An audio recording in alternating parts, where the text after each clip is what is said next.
Hello and welcome to my channel. Today, we're embarking on an epic journey with Gandalf the Grey, following his footsteps through the magical realms of Middle-earth. From his arrival as one of the Astari to his adventures across the lands of elves, dwarves, men, and hobbits, we'll explore the fascinating origins of this beloved wizard. If you enjoy tales of magic and wisdom, please subscribe to my channel and hit the like button. Now, let's begin our adventure with the Grey Pilgrim. Chapter 1: Arrival. The ship glided silently through the mist, its white sails barely catching the gentle breeze that carried it toward the shores of Middle-earth. Standing at the bow was a figure unlike any who had yet walked these lands, tall and majestic, cloaked in light rather than cloth, his essence radiating wisdom accumulated over countless ages in the undying lands. Olorin, as he was known among the Maiar, gazed upon the approaching coastline with both anticipation and solemnity. He had been chosen.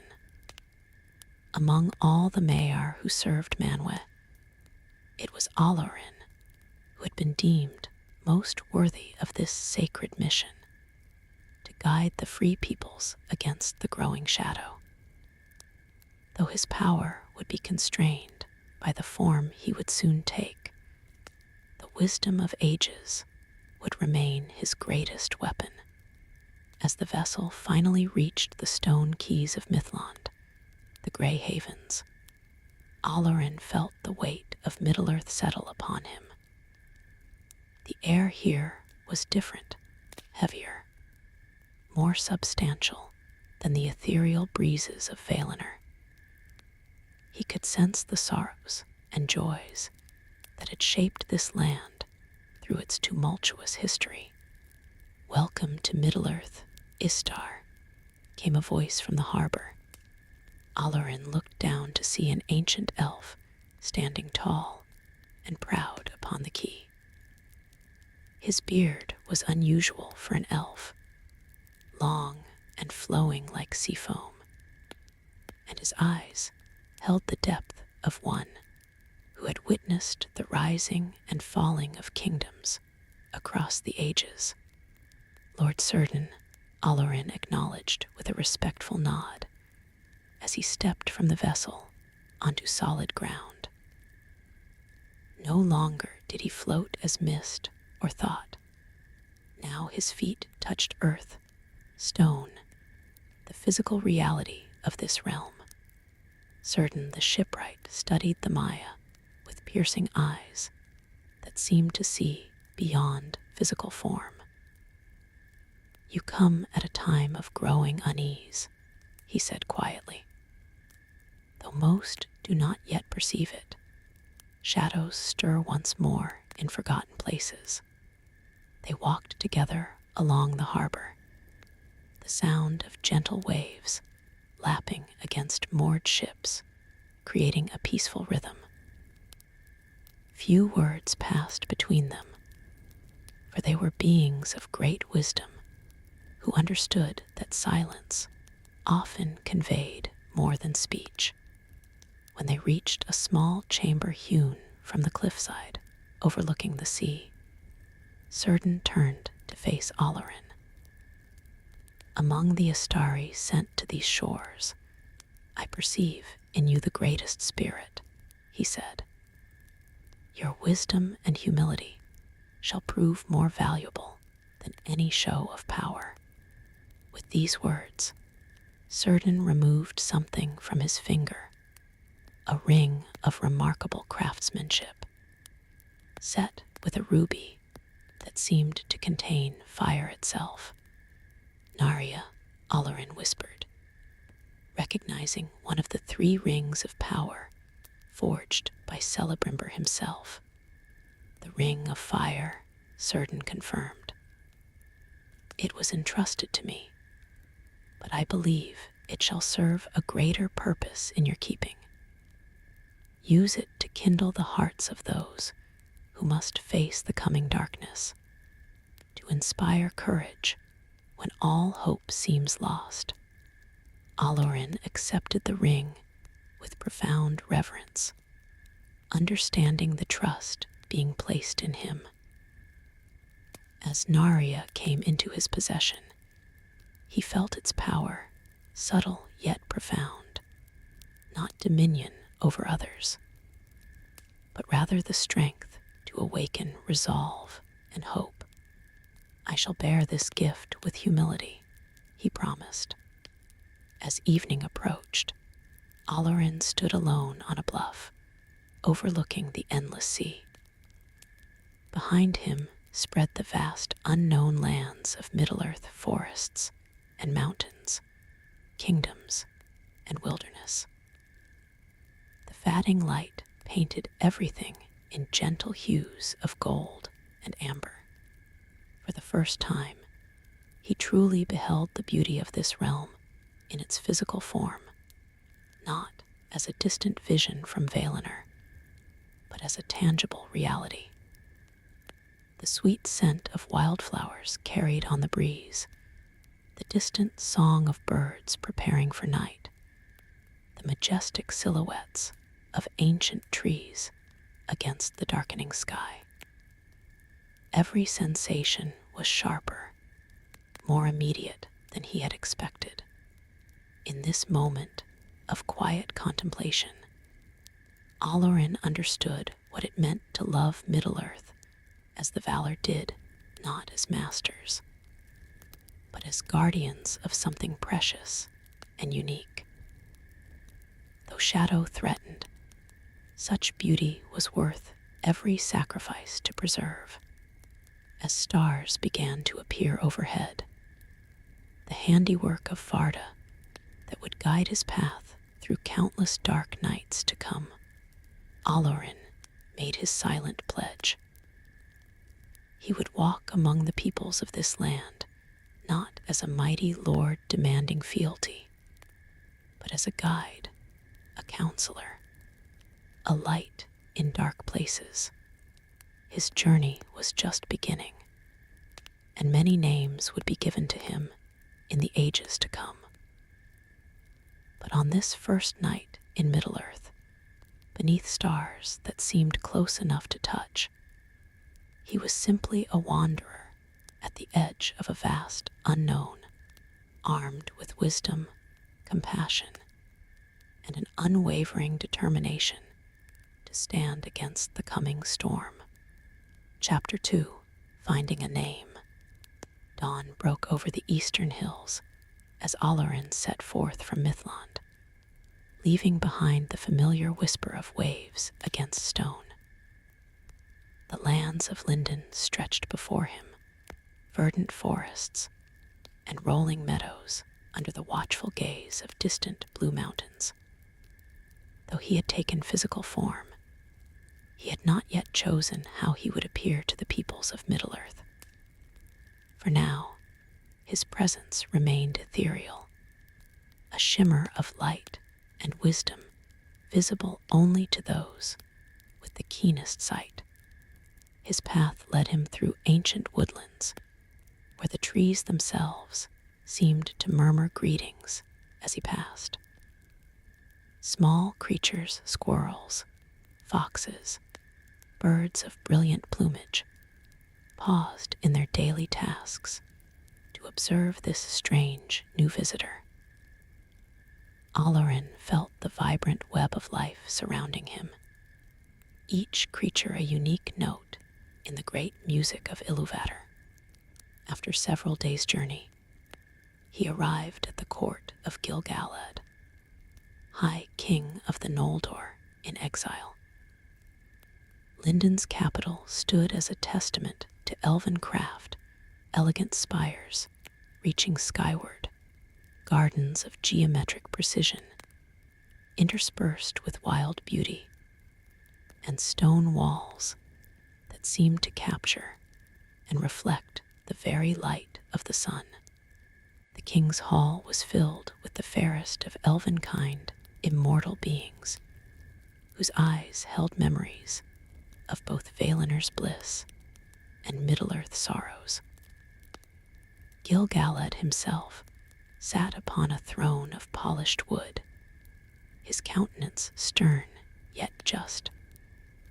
A star-shaped emblem gleamed upon his brow, and his gaze was that of one accustomed to seeing far beyond the immediate. "Welcome, emissary of the West," Gil-galad greeted him, rising to his feet. "Word came from certain of your arrival. I am curious to know why the Valar have chosen now to send such aid, after so many centuries of absence." Olorin bowed respectfully. "The shadow grows once more, though few yet perceive it. I come not to command or control, but to guide and counsel. For many hours, they spoke of matters both great and small, the state of the elven realms, the rise and fall of human kingdoms, the retreat of many Eldar to the undying lands, and the subtle signs of darkness stirring in forgotten corners of the world. "You will need a form," Gil-galad observed as their council drew to a close, "and a name by which the peoples of Middle-earth may know you." Olorin nodded, having given this much thought during his journey. "I shall not appear as a lord of great might, resplendent and terrible. Such power would inspire fear or blind obedience, neither of which will serve in the coming struggle." "What form, then?" asked an elven lord beside the king, with a subtle shift in the air, like heat rippling above summer stones. Olorin's appearance began to change. The luminous quality of his presence condensed, solidified. His back bent slightly, his face weathered like stone exposed to countless seasons. A silver beard flowed down his chest, and deep-set eyes gazed out from beneath bushy brows, eyes that retained the ancient wisdom of the Maiar despite their newly aged appearance. A murmur ran through the assembled elves. Some looked disappointed, others intrigued by his choice. An old man questioned one young elf maiden. "Why choose weakness when you could command respect through strength?" Olorin leaned upon a wooden staff that had not been in his hand a moment before. When he spoke, his voice was no longer the resonant tone of a Maya, but the gravelly warmth of an elderly mortal. "Age is not weakness, young one, but the accumulation of experience. In this form, I may walk unnoticed among all peoples. Kings will not feel challenged. Peasants will not cower. All may speak freely in the presence of an old wanderer, sharing secrets they would keep from lords and rulers." Gil-galad's eyes shone with approval. "Wise indeed. But what shall we call you, old wanderer?" An elven woman with silver hair stepped forward. Her eyes held the light of the two trees, marking her as one who had seen Valinor before the days of the sun and moon. "Mithrandir," she said softly, "Grey Pilgrim, for so he shall be traveling without rest wherever need calls, cloaked in the color of twilight, neither darkness nor light, but the wisdom that lies between." "Mithrandir," echoed Gil-galad. "A fitting name. Will you accept it?" The old man nodded, feeling the name settle upon him like a well-worn cloak. "Mithrandir, I shall be to the elven kind. and perhaps other names to other peoples. I am a wanderer, after all, and may be known differently in different lands. That evening, as the elves held feast in honor of their visitor, Mithrandir sat somewhat apart, observing the immortal beings with whom he would work in the ages to come. They were beautiful and wise, yet not without pride and sorrow. Their songs spoke of memories stretching back to the creation of the world, filled with both joy and grief, too deep for mortal understanding. As the celebration continued, Mithrandir slipped away, feeling the cool night air against his now mortal face. The sensations of this physical form were curious, the slight ache in joints that had never before known limitation, the gentle fatigue of muscles, the peculiar sharpness of hunger and thirst. He would need to grow accustomed to these mortal experiences if he was to understand those he had come to guide. Under the vast canopy of stars, he practiced walking with his new staff, adjusting to the rhythms of an elderly body. Each step was a conscious choice, a reminder of the path he had chosen, not one of command through might, but of guidance through wisdom. By morning, when he departed from Gil-galad's realm, few who saw him would have guessed his true nature. He appeared now as nothing more than an aged wanderer, perhaps somewhat strange with his knowing eyes and cryptic words, but hardly the emissary of powers beyond mortal comprehension. And so Mithrandir, the Grey Pilgrim, took his first steps on the long road that stretched before him, a road that would lead through countless kingdoms, across many ages, and eventually to a conflict on which the fate of all Middle-earth would hang. With each league that passed beneath his feet, the memory of Valinor grew slightly dimmer as the reality of Middle-earth, its peoples, problems, and potential became ever clearer to his newly mortal senses. He was no longer merely Olorin of the Maiar, servant of Manwë and Varda. He had become something new, a wanderer between worlds, neither fully divine nor truly mortal, carrying wisdom from beyond the sea into lands that had long forgotten the light of the West. Chapter 3, Brotherhood of Istari. The summons came on the wind itself, a subtle calling that only those with Maiar senses could perceive. Mithrandir had been wandering the northern coastlands for nearly a year, growing accustomed to his mortal form and learning the ways of Middle-earth's peoples. Now, as autumn painted the forests in gold and crimson, he turned his steps toward the appointed meeting place, a circle of ancient standing stones atop a windswept hill, far from any settlement. He arrived at dusk, the fatting light casting long shadows across the weathered megaliths. A figure already stood within the circle, tall and imposing, clad in robes of pristine white that seemed to capture and amplify the dying sunlight. His bearing was regal, his face proud and commanding. "Greetings, Olorin," the white-robed figure said, using Mithrandir's true name. "Or do you prefer your elven title now?"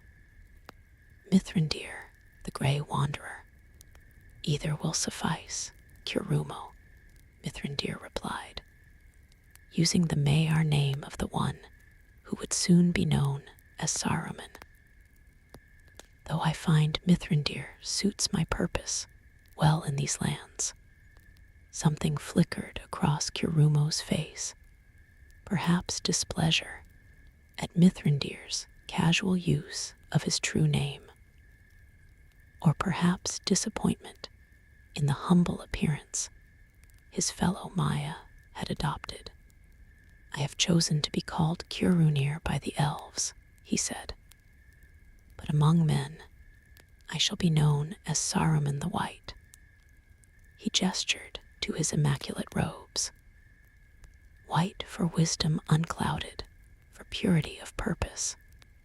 Before Mithrandir could respond, a rustling from the edge of the clearing announced another arrival. This newcomer moved with curious swiftness, despite his apparent clumsiness. His brown robes adorned with feathers, leaves, and what appeared to be patches of moss.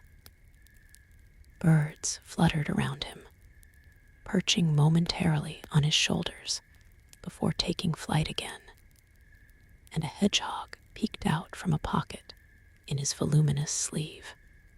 "Awendil," Mithrandir greeted him warmly. "Or should I call you by another name now?" The brown-robed figure smiled, his face open and kind beneath a tangled beard. "I am called Radagast in this land," he said. "The elves named me so, though I hardly stood on ceremony, as you two seem to have." His eyes twinkled with gentle humor. "I have been too busy learning the languages of beasts and birds to concern myself with titles." Saruman's lips thinned almost imperceptibly. "One would hope you have not forgotten our true purpose here, Radagast. We were not sent to Middle-earth to converse with animals."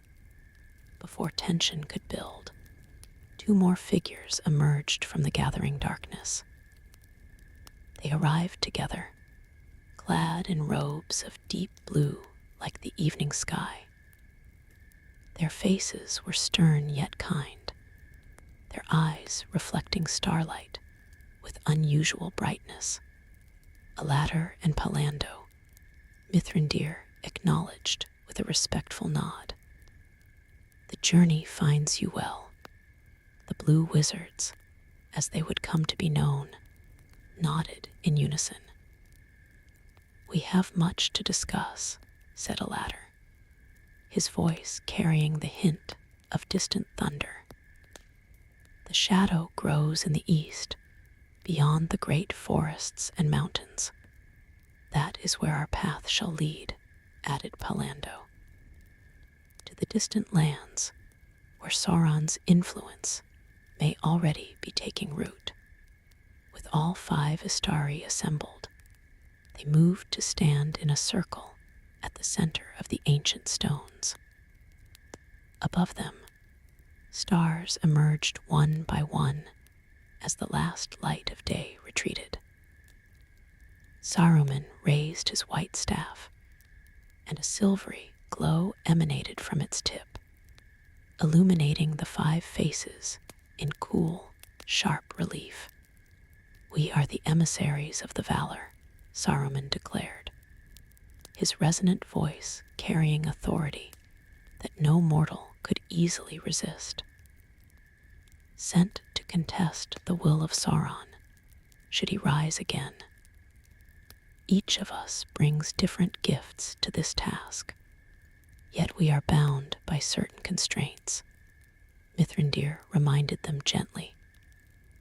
"We were not sent to rule these lands, or to match Sauron's power with power.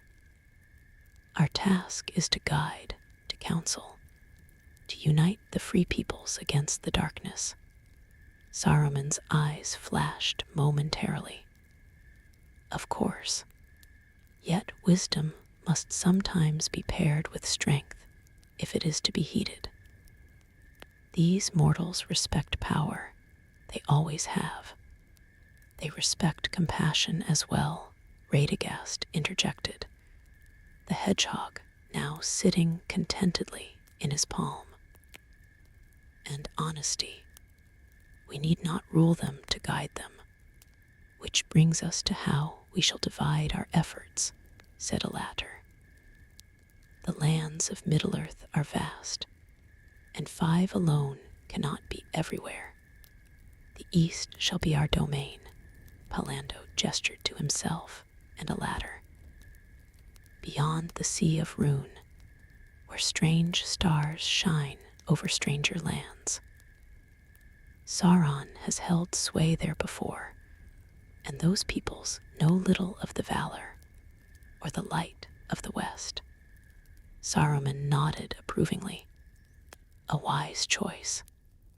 I shall concentrate my efforts on understanding the enemy, his methods, his artifacts, his potential weaknesses.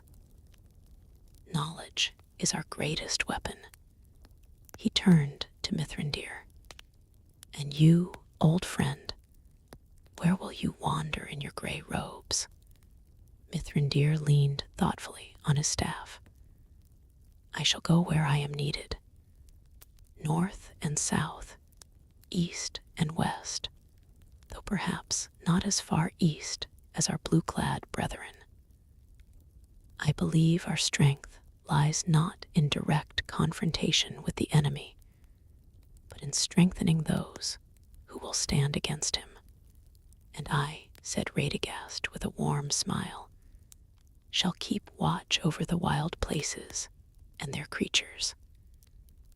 The forests, mountains, and rivers are not merely backdrop to the struggles of elves and men.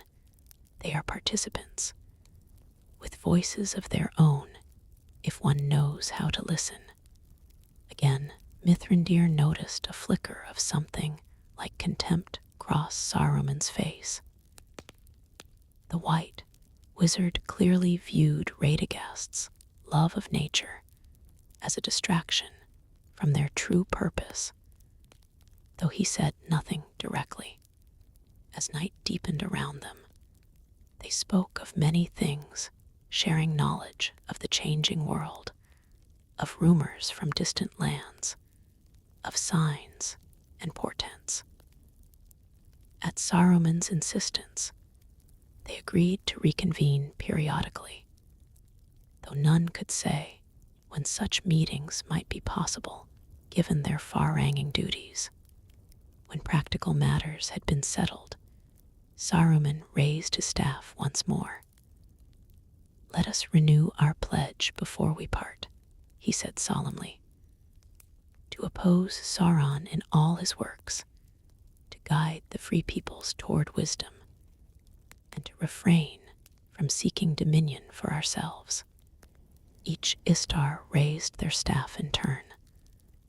Light of 5 different hues, mingling in the center of their circle white, gray, brown, and 2 shades of blue, creating a momentary brilliance that illuminated the ancient stones around them. As the light faded, Saruman turned to Mithrandir. A private word before you depart, old friend. The 2 walked a short distance from the others, stopping at the edge of the stone circle. The night wind tugged at their robes, one pristine white, the other the color of storm clouds. You acquired something in the havens, Saruman said without preamble. A gift from Círdan, I believe. Mithrandir's expression remained neutral. News travels quickly. Círdan is not known for his secrecy, Saruman replied, nor for his impulsiveness. I wonder what he saw in you that prompted such generosity. Perhaps you should ask him, Mithrandir suggested mildly, though I suspect he would say that each gift finds its proper recipient in time. Saruman's fingers tightened almost imperceptibly around his staff. Narya is powerful, Olorin. The ring of fire could be put to great use in our struggle against the enemy. It will be, Mithrandir assured him, though not, perhaps, in the manner you might choose. We are allies in this cause, Saruman said, his voice softening. The greatest servants of Alan Manwe, working as one. Should we not share all resources at our disposal? Mithrandir looked thoughtfully at the white wizard. In Valinor, Curumo had always been ambitious, eager to prove himself the greatest among the Maiar. That quality had made him a powerful ally, but it could also lead to dangerous pride if left unchecked. The 3 rings were not made to be used as weapons, Saruman, he said gently, nor as tools of domination, however benevolent the intention. They were made to preserve, to heal, to inspire. In time, each will find its proper role in the coming struggle. Saruman's face hardened almost imperceptibly. Of course, I merely thought. But no matter. We each have our methods, do we not? And in the end, our goal is the same. Is it? Mithrandir asked quietly. For a moment, something cold flashed in Saruman's eyes.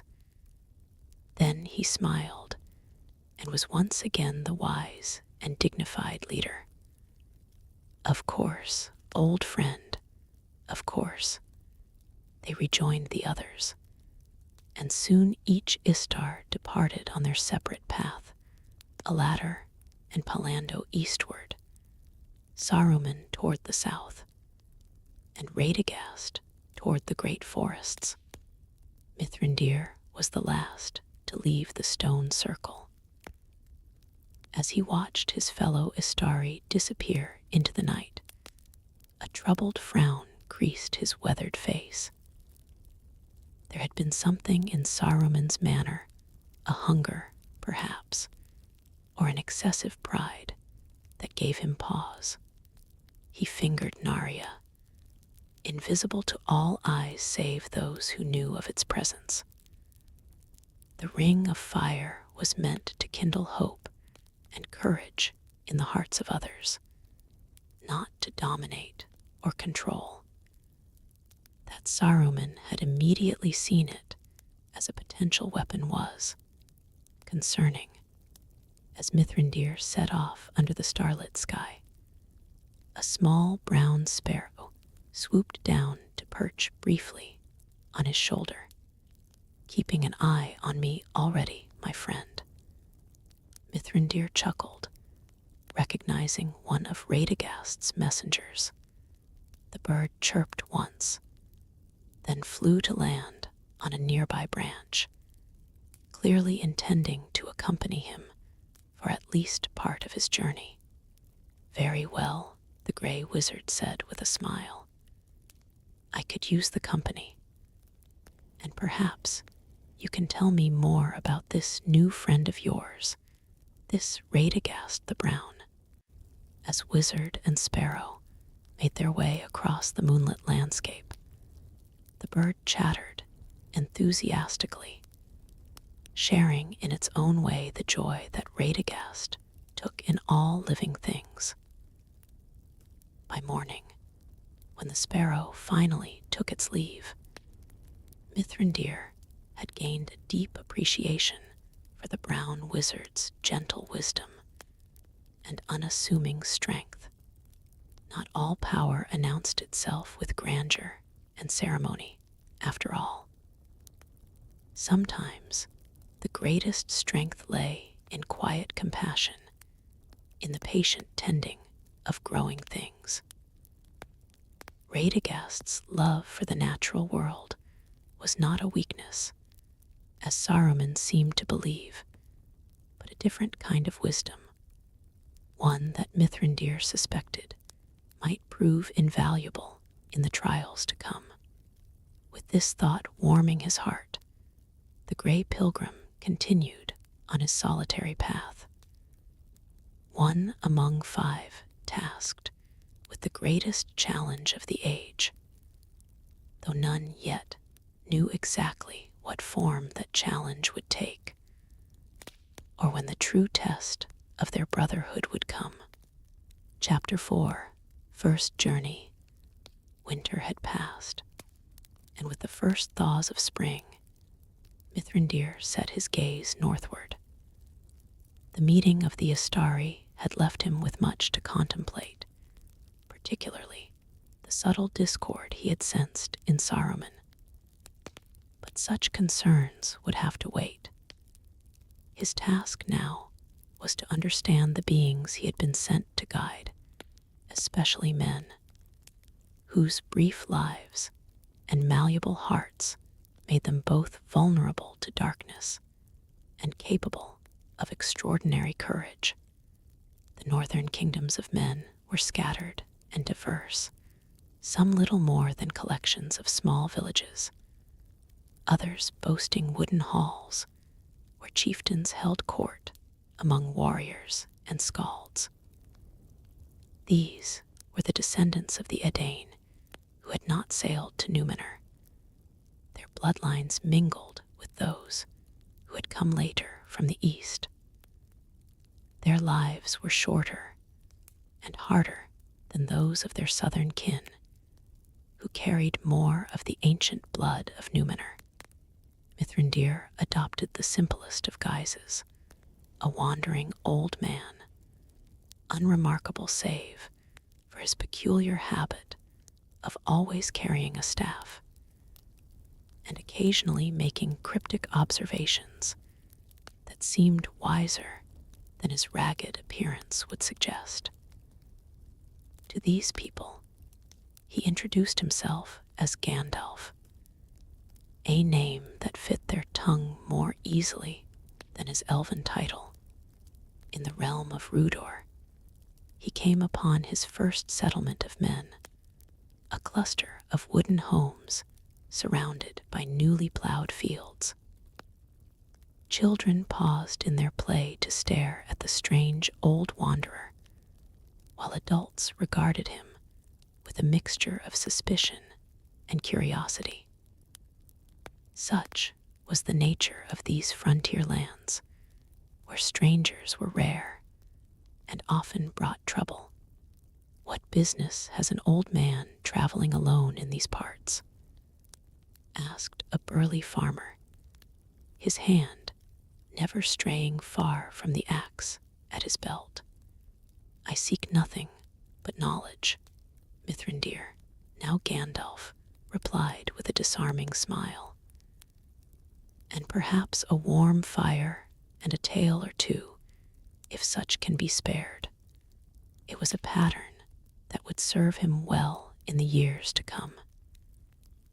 In exchange for simple hospitality, he would offer stories of distant lands, practical advice for common ailments, or small tricks that delighted children, though he was careful never to reveal the true extent of his powers. Such restraint was not merely about following the Valor's instructions. He had come to understand that overwhelming displays of magical might would only create dependency, rather than resilience among those he sought to strengthen. As spring blossomed into summer, Gandalf moved from village to village, spending a few days or weeks in each place. He sat in council with village elders, drank with warriors in mead halls, helped farmers bring in harvests, and listened to the whispered fears of mothers concerned for their children's futures. In each place, he watched and learned. The lives of men fascinated him. Unlike elves, who had the luxury of centuries to contemplate each decision, humans lived with an urgency born of their limited years. They loved fiercely, hated passionately, and changed their minds with bewildering speed. They built knowing their works would likely not outlast them. They taught their children, understanding that they might never see the full flowering of that knowledge. There was something beautiful in this transience, a poignancy that elves, with their endless existence, could never fully comprehend. Yet he also observed the shadow side of mortality, the fear that drove men to cruelty, the greed that arose from knowing one's time to acquire and enjoy was limited, the desperation that made some of them vulnerable to darker influences. These were the cracks through which Sauron's corruption would seep if ever the enemy returned in force. It was in a small village near the foothills of the Misty Mountains that Gandalf first encountered the direct consequences of darkness. He had been traveling for nearly half a year, and the first hints of autumn were coloring the landscape when he crested a hill and smelled smoke on the wind, not the wholesome smoke of cooking fires or controlled burning, but the acrid stench of destruction. The village below had been razed, with several buildings still smoldering. Bodies lay where they had fallen, men, women, a few children. Others moved among the ruins like ghosts, their expressions vacant with shock. Gandalf hurried down the hillside, his aged appearance forgotten, as he moved with the swift grace of his true nature. A young woman was trying to lift a fallen beam that had trapped an elderly man. Without a word, Gandalf took up the burden, displaying strength that his appearance belied, and helped free the injured villager. "Orcs," the woman said when asked, her voice hollow. "They came at dawn, more than we've ever seen this far from the mountains. Our warriors tried to fight, but she gestured helplessly at the devastation. For hours, Gandalf worked alongside the survivors, treating wounds, extinguishing lingering flames, helping to bury the dead. When night fell, he stood guard while exhausted villagers found what rest they could among the ruins of their homes. His eyes, keen even in darkness, scanned the surrounding hills for any sign of the marauders' return.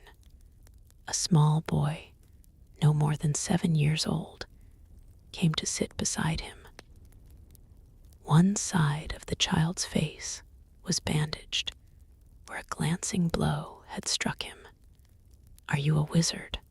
the boy asked suddenly, his voice small but steady. Gandalf glanced down in surprise. "What makes you ask that?" "My grandfather told stories of wizards from across the sea," the child said. "Wise men with strange powers who helped people in need." Gandalf studied the boy thoughtfully. Children often perceived what adults missed, their minds not yet constrained by preconceptions of what was and wasn't possible. "And if I were," he asked gently, "then you could kill all the orcs," the boy said with simple certainty. "Make it so they never hurt anyone again." The words struck Gandalf like a physical blow. Here was the crux of his dilemma, the expectation that power should be used to eliminate problems directly, rather than to strengthen others to face their own challenges. How tempting it would be to use his full might as a Maya to scour these lands clean of Sauron's corrupted creations. And yet, Even wizards have limits to their power, he said carefully. And some problems cannot be solved by one person alone, no matter how powerful they might be. The boy's face fell. Then what good is magic? Gandalf placed a weathered hand on the child's uninjured shoulder. The greatest magic, young one, isn't in destroying enemies. It's in mending what's broken and protecting what remains. He gestured toward the villagers who had come together in their grief, supporting one another. Look there, that is a kind of magic too, the kind that lives in ordinary people. My task is not to fight your battles for you, but to help you find the strength to fight them yourselves. The boy considered this, his young face solemn in the firelight. Will you teach us, then, how to be stronger? I will do what I can, Gandalf promised. In the days that followed, Gandalf helped the village reorganize. He showed them how to construct simple defenses, trained those willing to learn some rudimentary combat techniques, and established a warning system using signal fires that could alert neighboring settlements of danger. More importantly, he helped restore their belief that they could rebuild, that all was not lost. When scouts reported signs of the orc band returning for a second raid, Gandalf did not face them alone, as the boy had initially suggested. Instead, he guided the villagers in preparing an ambush, using his knowledge of orc behavior to predict their approach. When the attack came, he fought alongside them, a flash of light from his staff here, a timely word of encouragement there. But it was the villagers themselves who drove off the invaders. Afterward, as they tended to their wounded and counted their victories, Gandalf observed a change in these people. Where before there had been resignation and despair, now there was determination. They had faced their fear and found themselves capable of more than they had believed possible. That night, as Gandalf sat alone beneath the stars, he contemplated what he had learned. The Valar had sent the Astari not to solve Middle-earth's problems directly, but to inspire and guide its peoples to solve their own. His role was not to be a warrior or a ruler imposing solutions from above, but a catalyst for the courage that already existed within those he had come to help. In helping this small village defend itself, he had found his own purpose more clearly defined.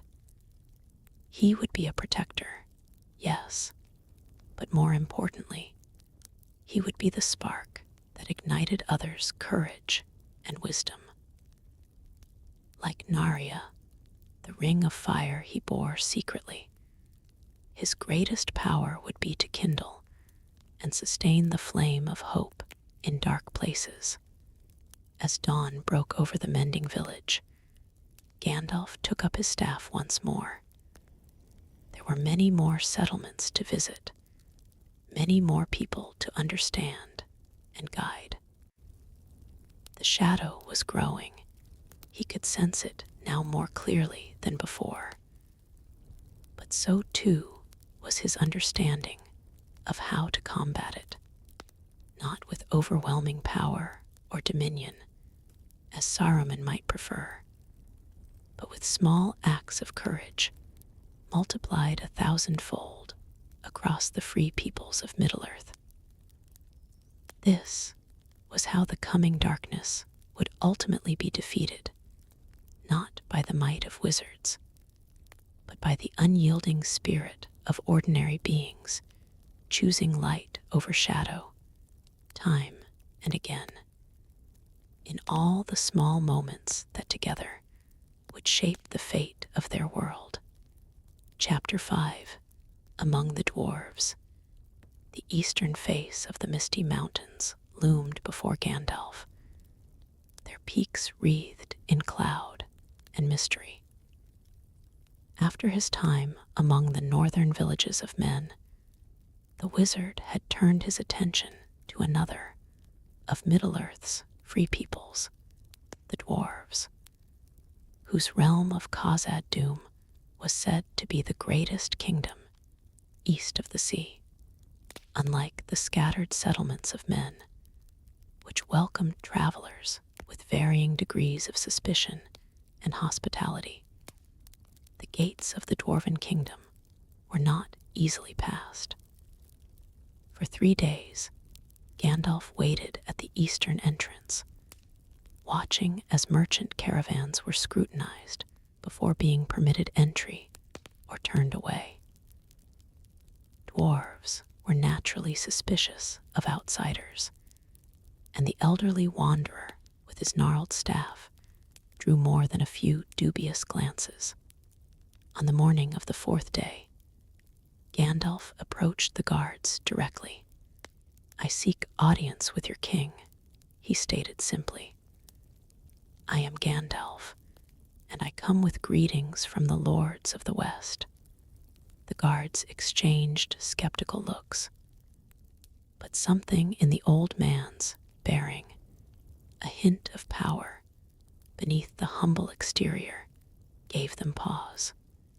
"Wait here," one said gruffly, before disappearing through the massive stone doors.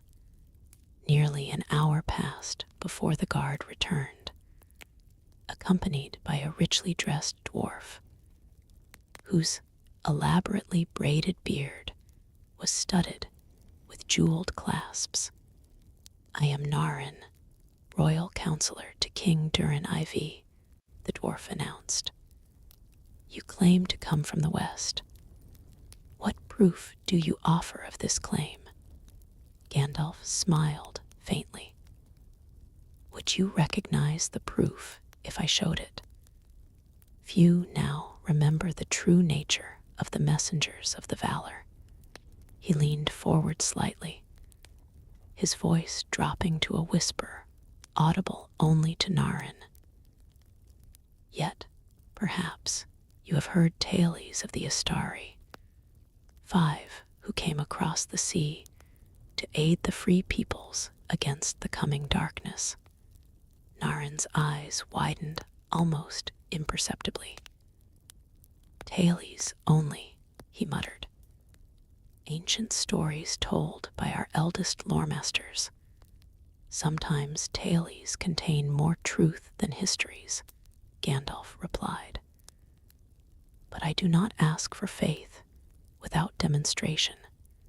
With that, he raised his staff slightly, whispering words in a language forgotten by most in Middle-earth. The crystal set within the gnarled wood began to glow with an inner light, and for the briefest moment, the illusion of age fell away from the wizard's face, revealing something ancient and powerful that made even the stalwart dwarf take a step back. Then, as quickly as it had appeared, the light faded, and Gandalf was once again merely an aged wanderer leaning on his staff. "You may enter," Narin said, his voice thick with suppressed awe. "But know that you are watched, wizard. Not all who claim to serve the light have proven true to their word in the long history of our people." "A wise precaution," Gandalf acknowledged with a respectful nod. "I ask only for the chance to learn and understand. Your people have much wisdom that even one such as I might benefit from." The flattery, delivered with genuine respect rather than manipulation, clearly pleased the counselor. With a gesture, He led Gandalf through the massive doors and into the realm of Khazad-dûm. Nothing in his long existence could have prepared Gandalf for the splendor that greeted him. Vast halls stretched into darkness, their dimensions so immense that they disappeared into shadow, despite the countless lamps that illuminated them. Pillars carved from the living stone of the mountain rose like petrified forests, each one intricately decorated with geometric patterns and runes. The air hummed with industry, the distant ringing of hammers, the hiss of bellows, the rumble of mining carts far below. "Behold Khazad-dûm," Naryn said, unable to disguise the pride in his voice. "Greatest of all dwarf realms since the elder days. Here our people have delved and built for thousands of years, guided by the vision of Durin the Deathless." As they proceeded deeper into the mountain kingdom, Gandalf observed the complex society of the dwarves with fascination. Unlike the elves, who lived in harmony with nature, or men, who built upon the land, the dwarves had carved their civilization within the very bones of the earth. Their architecture was not merely functional, but beautiful in its mathematical precision. Every angle, every proportion, every intersection carefully calculated to create a perfect whole. After a journey through countless halls and passages, they arrived at the throne room of Durin IV, descendant of the original Durin, who had founded Khazad-dûm in the elder days. The king was broad-shouldered, even by dwarf standards, his dark beard streaked with silver, and adorned with gold and mithril ornaments that chimed softly with his movements. "So you are the wanderer who claims kinship with the powers of the West," Durin said, his deep voice echoing in the vaulted chamber. "Few such emissaries have sought out the dwarf folk in our long history."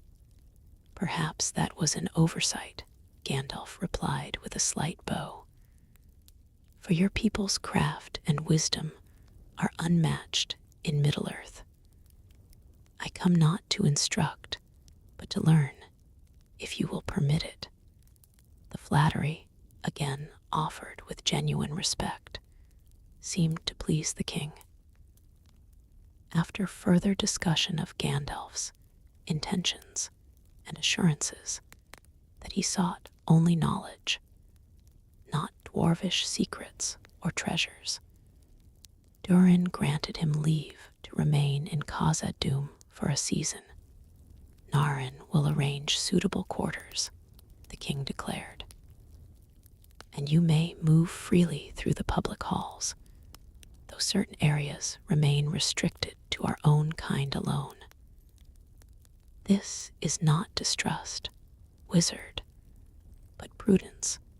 Some secrets are kept not from greed, but from understanding their potential for harm in untested hands." "A wise policy," Gandalf agreed. "I seek not to uncover secrets best left hidden, only to understand your people and their place in the tapestry of Middle-earth." In the weeks that followed, Gandalf immersed himself in dwarvish culture. He spent long hours in their libraries, studying the angular runes of Daron that the dwarves had adapted to their own tongue of Khuzdul. Though few outsiders were permitted to learn this secret language, they allowed him to study their written records of history and craft, translated into the common tongue out of respect for his status. He observed their governance, their rituals, their methods of education. Unlike men, whose brief lives necessitated rapid learning, or elves, whose immortality allowed for centuries of gradual mastery. Dwarves took a methodical, generational approach to knowledge. Masters trained apprentices over decades, each generation adding incrementally to a craft tradition that stretched back to the awakening of the Seven Fathers. It was during his exploration of the forges, the heart of dwarvish civilization, that Gandalf met Telchar, a master smith whose work was revered even among a people famous for their craftsmanship. Already ancient by dwarf standards, Telchar's beard was white as snow, though his arms remained corded with muscle from centuries at the forge. "So you're the wizard everyone's been whispering about," the old smith said, without looking up from the delicate mithril work on his anvil.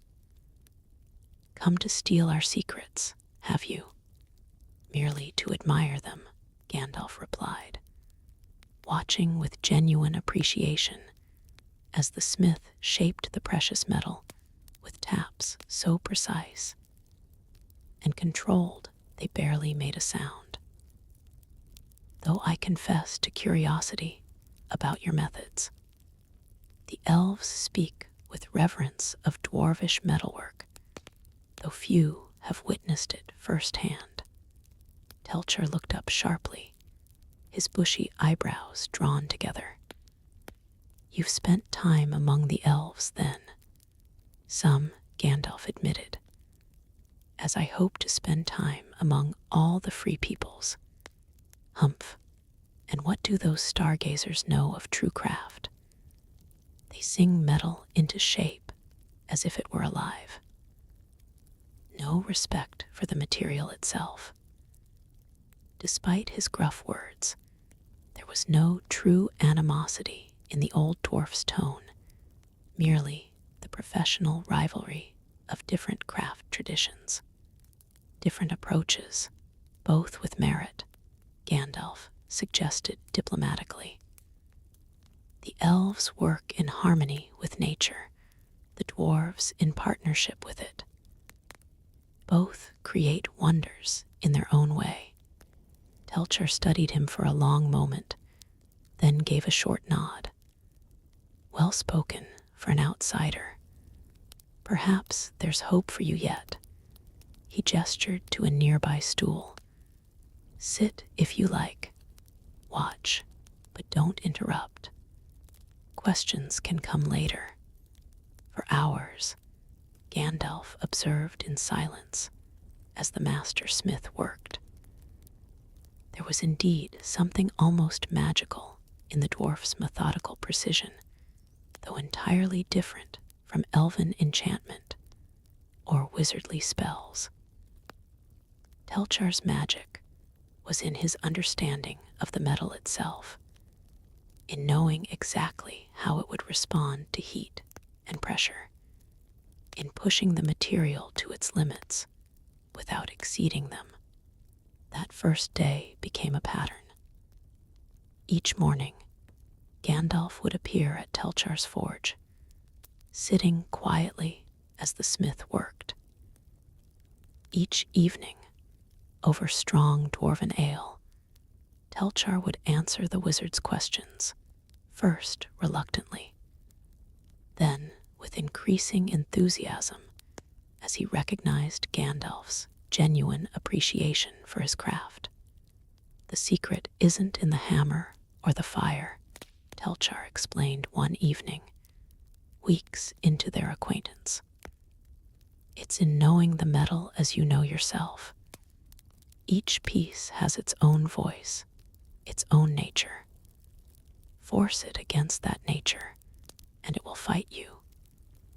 Work with it, understand its inclinations, and it will reveal possibilities you never imagined."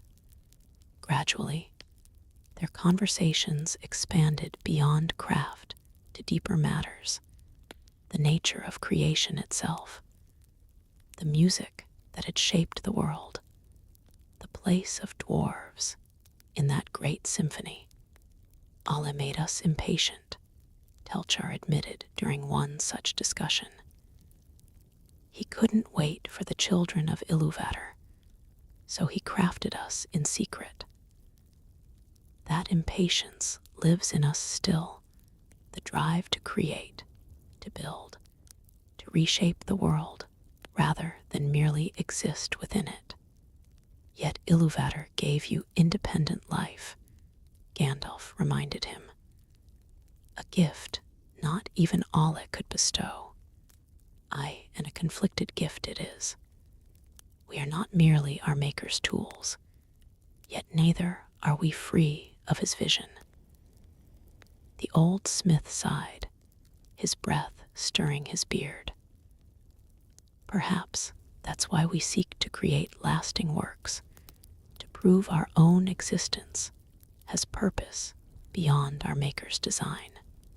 Such philosophical discussions, rare among the practically minded dwarves, gave Gandalf insight into the deeper currents of dwarvish thought. Beneath their focus on craft and wealth lay existential questions, unique to their origin questions, that shaped their society in subtle but profound ways. As his time in Khazad-dûm neared its end, Telchar made an unprecedented offer. I've something to show you, wizard. Something few outside our kind have seen. He led Gandalf deep into the mountain, past guarded doors and down winding stairs, until they reached a chamber unlike any the wizard had yet visited. Here, in a room lined with crystal that caught and multiplied the light of a single lamp, lay manuscripts and artifacts of incredible antiquity. Our oldest records, Telchar explained. The awakening of the Seven Fathers, the original teachings of Alle, the secret names and runes of power that we guard from age to age. Gandalf understood the magnitude of the trust being shown him. Why reveal this to me? Telchar's weathered face grew solemn. Because darkness stirs again in the deep places of the world, our miners have found things far below, ancient tunnels not of our making, echoes where there should be none. He fixed Gandalf with an intense stare. If you truly are what you claim, a messenger from the powers, then you should know that something wakes beneath the mountains. Something old and cold and hungry. A chill ran through Gandalf at these words. Have you told your king of this? Durin knows. But what would you have him do? Abandon the greatest kingdom of our people based on shadows and whispers. We have delved deep for thousands of years. The mountain's roots are vast, yet not infinite, Gandalf murmured. And other powers shaped this world before even the Valar brought order to it. Precisely. Telchar gestured to the ancient texts. These speak of such things, creatures of the void that fled beneath the earth when the world was young. Most are just stories to frighten younglings, but some, he trailed off, his face troubled. Some have names that appear in other histories, Gandalf finished for him.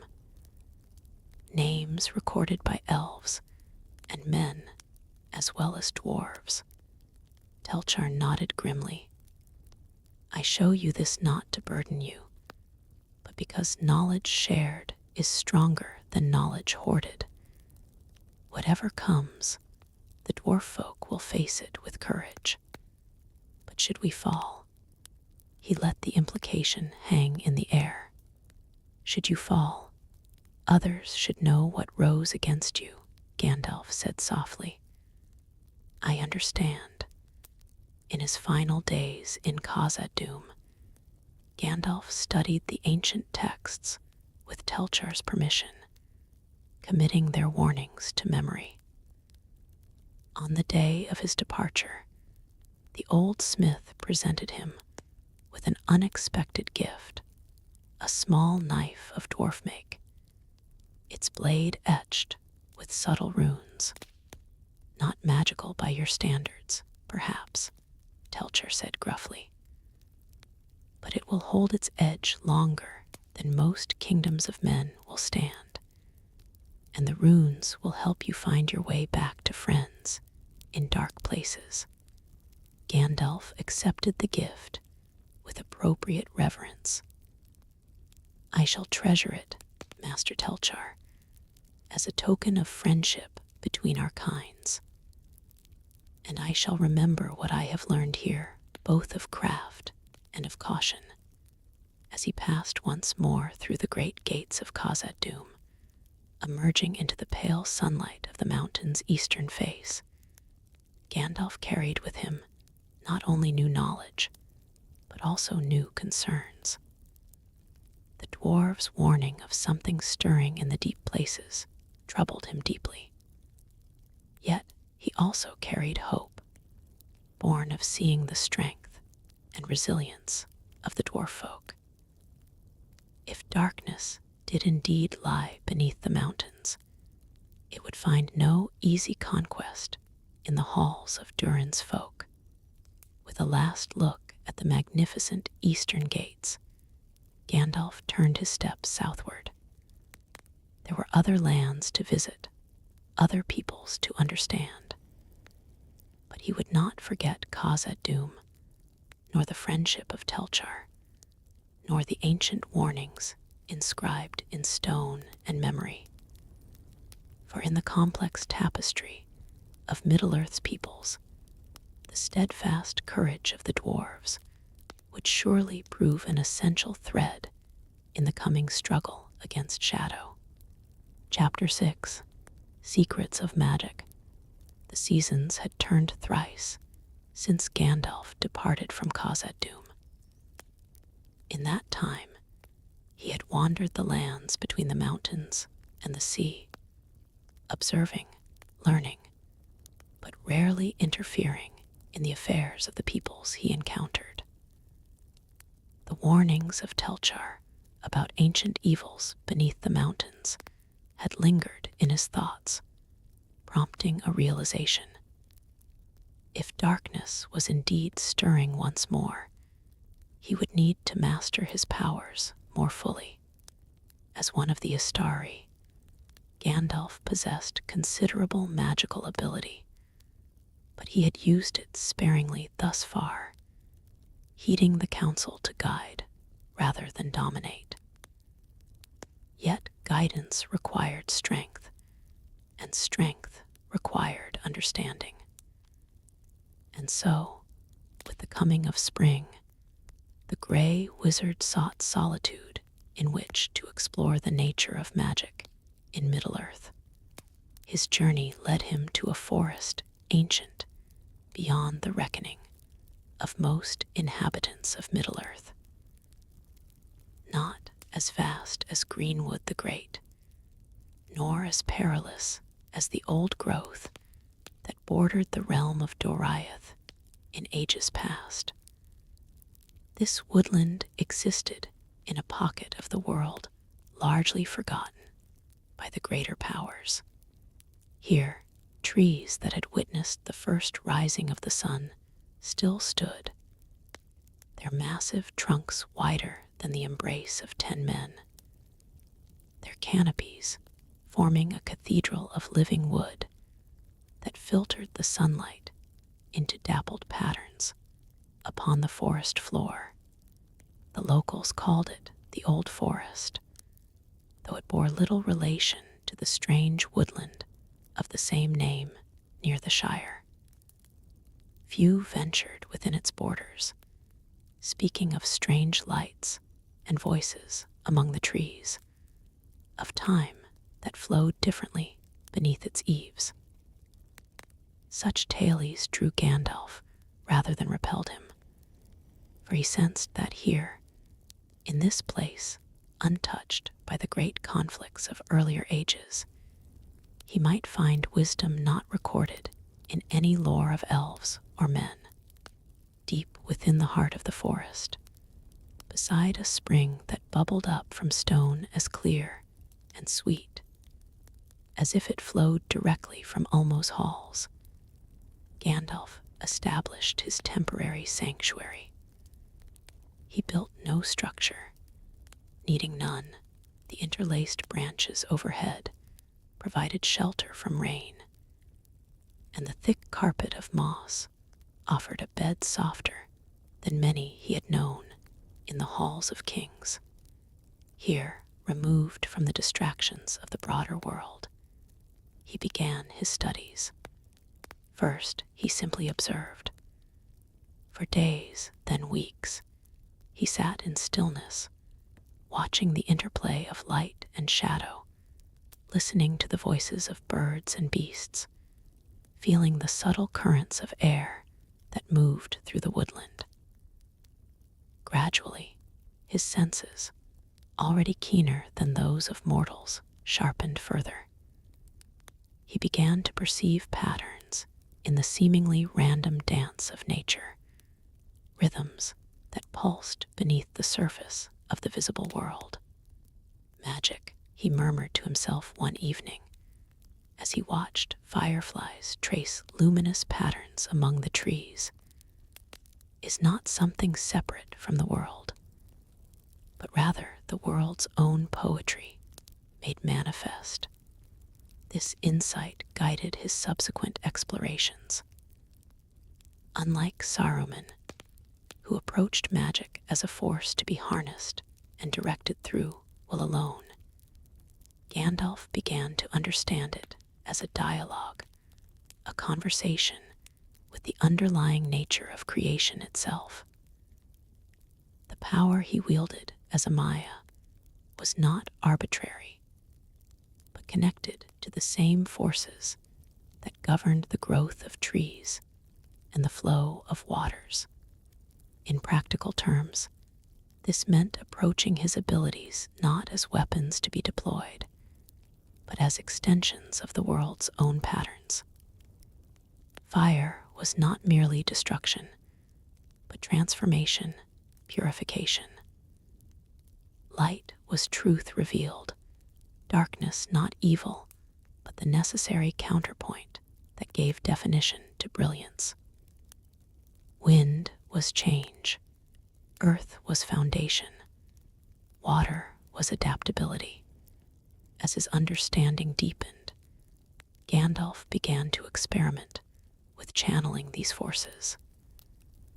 His previous uses of magic had been largely instinctive, drawing on his inherent nature as a Maya. Now, he sought to refine that raw power, to guide it with precision and purpose. He discovered that certain materials resonated with particular aspects of magic. Crystals focused light and thought. Certain woods conducted energy more readily than others. Metals, especially those forged with specific intent, could amplify or direct magical forces in predictable ways. It was this discovery that led him to consider the creation of a staff not merely as a walking stick or symbol of his station, but as a true instrument of his will. The staffs of the Astari were more than mere tokens. They were conduits through which their powers could be channeled and focused. His first attempts were simple affairs, testing different woods to find one that harmonized with his particular gifts. Oak was too unyielding, willow too pliant, ash too mercurial. Then, after a particularly violent storm, he found a branch of rowan that had been struck by lightning, scorched, but not consumed. Its wood infused with the very essence of fire and air. This, he decided, would form the core of his staff. Around it, he would build layers of meaning and function, crafting not merely a tool, but a reflection of his own evolving identity in Middle-earth. For 3 days and nights, Gandalf worked without rest, shaping the wood with both hands and will. He incorporated elements gathered during his journeys, a crystal from the deepest mines of Khazad-dûm, strands of silver gifted by a master elven smith, a binding of leather from the herds of the northern men. Each addition was both practical and symbolic, representing the connections he had formed with the free peoples. As he worked, he chanted softly in a language older than Middle-earth itself, words of making, and becoming that resonated with the very fabric of the world. The magic he wove was subtle rather than spectacular, focused on endurance and adaptability rather than raw power. On the morning of the 4th day, as dawn light filtered through the leaves, Gandalf completed his work. The staff stood before him, seemingly simple yet profound in its craftsmanship. To untrained eyes, it might appear as nothing more than a gnarled walking stick topped with a rough crystal. To those with the sight to see, it was a work of extraordinary complexity, each curve and notch imbued with meaning and purpose. Gandalf reached out and grasped the staff for the first time. Immediately, he felt a resonance, as if the wood itself recognized and accepted him.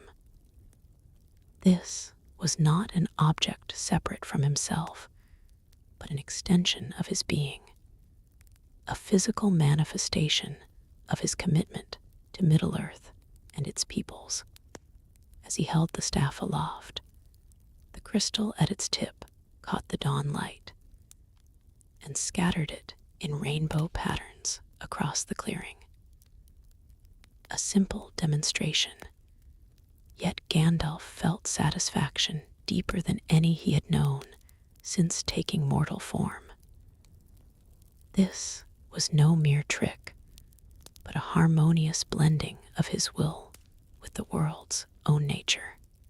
His quiet celebration was interrupted by a soft sound, not quite a footstep, not quite the rustle of leaves, but something between the two.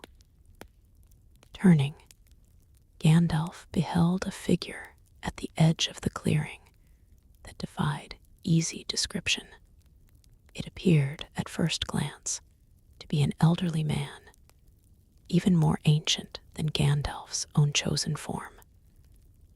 Yet this was clearly no human, nor any being Gandalf had yet encountered in his travels. The figure's skin had the texture of bark, with small flowers and fungi growing from the creases. Its beard was composed not of hair, but of fine, moss-like growth, and its eyes reflected the deep green of sunlight through leaves. "Well met, young one," the figure said, its voice like the creaking of branches in wind. "It has been long since one of your kind walked beneath these trees." Gandalf inclined his head respectfully. "I mean no trespass, ancient one. I sought only solitude in which to study the ways of this world." The figure made a sound that might have been laughter, a rustling chuckle that caused nearby flowers to unfurl, as if in response. No trespass, indeed. The forest recognizes its kin. even those who wear shapes not born of root and seed. It gestured to the staff in Gandalf's hand. You craft with understanding, unlike many who would bend the world to their will without hearing its song. I am still learning to listen, Gandalf admitted. The melodies of Middle-earth are both familiar and strange to me, as they should be. The figure moved further into the clearing, each step causing small blooms to sprout in its footprints. I am called many things by the few who remember me. The elves named me Tauron in the earliest days, though few now recall that title. The men of the valleys know me as the old man of the woods, when they speak of me at all. Gandalf recognized the nature of the being before him, one of the Maiar who had entered the world at its beginning and become so entwined with the forests that they were now inseparable. Not unlike Melian, who had bound herself to the lands of Doriath, or the river daughters who became one with the waters they inhabited. You honor me with your presence, Gandalf said. I am called. I know what you are called, the forest spirit interrupted with another rustling laugh. Just as I know what you were called before you took this shape, and what you may be called in days to come. Names are like leaves. They serve their purpose for a season, then fall away to make room for new growth. The being settled onto a root that obligingly shaped itself into a seat. You seek understanding of magic in this world, a worthy pursuit, though not without peril. Power easily becomes an end rather than a means, as one of your companions may discover to his sorrow. Gandalf felt a chill at these words, thinking of Saruman's hunger for knowledge and control. You have insight into what is to come. Not insight, merely the long view of one who has watched saplings grow to ancient giants, then fall and return to the soil from which they sprang. Patterns repeat, young one. Those who grasp too tightly at power find it slipping through their fingers like water. The forest spirit fixed Gandalf with eyes that seemed as deep as the roots of the world. But that is not your path, I think. For hours, they conversed as the sun traced its arc overhead. The ancient spirit shared wisdom accumulated over ages, not through instruction, but through parables and observations, stories of the forests, changes through countless seasons. Gandalf listened intently, recognizing that he was being granted knowledge rarely bestowed on any being, even those of his own order. He learned of the subtle interconnections between all living things, how the smallest fungus beneath the soil could affect the mightiest tree's growth. He came to understand how magic in Middle-earth was not a separate force, but an intensification of the world's own nature, a heightening of what was already present rather than an imposition of something foreign. The error of the shadow, the forest spirit explained, was in believing that power meant domination, the forcing of one's will upon the world. True power lies in alignment, in moving with the currents rather than against them. As twilight descended, painting the clearing in shades of purple and gold, the ancient being rose from its seat. You will not remain here much longer, it observed. Your path leads elsewhere, as it should. But remember what you have learned beneath these trees. The magic that serves life must itself be alive, growing, adapting, responding to the needs of the moment rather than rigid doctrine. Gandalf nodded, feeling the truth of these words resonating with his own emerging understanding. I will remember. One last gift, then, before our paths diverge. The forest spirit reached up to its own beard and plucked what appeared to be a small seed. Plant this when you find a place that calls to your heart, not a place of power or prominence, but one of simple joy. From it will grow a tree unlike others, a distant cousin to those that thrive here. It will serve as a reminder, and perhaps someday, as a meeting place for those who share in the stewardship of Middle-earth. Gandalf accepted the seed reverently, tucking it into a pocket of his robe. Thank you, Ancient One, for this gift and for the wisdom you have shared. The forest spirit inclined its head, then turned to go. At the edge of the clearing, it paused.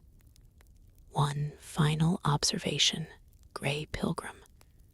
The staff you have crafted will serve you well, but do not become overly attached to it. The wise gardener knows that sometimes pruning is necessary for new growth. With those cryptic words, the figure seemed to dissolve into the gathering shadows, leaving Gandalf alone once more with his thoughts and his newly created staff.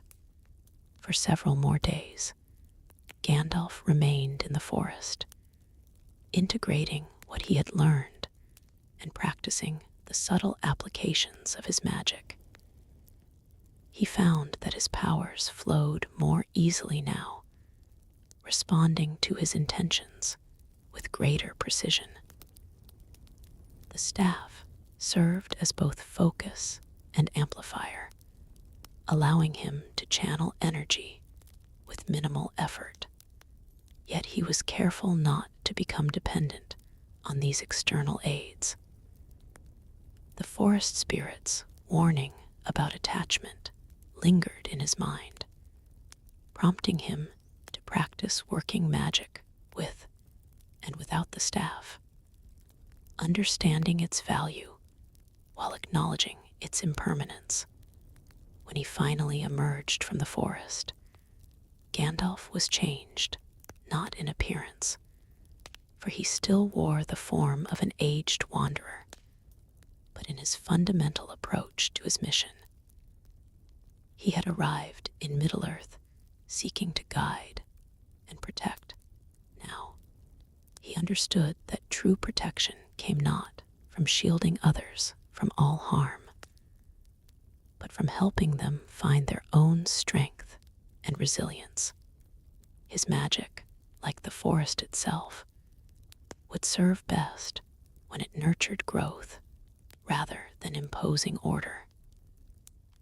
This insight would shape all his future interactions with the Free Peoples, setting him on a path distinct from his fellow Astari, especially Saruman, whose pursuit of knowledge increasingly seemed aimed at mastery rather than understanding.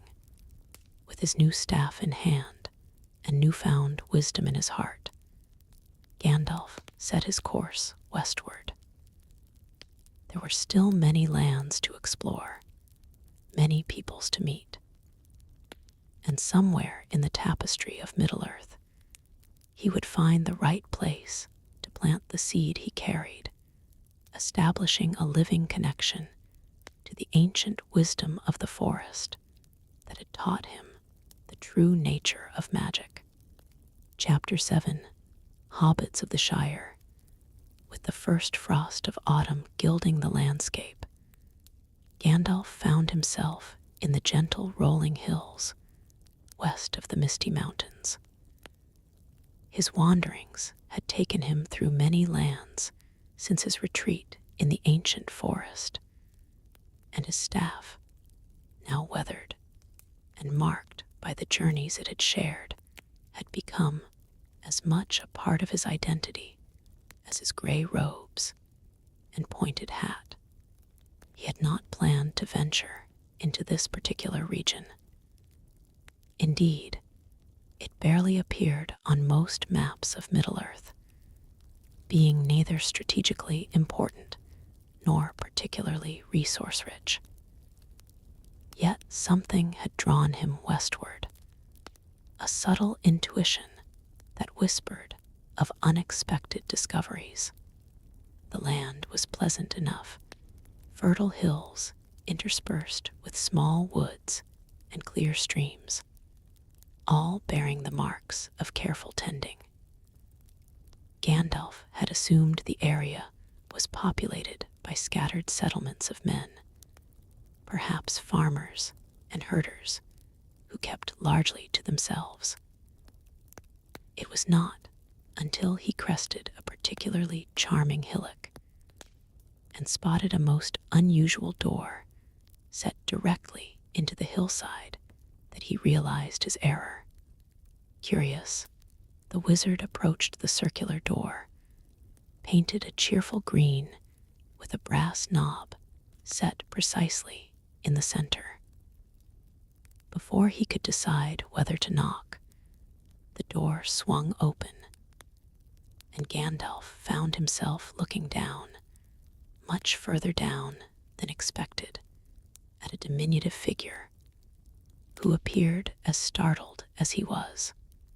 "Good morning," Gandalf offered with a friendly smile. The small being, barely half the height of a man, but proportioned like an adult rather than a child, clutched a garden trowel defensively. Despite his evident alarm, he managed a polite nod. Is it a good morning?"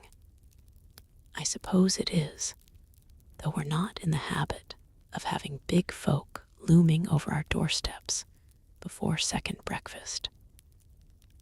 Despite the words, there was no real hostility in the small fellow's tone, merely cautious curiosity. "Second breakfast?" Gandalf's eyebrows rose with interest. That suggests a first breakfast already consumed, with perhaps further meals to follow. This simple observation seemed to relax the small being considerably. "Well, of course, first breakfast, second breakfast, elevenses, luncheon, afternoon tea, dinner, and supper. Though I often find a small something before bed doesn't go amiss either." He studied Gandalf with growing confidence. "You're not from the king's men, then? No taxes or conscriptions?" Gandalf shook his head, increasingly intrigued. "I am no one's tax collector, merely a traveler. I confess I'm unfamiliar with your people. Might I ask what you call yourselves?" "We're hobbits," the small figure declared, as if this explained everything. When Gandalf's expression remained curious, he elaborated. "Halflings, some call us, though we don't care for the term ourselves. We're hobbits of the Shire, and have been for near 300 years now, since Marcho and Blanco led us across the Brandywine." "The Shire," Gandalf repeated, committing the name to memory. "And might I know your name, good hobbit of the Shire?" "Hildegrim Took," the hobbit replied with a slight bow.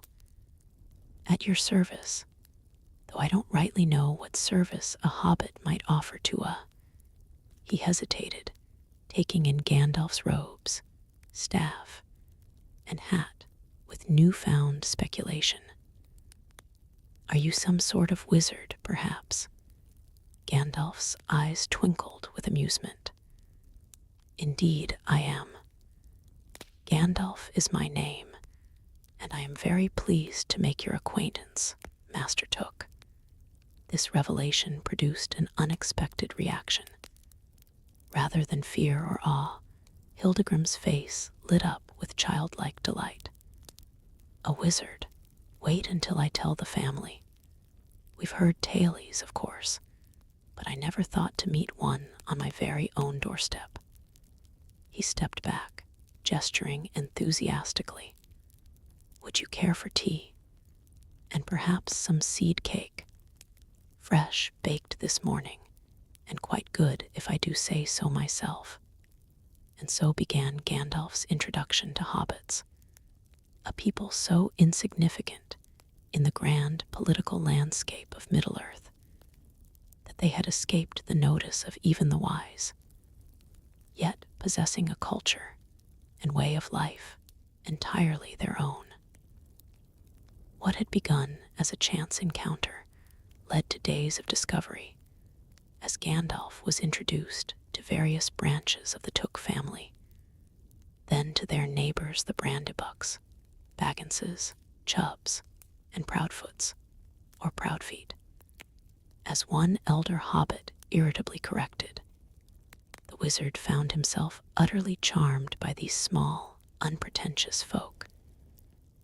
Unlike men, who often aspired to power and glory, or elves and dwarves, who each pursued perfection in their own ways, hobbits seemed content with the simple pleasures of daily life. Their ambitions extended no further than a well-tended garden, a full pantry, and the respect of their neighbors. They had no kings, no armies, and little interest in the affairs of the wider world. Yet there was a quiet strength in them that Gandalf recognized, a resilience born of their deep connection to the land and to one another. They might appear soft and sheltered, but he sensed that, when truly tested, hobbits might reveal surprising reserves of courage and determination. As autumn deepened toward winter, Gandalf found himself reluctant to leave the Shire. He had been invited to stay with various hobbit families, each seemingly eager to outdo the others in hospitality toward their unusual guest. Though he had to stoop in their rounded doorways and sleep with his feet hanging off their too short beds, the wizard found a peculiar comfort in the hobbits' homes. They were places of warmth and light, filled with simple treasures and the aromas of good food. It was during this extended stay that Gandalf began to understand the hobbits' place in the greater tapestry of Middle-earth.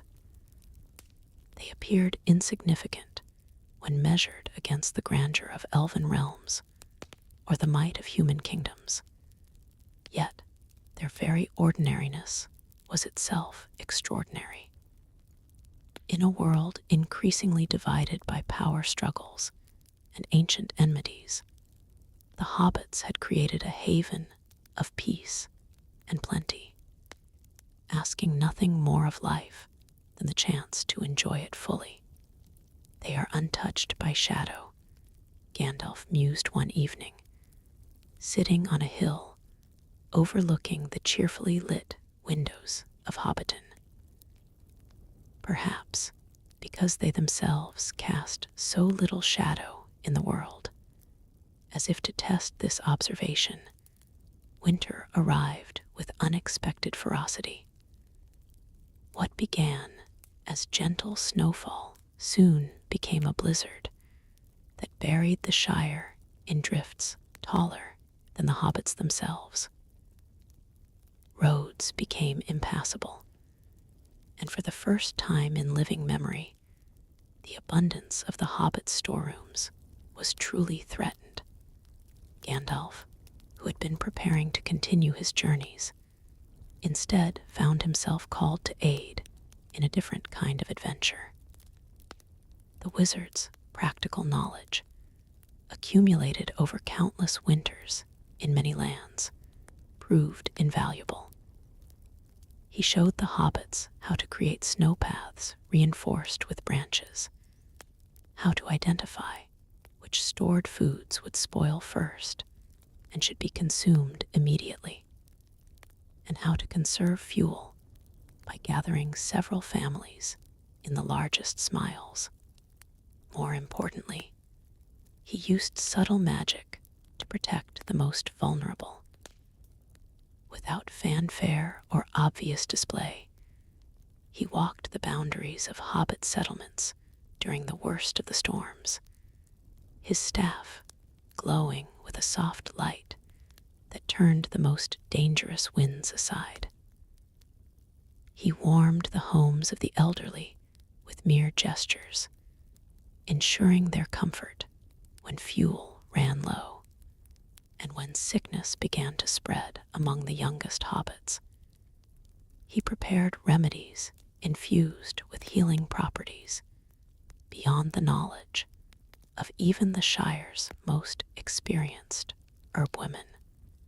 The hobbits, practical by nature, accepted these peculiarities with remarkably little fuss.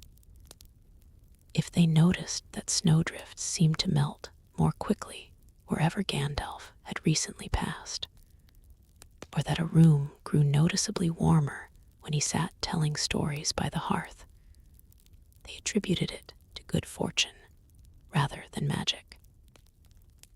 This matter-of-fact acceptance amused the wizard greatly, so different from the awe of men or the knowing respect of elves. It was during this harsh winter that Gandalf's affection for hobbits truly took root. He admired their resilience in the face of hardship, their unfailing good humor, and most of all, their instinct for mutual care. No hobbit would feast while neighbors went hungry. No family would hoard resources that could benefit the community. Without grand declarations or formal systems, they simply looked after one another, treating such behavior as nothing remarkable. "You know," said old Gerontius took one evening, as he and Gandalf shared a pipe by the fire, "we've had hard winters before, and we'll have them again. But I don't recall any quite so bearable as this one has been." He gave Gandalf a shrewd, sideways glance. Curious how troubles seem lighter when shared with a wizard, Gandalf puffed thoughtfully on his pipe. "I've done little enough. It is your people's strength that has carried you through. That, and the foundations you laid in times of plenty." Gerontius chuckled. "Foundations, is it? Well, I suppose a well-stocked larder is a kind of foundation, and good neighbors, and a warm hearth." He tapped his pipe against his palm. "Simple things, but they matter when the snow flies." "The simplest things often matter most," Gandalf agreed. "A truth your people seem to understand better than most." As winter began to loosen its grip on the land, Gandalf knew his time in the Shire must come to an end. There were other lands to visit, other peoples to understand, and growing concerns about the shadows gathering in distant corners of the world. Yet he found himself surprisingly reluctant to leave these small, cheerful beings who had welcomed him so warmly. On the eve of his departure, the hobbits of Hobbiton and nearby Bywater organized an impromptu festival in his honor. There was music and dancing, prodigious amounts of food and drink, and speeches expressing gratitude for his help during the difficult winter. Children presented him with small handmade gifts, carved wooden pipes, knitted scarves, and packets of prized pipeweed from family storerooms. "You must promise to return," insisted Adamantatook, pressing a jar of honey into his hands.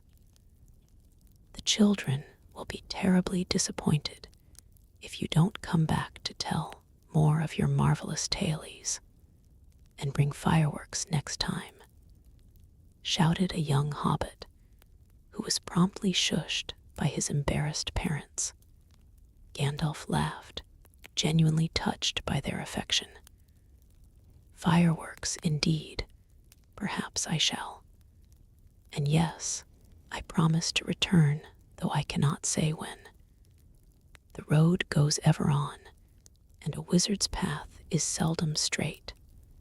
The next morning, as he strode away from the Shire with his staff in hand, and his hat set at a jaunty angle, Gandalf carried with him more than the small gifts and provisions the hobbits had insisted he take. He carried a newfound hope, a belief that even in a world growing darker with each passing year, there remained places of light and innocence worth protecting. The hobbits had affected him more deeply than he had anticipated. In their simple values and unassuming courage, he had glimpsed something essential about the struggle against darkness. Great powers and ancient wisdom had their place, but perhaps the most effective bulwark against evil was not might or magic, but the ordinary virtues of common folk: kindness, hospitality, and the quiet heroism of enduring life's hardships with good cheer. As the Shire disappeared behind him, Gandalf made a private vow to watch over these remarkable small folk. They might play no obvious role in the great events shaping Middle-earth, but in their own way, they represented everything worth preserving in this troubled world. "Hobbits," he murmured to himself with a fond smile. "Certainly the most surprising beings I have yet encountered." He chuckled softly, remembering their endless meals and comical dignities. And quite possibly the most important, though they would be the last to believe it. With this thought warming his heart, Gandalf the Grey continued on his journey, already planning when and how he might return to the Shire, perhaps, as the young hobbit had suggested, with fireworks to delight his small friends. Middle-earth held many wonders, but few had captured his affection as completely as the gentle hobbits and their peaceful corner of the world. Chapter 8: Shadows of the Past. Years had passed since Gandalf's visit to the Shire. The wizard had kept his promise to return periodically, bringing the promised fireworks and tales of his travels that delighted hobbit children and adults alike. But between these pleasant sojourns, his journeys had taken him to darker corners of Middle-earth, and his thoughts had grown increasingly troubled. Reports from Palando and Aladar, the blue wizards who had ventured far into the east, spoke of stirrings among peoples long under the sway of Sauron's previous dominion. Radagast had observed strange migrations of beasts fleeing from shadows that had no apparent source. Even Saruman, ever measured in his assessments, admitted in their rare meetings that certain ancient evils might be regaining strength. These concerns led Gandalf northward, to a land most would gladly avoid, the former realm of Angmar. once ruled by the greatest of the Nazgul, the Witch King himself. Though the kingdom had fallen over a millennium ago, its ruins remained, shunned by all save the most desperate or foolhardy. The journey itself was grim. As Gandalf crossed into the ancient borders of Angmar, vegetation became sparse and twisted. The very air seemed reluctant to enter his lungs, and birds fell silent in the leafless branches of stunted trees. Even the weather appeared affected by some lingering malice. Clouds hung low and threatening, neither raining nor dispersing, but casting the landscape in perpetual gloom. Cheerful place, Gandalf muttered to himself as he picked his way through a field of broken stone that had once been a border fortress. One can see why it never became a popular holiday destination. His humor, however forced, helped ward off the oppressive atmosphere. Gandalf had lived long enough to know that darkness fed on fear and despair.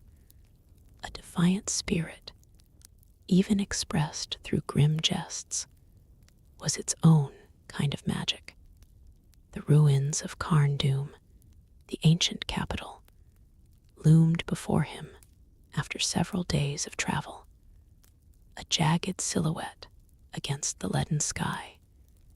Its broken towers, like accusing fingers, pointed at the heavens.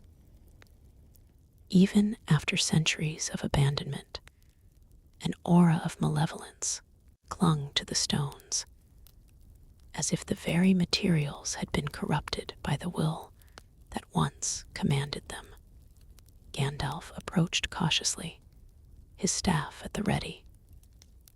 Though he expected no living enemies, even orcs avoided these haunted ruins. Other dangers might lurk in such places. Pits hidden by rubble, collapsing structures, or more subtle perils that defied easy categorization. "Let there be light," he murmured, touching his staff to the ground. The crystal embedded at its tip began to glow with a steady blue-white radiance that pushed back the unnatural shadows. The fortress was vast, and much of it had collapsed into impenetrable rubble. Guided by intuition and occasional markings, visible only to one with knowledge of ancient dark lore, Gandalf made his way toward what would have been the central keep. Here, the stone bore marks of elaborate craftsmanship, not beautiful like elven work or solid like dwarven masonry, but intricate in its own unsettling way, with motifs of serpents, wolves, and other predators woven into the architectural elements. After hours of careful exploration, Gandalf discovered what he sought: a hidden entrance leading to chambers below the fortress. The passage had been concealed behind a fallen section of wall, revealing itself only because centuries of erosion had shifted the rubble in precisely the right way. "Well, well," Gandalf murmured, examining the narrow opening. "What secrets have you kept hidden all these years, I wonder?" The passage descended steeply into darkness. As Gandalf ventured downward, the air grew colder, yet somehow less oppressive, as if whatever malevolent presence lingered in Angmar had been focused outward rather than inward, concerned more with terrorizing the surrounding lands than with guarding its most private sanctums. At the bottom of the passage, Gandalf discovered a series of chambers hewn directly from the living rock beneath the fortress. Unlike the ostentatious architecture above, these rooms were austere, functional, clearly designed for purposes other than impressing visitors. Most contained only broken furniture and rotted tapestries, the details of their former use lost to time and decay. But the innermost chamber was different. Here, carved shelves lined the walls, and upon them rested objects that had somehow survived the centuries relatively intact. Scrolls encased in metal tubes, books bound in materials Gandalf preferred not to identify, and various artifacts whose purposes were obscure but undoubtedly sinister. The Witch King's library, Gandalf said softly, his voice echoing in the silent chamber. How convenient of him to preserve his research for posterity. The wizard set to work carefully examining the materials. Many of the texts were written in languages or scripts so ancient or obscure that even he, with his vast knowledge, could decipher them only partially. Others employed codes and ciphers designed to confuse any reader not initiated into specific dark lore, and some appeared to change as he read them, the letters shifting and rearranging themselves in ways that threatened to induce vertigo if studied too long. Nevertheless, over several days of painstaking study, illuminated only by the light of his staff and occasional breaks to consume his dwindling supplies, Gandalf began to assemble a troubling picture from these fragmented sources. The Witch King had been no mere servant of Sauron, nor simply a human lord corrupted by a ring of power. He had been a scholar of dark arts, a researcher of ancient evils predating even Morgoth's rebellion. His library contained references to entities and powers that made even Gandalf, a Maya who had witnessed the music of the Aenir, uneasy. More concerning were the Witch King's own annotations and commentaries on these texts. He had been searching for something specific, methods to maintain power in the absence of a physical form, ways to influence events across vast distances, and most disturbingly, rituals for returning from defeat that should have been final. One scroll in particular chilled Gandalf to his core. Written in a spidery hand he recognized as the Witch King's own, it detailed observations on the nature of the rings of power, including the One Ring.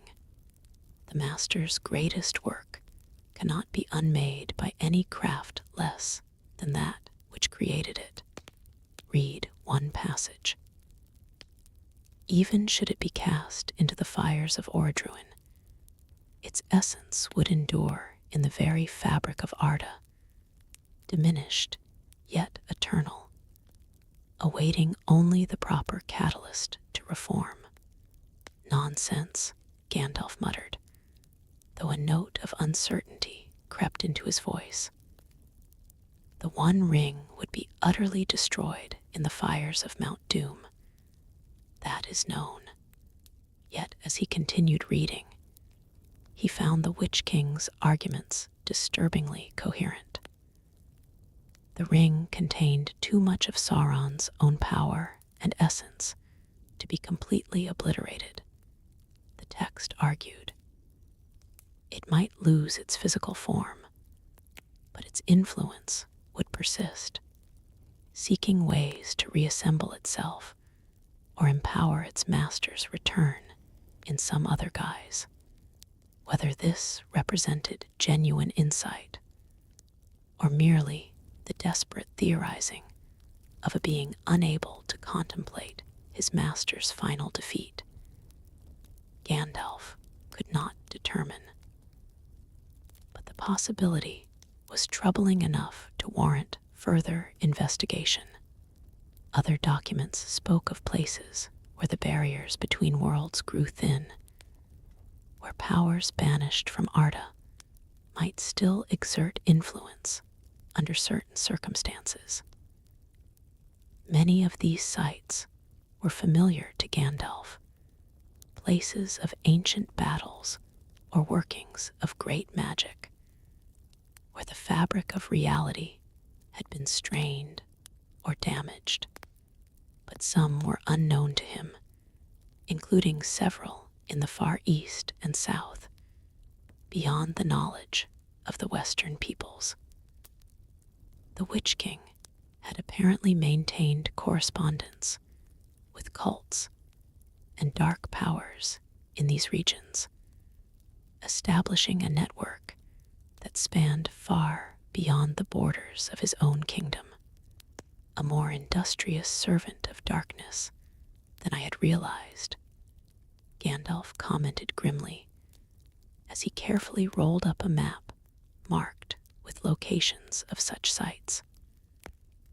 No wonder Sauron valued him so highly. On the final day of his research, as his supplies dwindled to their last crumbs, Gandalf discovered a hidden compartment beneath a seemingly ordinary stone in the chamber floor. Within lay a single book, smaller than the others, but bound in metal plates that had preserved it perfectly. The text inside was written not in any dark speech or ancient tongue, but in High Númenorian, the scholarly language of the great island kingdom before its fall. This was strange enough to capture Gandalf's full attention. For what would such a work be doing in the private collection of the Witch King? The answer became clear as he read. The book was a personal journal written by one Minalcar of Númenor, who described himself as the last keeper of the true knowledge. It detailed his escape from the island's destruction, his settlement in Middle-earth, and most significantly, his interactions with the man who would later become the Witch King. Today I met again with Lord Murazer, read one entry. His hunger for knowledge continues to grow, as does his fascination with the rings crafted by Celebrimbor. I fear what he might do with the information I have shared, yet I cannot refuse him, not while my family remains within his reach. The journal revealed that before his corruption, the Witch King had been a Númenorian lord named Murazer, of high birth and considerable learning. He had specifically sought out Minalcar for his rare knowledge of Celebrimbor's ring-crafting techniques, knowledge that had been shared with select Númenorian scholars during the height of friendship between the island kingdom and the elves. He took the ring willingly, a later entry stated. Despite all my warnings about the stranger who offered it, despite the rumors already spreading about similar gifts given to other lords, the hunger in his eyes as he placed it on his finger, I shall never forget that terrible eagerness, that fatal pride. Whatever he becomes now, I bear some responsibility for his fall. The journal ended abruptly with a hastily scrawled note. He returns, changed beyond recognition. My warnings now seem foolish even to me. The power he wields, it calls to something deep within my own heart. I must flee while I still retain the will to do so.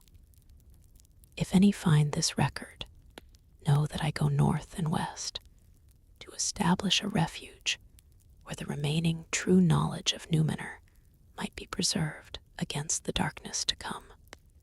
Gandalf closed the book thoughtfully. This was valuable information indeed, not only confirmation of the Witch King's origins, but also the suggestion that descendants of this Minalcar might still exist, preserving knowledge from before Numenor's fall, gathering the most critical documents, including Minalcar's journal. Gandalf prepared to leave the oppressive chambers. He had learned much, perhaps too much for comfort.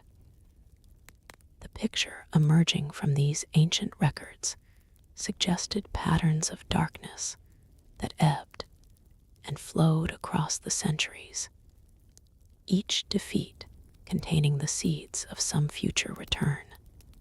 The shadow never truly departs, he murmured, remembering a line from one of the texts. It merely withdraws to gather strength anew, after carefully sealing the entrance to the underground chambers. Better that such knowledge remain buried than fall into unprepared or malevolent hands. Gandalf began the long journey southward, away from the blighted lands of Angmar.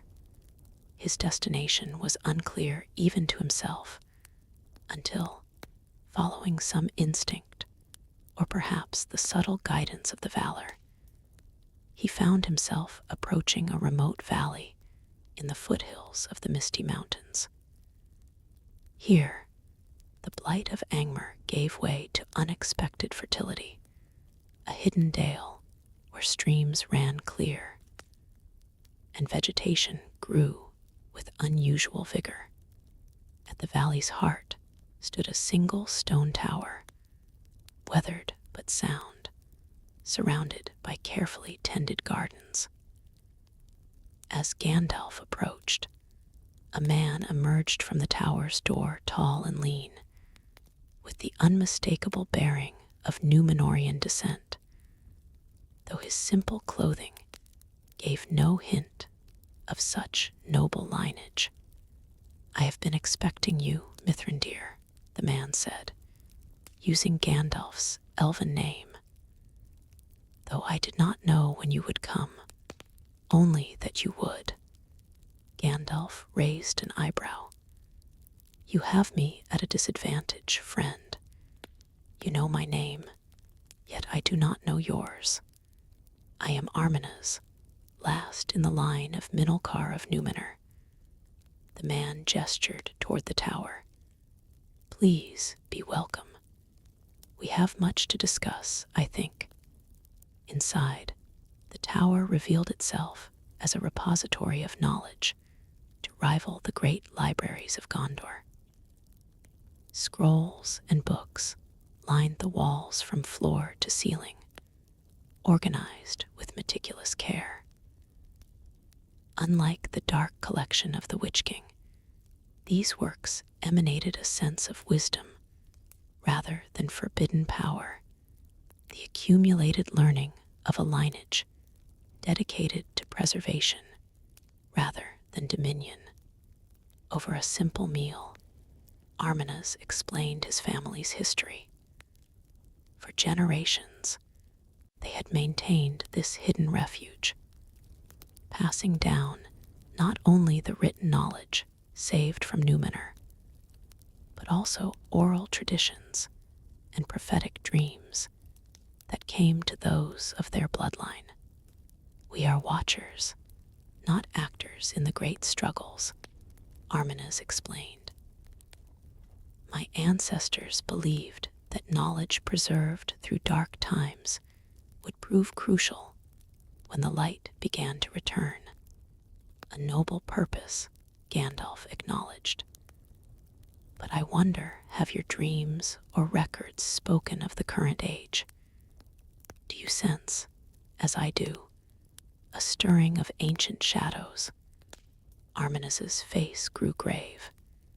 Indeed, for the past century, our dreams have grown increasingly troubled. My grandfather began the practice of recording these nocturnal visions, seeking patterns. He retrieved a leather-bound volume from a nearby shelf. The images repeat: an eye wreathed in flame, a ring falling into darkness, yet somehow rising again, a crown without a king, a throne reclaimed. He opened the book to reveal pages filled with detailed drawings, images from dreams, rendered with disturbing clarity. Many depicted scenes Gandalf recognized from historical events of the Second Age, but others seemed to portray moments yet to come. Most troubling are these, Arminus said, turning to the final pages. Here, the drawings showed familiar landmarks: the White Tower of Gondor, the gates of Moria, the plains of Rohan, all beneath skies darkened by unnatural storms or hosts of winged creatures. My own recent dreams, the man explained. Increasingly specific, increasingly urgent. Something gathers strength in the east, Mithrandir. Something that should have been destroyed long ago. Gandalf studied the images carefully. How long has your family maintained this vigil? Since before the fall of the Witch King. My ancestors believed that Sauron's defeat at the end of the Second Age was incomplete, that something of his essence remained bound to Middle-earth, unable to manifest fully, yet never truly vanquished. And the One Ring, Gandalf asked carefully. Arminus's expression darkened further. Our most closely guarded knowledge concerns the rings of power. Minalcar was among the few Númenóreans permitted to observe Celebrimbor's work, though he took no direct part in it. What he witnessed led him to believe that the One Ring, should it survive, would be the key to Sauron's potential return. He selected another volume, this one bound in faded red leather.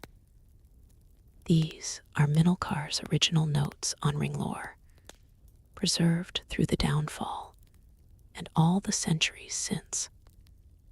They speak of how deeply Sauron invested his own essence into the One Ring, far more than was wise or necessary for mere control of the other rings. As if, he hesitated, as if he created it for more than its stated purpose, Gandalf finished. As a vessel for his own being, perhaps, an anchor to the physical world. Arminus nodded, precisely, which would mean that as long as the ring exists, Sauron cannot be truly defeated, Gandalf said grimly. Only diminished, disembodied, waiting for circumstances that might allow his return. The two spoke long into the night, comparing knowledge and theories. Arminus shared ancient maps showing locations where Sauron had established strongholds during the Second Age, many long forgotten by the current powers of Middle-earth. Gandalf, in turn, related his findings in Angmar and the troubling reports from his fellow Istari. As dawn approached, Arminus led Gandalf to a small chamber at the top of the tower. Here, a pedestal held a single object covered by a cloth of midnight blue. This has been in our keeping since Minalcar's time, Arminus said solemnly. we were instructed to guard it until one came who would understand its significance. He removed the cloth to reveal a palantir, one of the 7 seeing stones brought to Middle-earth by the faithful Númenóreans. Unlike the others Gandalf had encountered in his long life, this one appeared unmarred by time or misuse, its perfect spherical surface gleaming in the dim light. The stone of Minalcar, Arminas explained. Not counted among the 7 known to history, for it was a personal gift from the elves of a region to my ancestor, in recognition of his assistance during the crafting of the Rings of Power. Gandalf regarded the stone with a mixture of awe and caution. A palantir uncorrupted by Sauron's influence could be a powerful tool indeed, yet also a dangerous one, for all such devices are connected. It has shown us much over the centuries, Arminas acknowledged, though increasingly its visions turn eastward toward a land of shadow and fire. We lack the strength or wisdom to interpret all it reveals. He stepped back from the pedestal. I believe it has waited for you, Mithrandir. My family has been its keeper, but you may be its intended wielder in these growing dark times. Gandalf approached the stone cautiously. To use such an artifact is no small matter. The other Palantiri are scattered, some lost, others possibly fallen into hostile hands. Yet this one remains true, Arminas insisted, untouched by any save my bloodline since it came into our possession. If any can use it safely, it would be one of your order. After long consideration, Gandalf placed his hands on either side of the sphere, careful not to make direct contact yet. I will not take it from your keeping, he decided, but with your permission, I will consult it to confirm or refute our growing suspicions about the stirring darkness. At Arminas's nod of agreement, Gandalf focused his will upon the seeing stone. Unlike normal use of a palantir, which required physical contact, he employed techniques known only to the Astari, reaching out with his mind, while maintaining the protective barrier of air between his flesh and the stone's surface. Images flickered across the palantir's depths.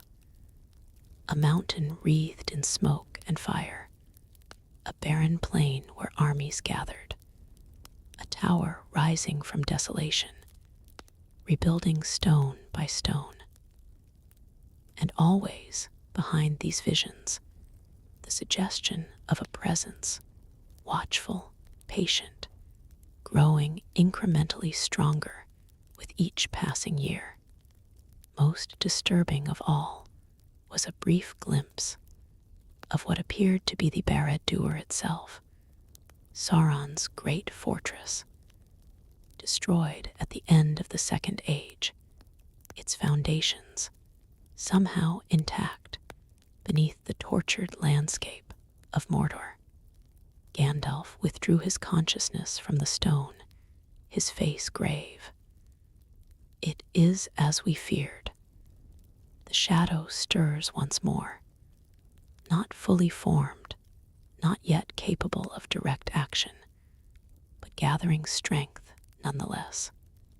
Then the prophecies are coming to pass, Arminas said quietly.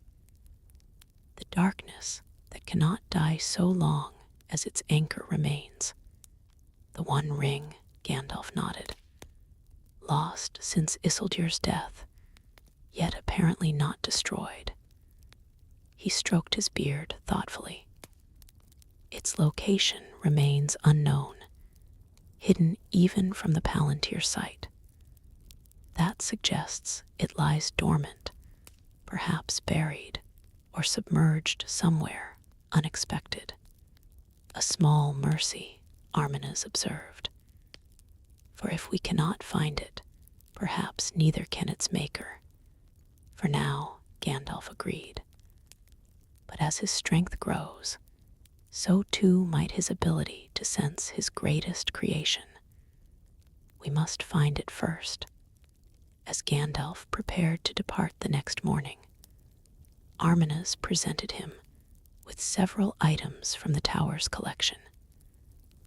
Maps showing forgotten paths through dangerous lands, a treatise on the nature and limitations of the Nazgul, and most significantly, a slender volume containing all that Minalcar had recorded about the One Ring. These belong in active hands now, not gathering dust in our isolated tower, Arminas insisted. The time for merely preserving knowledge has passed. Now it must be used. Gandalf accepted the gifts with appropriate gravity. I will use them wisely and return them when their purpose is fulfilled. If their purpose is fulfilled, Arminas corrected soberly. We stand at a crossroads, Mithrandir. The visions grow clearer with each passing year. A great conflict approaches, perhaps not in my lifetime, but certainly within the span of human generations. Then we must prepare as best we can, Gandalf replied. Gather allies, strengthen the resolve of the free peoples, and perhaps most importantly, find the One Ring before its master does. As he departed the hidden valley, Gandalf's mind was filled with new knowledge and old fears. The patterns of history were resolving into a troubling picture, one that suggested the supposed victories of the past had merely been temporary reprieves in an ongoing struggle. Sauron had been defeated, but never truly vanquished, his essence too thoroughly bound to the physical world through the ring, a shadow from the past, reaching into the future, Gandalf murmured to himself as he walked. And I, it seems, caught in the middle, in the present that hangs in the balance. The road ahead was long and uncertain. He would need to consult with the wise, to share what he had learned, while determining how much could safely be revealed to whom. Saruman, in particular, might have insights into ring lore that even the descendants of Númenor lacked, though Gandalf found himself strangely reluctant to share everything with the head of his order. For now, however, his path led toward Imladris, the last homely house east of the sea. If any in Middle-earth could help piece together this ancient puzzle, it would be Elrond Half-Elven, whose memory stretched back to the very events that had shaped the current age. With renewed purpose and a growing sense of urgency, Gandalf the Grey continued his journey, no longer merely a wanderer seeking understanding, but a sentinel alert to the gathering storm. The shadows of the past were rising once more, and he would need all his wisdom and courage to face what lay ahead. Chapter 9, Imladris, Journey from the Hidden Valley of Arminas, took Gandalf through lands increasingly touched by autumn's hand.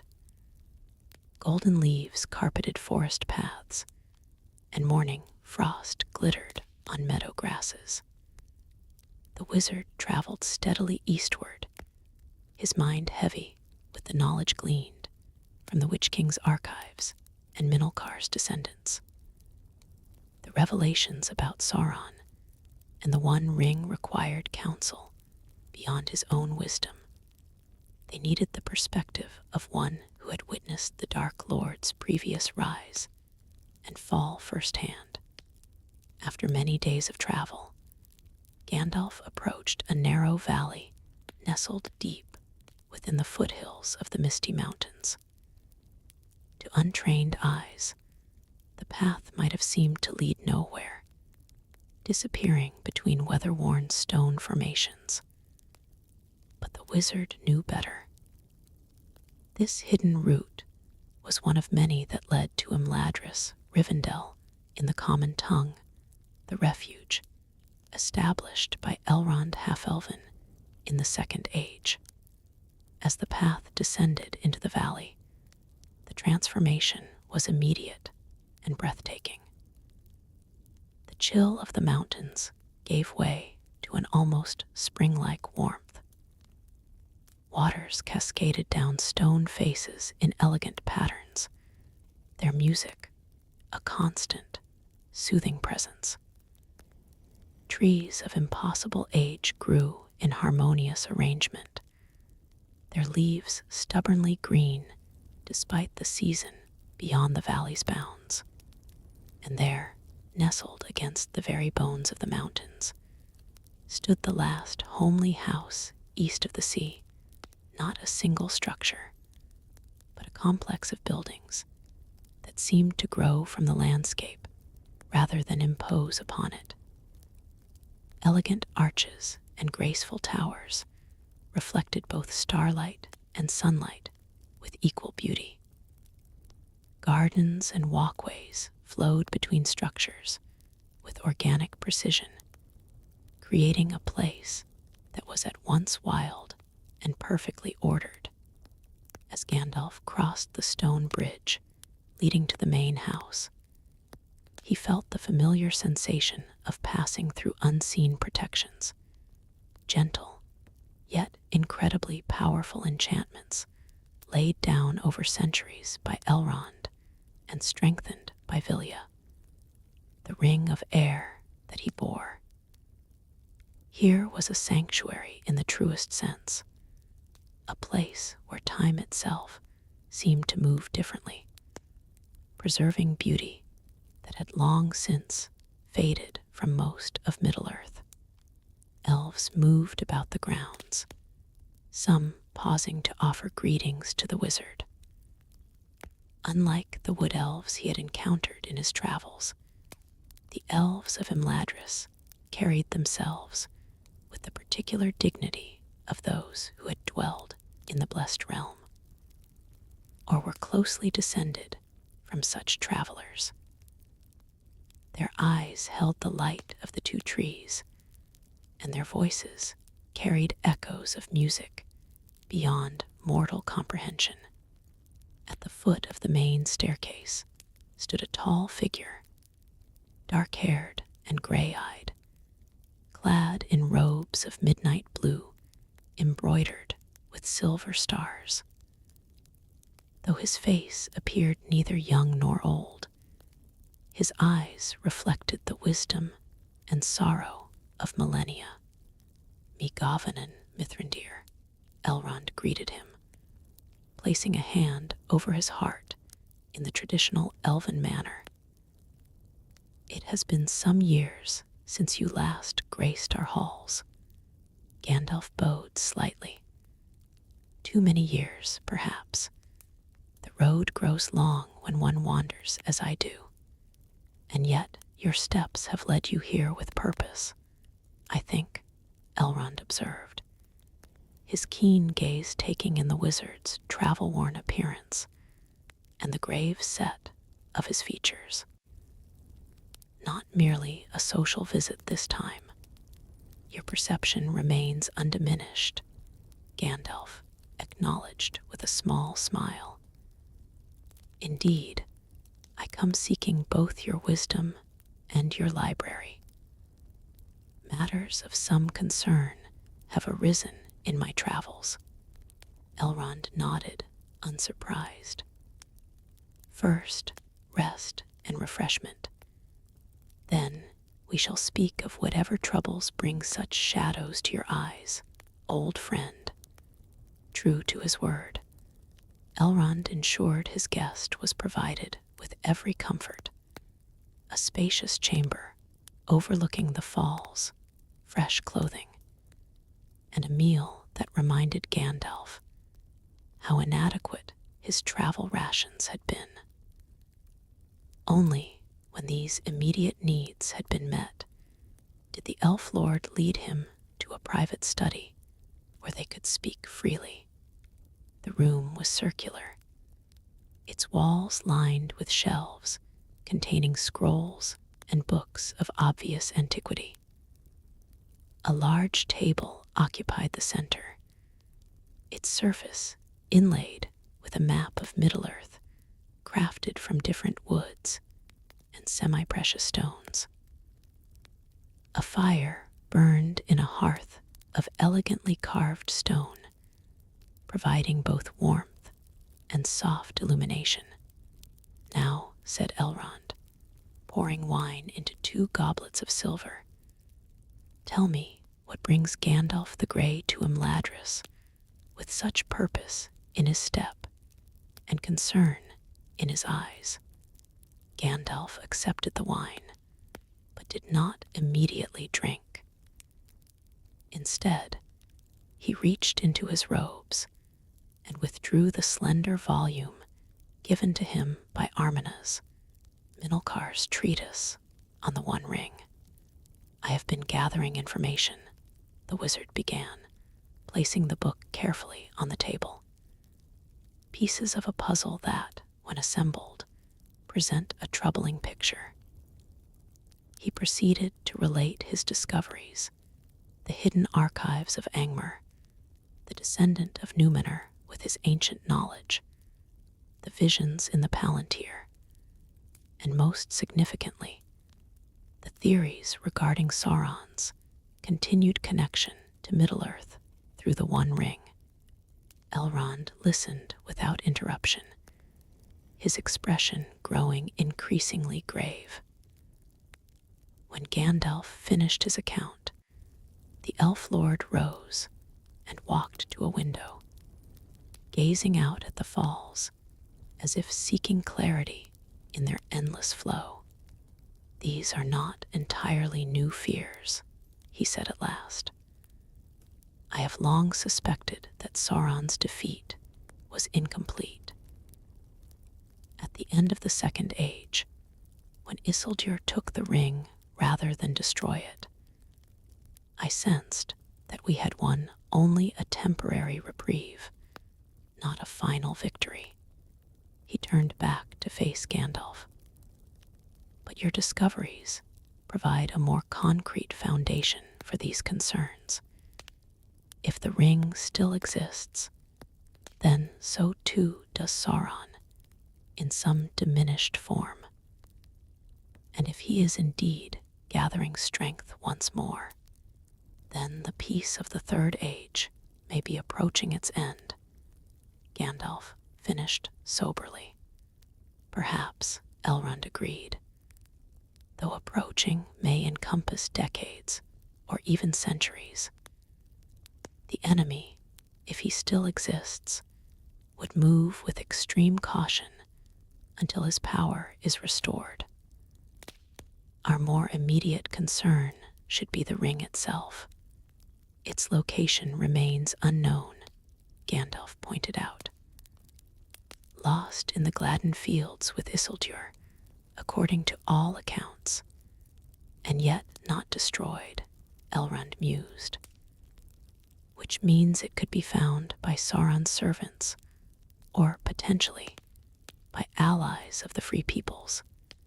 A dangerous artifact to seek," Gandalf warned. "Even with the best intentions, the ring corrupts all who possess it, as it did Isildur himself." Elrond's expression darkened at the memory. "Indeed, I was there, Mithrandir. I saw the change come over him even as we stood at the cracks of doom. A noble man, a valiant warrior, transformed in an instant by the ring's influence. He shook his head. No, we cannot simply seek the ring to use it ourselves. If found, it must be destroyed, which would require returning it to the very place Isildur refused to go, Gandalf observed.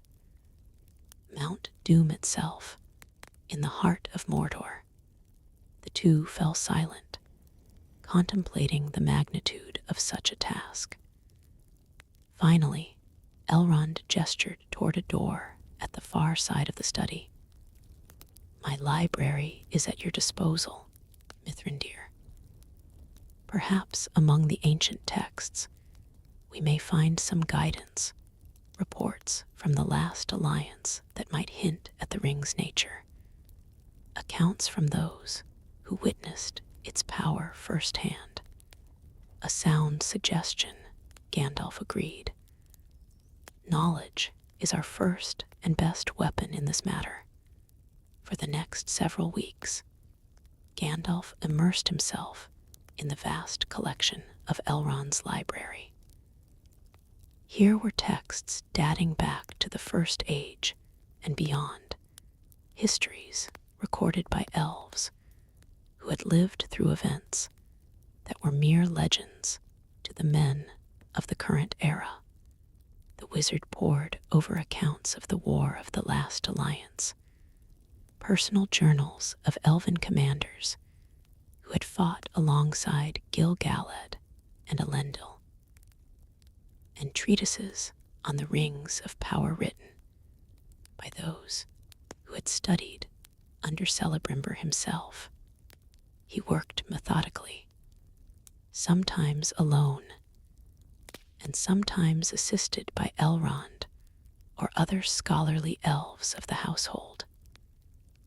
Together, they assembled a more complete understanding of the One Ring's nature and limitations, knowledge that might prove crucial if the ring were ever found. One evening, as Gandalf sat surrounded by open books and unfurled scrolls, Elrond entered the library with another elf, tall and golden-haired, with a face of ageless beauty that nonetheless bore the subtle marks of profound sorrow. Mithrandir, Elrond said, I believe you have not yet met Glorfindel during your visits to Imladris. Gandalf rose immediately, recognizing the name. The Glorfindel who fell defeating a Balrog in the fall of Gondolin. Your reputation precedes you, my lord. The golden-haired elf smiled faintly. The very same, though I prefer not to dwell on past deeds, whether of glory or sorrow. Elrond tells me you seek knowledge of the enemy and his works. Indeed, Gandalf confirmed. Any insight you could provide would be most welcome. Glorfindel joined them at the table, his manner serious. I have walked the blessed realm since my return from Mandos's halls. The Valar speak little of Middle-earth's troubles, yet I sensed a growing concern among them before my return here, as if they too perceived some distant threat reawakening. This information gave Gandalf pause. The Valar seldom intervene directly in the affairs of Middle-earth, not since the War of Wrath. If they sense something amiss, then the matter is grave indeed, Elrond finished. Though I suspect they have already taken what action they deemed appropriate. He gave Gandalf a meaningful look. The wizard understood the implication immediately. The sending of the Astari themselves had been the Valor's response to the growing shadow, a subtle intervention rather than direct action. A sobering thought, Gandalf murmured, that we 5 wizards may represent the extent of the Valor's direct assistance in the coming conflict. Not 5 alone, Glorfindel corrected gently. The Valor work through many instruments, some knowing, others unaware of their part in the greater design. I myself was sent back to Middle-earth for purposes not fully revealed even to me. The conversation continued late into the night, expanding to include broader strategic considerations. If Sauron was indeed regaining strength, then preparations must begin, subtle and gradual, so as not to alert the enemy prematurely, but comprehensive nonetheless. The kingdoms of men have fragmented since Isildur's day, Elrond observed. Arnor divided and diminished, Gondor strong, but increasingly isolated. The alliances that formed the last alliance no longer exist.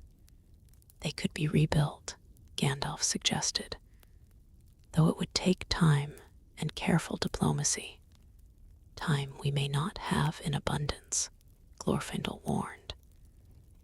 If the signs you have discovered are accurate, Mithrandir, then the enemy's return, whether in years or centuries, is now inevitable unless the ring is found and destroyed. Then our course is clear, Gandalf said firmly. We must prepare the free peoples for what is to come, strengthen their resolve and their capacity to resist, while simultaneously searching for any trace of the One Ring. Elrond nodded slowly. A dual strategy, focusing on both preparation for war and prevention of it. Wise, though immensely challenging. He traced a finger along the inlaid map, touching points representing the scattered realms of elves, men, and dwarves. The coordination of such efforts would require a council of some kind, representatives of all who would stand against the darkness. A white council, Gandalf mused, remembering Galadriel's suggestion from years past. Comprised of the wisest and most powerful opponents of Sauron, including your fellow Astari, Elrond inquired. Gandalf considered this carefully. Saruman, certainly. His knowledge of ring lore and the enemy's ways is unmatched among our order. Radagast's connection to the natural world could provide valuable intelligence. The Blue Wizards, he shook his head. They have ventured far into the east. I know not if they can be reached. And what of Galadriel and Celeborn in Lothlorien? Glorfindel suggested. Their wisdom and power would be invaluable to such a council. Indeed, Elrond agreed. Though convincing all these various powers to work in concert may prove challenging. Each has their own concerns, their own territories to protect. That is precisely why such a council is necessary, Gandalf pointed out. The enemy's greatest advantage has always been division among his opponents. We cannot afford such disunity in the face of what may come. As dawn approached, they had outlined the foundations of what would eventually become the White Council, though years would pass before it formally convened. The immense complexity of preparing Middle-earth for a threat not yet fully manifested would require patience and careful planning. When they finally concluded their discussion, Elrond walked with Gandalf to one of Imladris's many balconies, where they could watch the sun rise over the valley. The morning light transformed the falls into cascades of liquid gold, while mist rose like silver veils from the forest canopy. Beautiful beyond words, Gandalf remarked, feeling some of the weight lift from his heart at the sight. A reminder of what we strive to preserve. Beauty alone is not what gives this place its power, Elrond said thoughtfully. It is memory and hope intertwined, the preservation of what was good in the past, and the nurturing of what may yet come to be. He turned to face the wizard directly. That is what Imladris offers, Mithrandir. Not merely a repository of ancient knowledge, but a seedbed for future resistance against the shadow. A function it has served admirably under your stewardship, Gandalf acknowledged. And one it must continue to serve in the years ahead. You are welcome to remain here as long as you wish, Elrond offered. To continue your research, or simply to rest before returning to your wanderings. Gandalf smiled gratefully, but shook his head. The road calls to me already, I fear. There is much to be done, allies to contact, strongholds to assess, whispers of darkness to investigate. He gripped his staff, feeling once more the urgency of his mission. But I shall return often, if I may. The knowledge contained in your library is too valuable to ignore, and the counsel of Imladris too wise to forsake. Our doors are always open to you, Elrond assured him, and our resources at your disposal in the struggle that lies ahead. Before departing several days later, Gandalf spent time copying key passages from the ancient texts, creating a portable compendium of the most essential information regarding Sauron, the rings of power, and the history of their creation. This knowledge would guide his future investigations and inform his counsel to the leaders of the Free Peoples. As he crossed the stone bridge leading out of the valley, Gandalf paused to look back at Imladris, a haven of light and wisdom in an increasingly uncertain world. The conversations with Elrond had crystallized his understanding of the task before him. No longer was he merely responding to isolated instances of darkness. Now, he was consciously preparing for a conflict that might determine the fate of all Middle-earth. The path ahead was long and fraught with peril.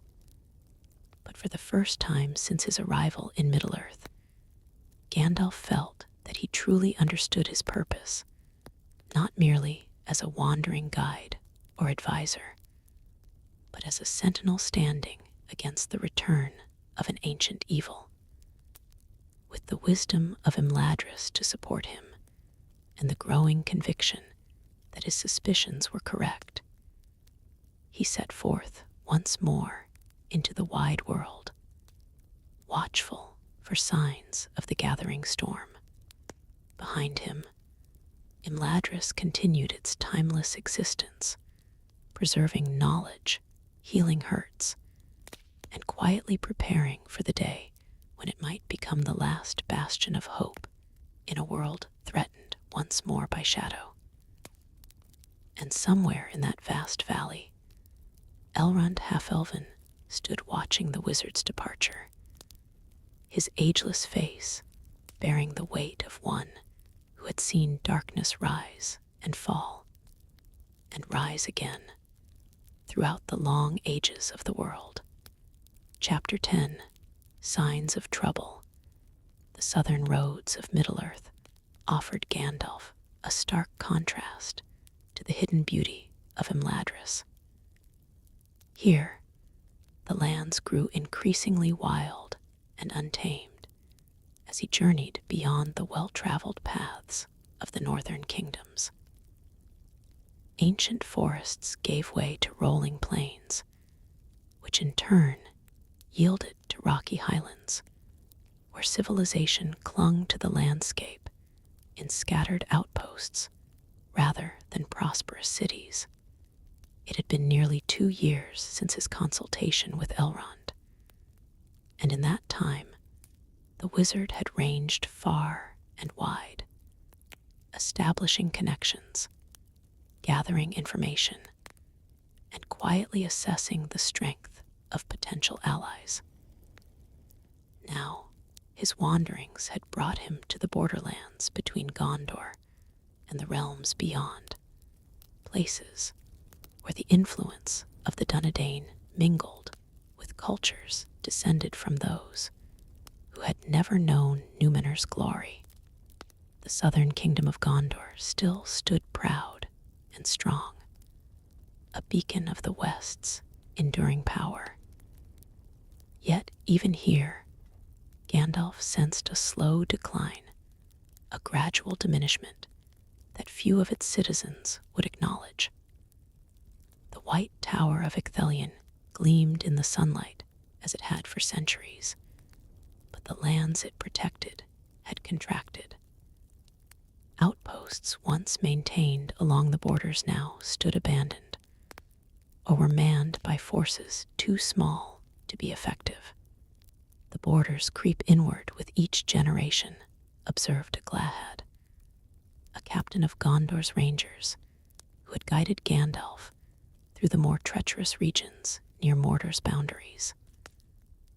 My grandfather patrolled lands that now lie under enemy control. My father watched settlements empty as families retreated to more protected regions. And he gestured toward a distant line of mountains shrouded in perpetual haze. I stand guard over an ever-shrinking realm, yet Gondor endures, Gandalf noted. Its strength may be tested, but it has not failed. Not yet, the ranger acknowledged grimly. But how long can we maintain this slow retreat before there is nowhere left to stand?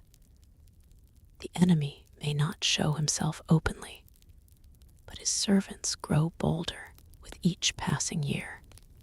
This observation aligned with reports Gandalf had gathered throughout his journey southward. Bands of orcs that once skulked in mountain caves now raided openly across borderlands. Strange cults had emerged in outlying villages, worshipping shadows and fire rather than the light revered by followers of the Valor. Travelers spoke of dangerous crossroads where wayfarers vanished without trace, and of ancient ruins reoccupied by creatures that slipped between darkness and form. Most concerning were the whispers of the Haradrim, the peoples of the vast southern deserts, once again marshaling their forces after generations of relative peace. Their tribal chieftains spoke of visions and prophecies, of a power rising in the east that would reward those who allied with it and destroy those who stood against it. After parting ways with a Galahad at the borders of South Gondor, Gandalf continued alone into lands seldom visited by folk of the West. The climate grew warmer, the vegetation sparser, and the settlements more primitive in construction, though no less complex in culture. Here, Gandalf adopted new guises, appearing as a wandering mystic or merchant rather than a wizard, adapting his appearance and mannerisms to avoid unwanted attention. In a village straddling the boundary between South Gondor and Near Harad, Gandalf encountered the first direct evidence of what he had feared. The settlement, once a trading post where the cultures of North and South mingled peacefully, had transformed. A temple of black stone now dominated the central square, its architecture jarringly out of place among the simple mud brick dwellings. Sharp angles and unsettling proportions gave the structure an alien quality, as if it had been designed according to principles that defied natural harmony. Approaching at twilight, disguised as a merchant seeking shelter, Gandalf observed red-robed acolytes leading villagers in prostration before the temple entrance. Above its doorway, a stylized eye had been carved into the stone, surrounded by flames, a symbol unfamiliar to most in the current age, but one Gandalf recognized with a chill of recognition. It was an ancient emblem associated with Sauron during the Second Age, before the forging of the One Ring. "You are not from these parts," a voice observed from the shadows beside him. Gandalf turned to find a tall man wrapped in the dust-colored robes of a desert traveler. Unlike the villagers, whose features reflected the mixed heritage of borderlands, this stranger bore the unmistakable traits of Númenorian descent: gray eyes, dark hair, and a bearing that spoke of ancient nobility despite his weathered appearance. "Nor, I suspect, are you," Gandalf replied carefully. The stranger's mouth twitched in the ghost of a smile. "Perceptive. I am a Drahil, a wanderer like yourself, though perhaps with more purpose than most realize." There was something in the way he emphasized purpose that caught Gandalf's attention. A noble pursuit having purpose. Mine is simply to understand these changing times. Then we may share similar interests, a Drahil said quietly. But this is not the place for such discussions. The eyes of the temple see much, and those who question too openly tend to disappear during the dark hours. He gestured toward the outskirts of the village. "I have a camp beyond the southern wells. If you seek shelter for the night, you would be welcome to share my fire." Gandalf recognized the careful invitation for what it was, a potential ally, identifying himself with deliberate caution. "Most generous. I find my prospects in the village less appealing than I had hoped." As darkness fell fully, Gandalf followed a Drahil to a small encampment nestled among wind-sculpted rock formations outside the village.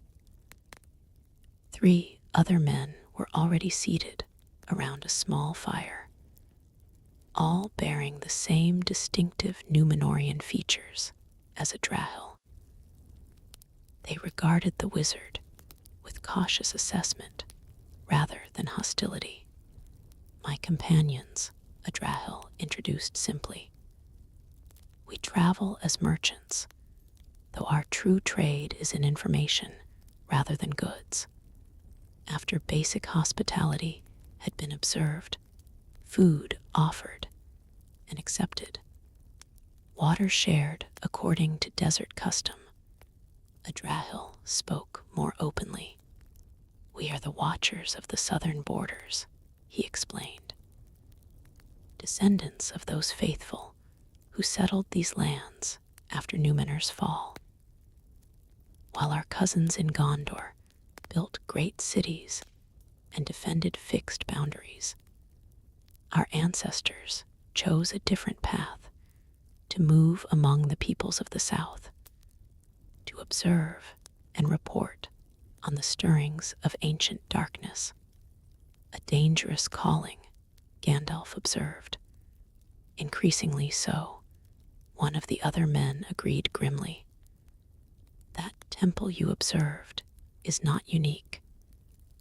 12 similar structures have been built across Harad in the past decade, always with the same design, always with the same symbol. The eye, Gandalf murmured. Adrahil shot him a sharp glance. You recognize it.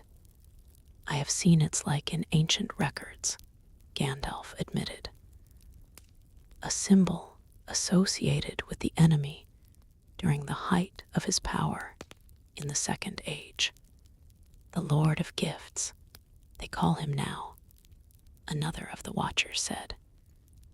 The voice from the east who speaks through dreams and visions, promising power to those who serve and suffering to those who resist. Adrahil unrolled a map on the ground between them, weighing its corners with stones.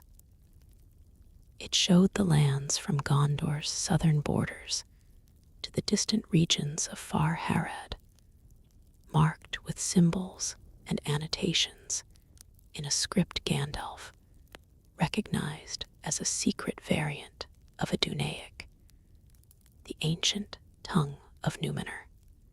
The red markings show temples constructed within the last 20 years, Adrahil explained, pointing to a disturbing number of symbols scattered across the map. The blue indicate unusual troop movements among the Haradrim. And these, he indicated black symbols concentrated along eastern routes, represent confirmed sightings of the Nine.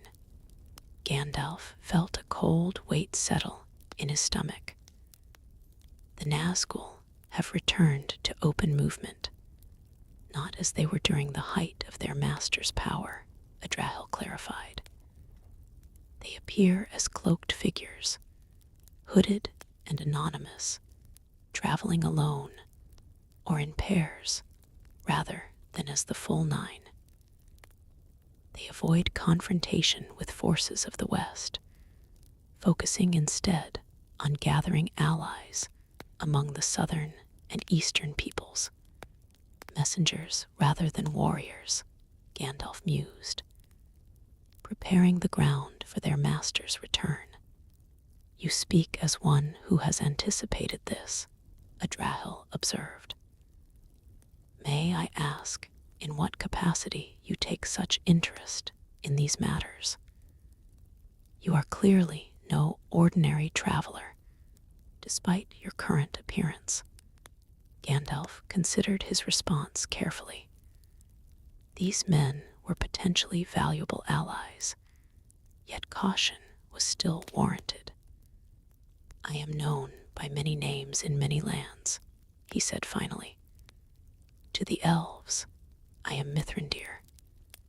In the northern kingdoms, some call me Gandalf. I am one of 5 sent to oppose the very darkness you now watch gathering.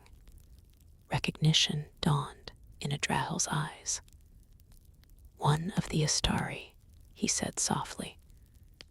The wise ones from beyond the sea.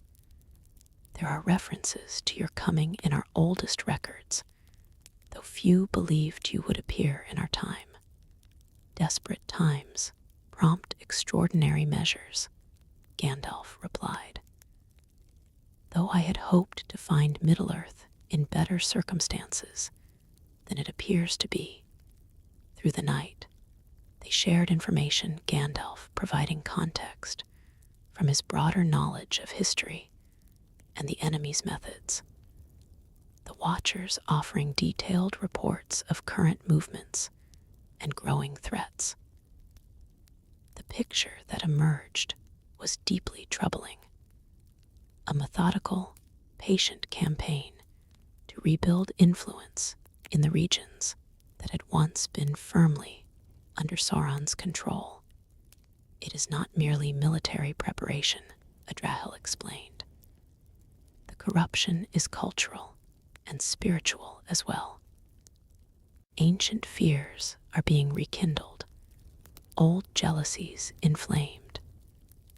Peoples who have lived peacefully alongside one another for generations now view their neighbors with suspicion.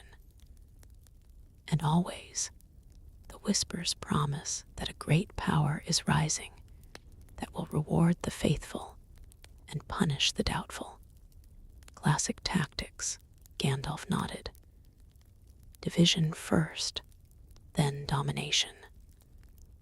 The enemy has always understood that unified opposition is the greatest threat to his power. As dawn approached, Adrahil revealed one final, disturbing piece of information. "There is something else you should know," he said, his voice lowered despite the privacy of their camp. "Something that has afflicted all of us who share the blood of Numenor, especially those with the strongest lineage. Dreams," Gandalf guessed, remembering similar reports from Arminas. Adrahil looked surprised. "Yes, how did you? I have encountered others of your bloodline who experienced the same," Gandalf explained. "It seems those with Númenórean heritage are particularly susceptible to certain influences. Perhaps because of your ancestors' interactions with the Eldar and the Valar.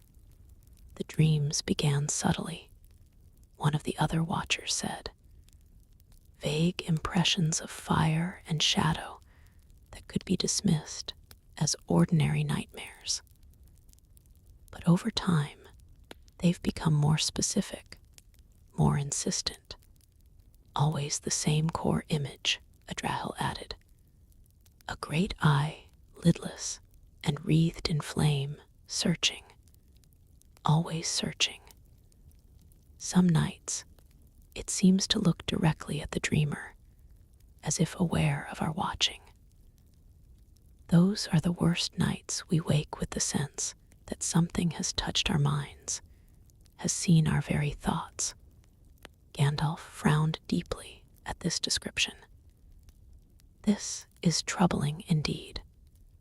Such dreams may be more than mere nightmares. They could be attempts at influence or information gathering. By the enemy himself," Adrahil asked, unable to completely mask his alarm. "Perhaps," Gandalf answered carefully, "or by his most powerful servants. The Nazgul, particularly their leader, possessed considerable abilities to influence dreams and thoughts, even before they received their rings of power. In their current state, bound to their master's will, they might serve as extensions of his awareness. Is there any protection against such intrusions?" asked the youngest of the watchers, who had remained mostly silent until now. Gandalf considered the question thoughtfully. "The elves have methods, techniques of mental discipline that create barriers against unwanted influence. I could teach you some basic approaches, though mastery would require more time than we have now." He reached into his robes and withdrew small cloth pouches filled with dried herbs. "These, too, may help, a mixture of plants known to the Eldar for their properties of protecting dreamers. Place them beneath your pillow or burn a small amount before sleeping. Before departing the next morning, Gandalf and the Watchers established a system for future communication, drop points where messages could be left, trusted merchants who could carry coded information, and recognition signals that would identify allies to one another. Our network extends throughout the southern regions, Adrahil explained. Not large in numbers, but strategically placed. Whatever comes, we will not be caught unaware. That may prove invaluable in the days ahead, Gandalf acknowledged. For I fear the gathering I've witnessed here is but a prelude to movements that will eventually threaten all the free peoples of Middle-earth. As they prepared to go their separate ways, Adrahil drew Gandalf aside for a final, private word. There is something else, something I've told none of my companions. He glanced around to ensure they weren't overheard. In my dreams, the eye is not merely searching. It is fixed upon something specific, a small object of tremendous importance. I sense its desperate hunger, its consuming need to find this thing. Gandalf felt a chill that had nothing to do with the pre-dawn desert air. Can you perceive what this object might be? Not clearly, Adrahil admitted. But in the dreams, it appears as a simple golden ring, unremarkable in appearance, yet somehow containing immense power. The eye desires it above all else, with an intensity that borders on madness. These dreams began recently, Gandalf asked, keeping his voice carefully neutral despite the alarm coursing through him. Within the past year, Adrahil confirmed, and they grow more frequent, more intense with each passing month. This revelation confirmed Gandalf's worst fears. If Sauron's consciousness was actively seeking the One Ring, then his power was increasing more rapidly than anyone had anticipated. What had seemed a distant, gradual threat might instead be an imminent danger. Guard your mind carefully, Gandalf warned. And should these dreams reveal anything more specific, any hint of the ring's location, or of the enemy's plans, find a way to get word to me immediately, regardless of risk or difficulty. You believe war is coming, Adrahil said. It wasn't a question. War has already begun, Gandalf replied grimly. A war of influence and corruption that precedes the clash of armies. The only question is how long before the shadow takes physical form once more. They parted with the formal courtesy of those who recognized they might never meet again, each returning to their appointed tasks in the greater struggle. Gandalf turned his steps northward and westward, intent on bringing his discoveries to the attention of the still-forming White Council. That night, camped alone beneath the vast desert sky, Gandalf experienced his own dream of the Eye for the first time. Unlike the vague impressions described by the Númenóreans, his vision was shockingly vivid, perhaps because of his nature as a Maya, perhaps because the searching consciousness recognized him as a significant threat. In the dream, he stood upon a barren plain beneath a sky the color of bruised flesh. Before him loomed a mountain wreathed in smoke and fire, and atop it, a tower of impossible proportions was being rebuilt, stone by black stone. At its summit, a great eye formed of living flame gazed outward, its pupil a void of absolute darkness. The malice emanating from it was palpable, a force that seemed to press against Gandalf's very being. As he watched, the eye slowly turned toward him, its attention fixing upon him with terrible recognition. He felt it probing, seeking entrance to his thoughts, attempting to identify him with certainty. Alarin, it seemed to whisper, though no sound actually passed between them. You cannot hide your true nature from me, servant of the Valor. I remember you from before the breaking of the world. With all his will, Gandalf reinforced his mental barriers, drawing upon techniques learned in Valinor before the beginning of time. The pressure intensified, the eyes' gaze burning like a physical flame, but his defenses held. It makes no difference. The presence continued. I have taken different forms throughout the ages. I have been destroyed and returned. I am woven into the very fabric of Ardo itself. Can your masters say the same?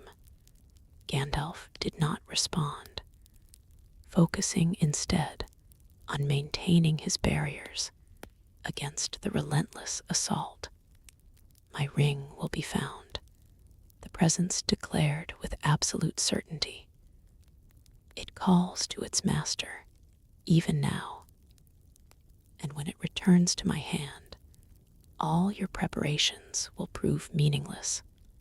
The dream shifted suddenly, showing flashes of possible futures, Gondor in flames, the White Tower crumbling, armies of orcs and men marching under the banner of the Eye.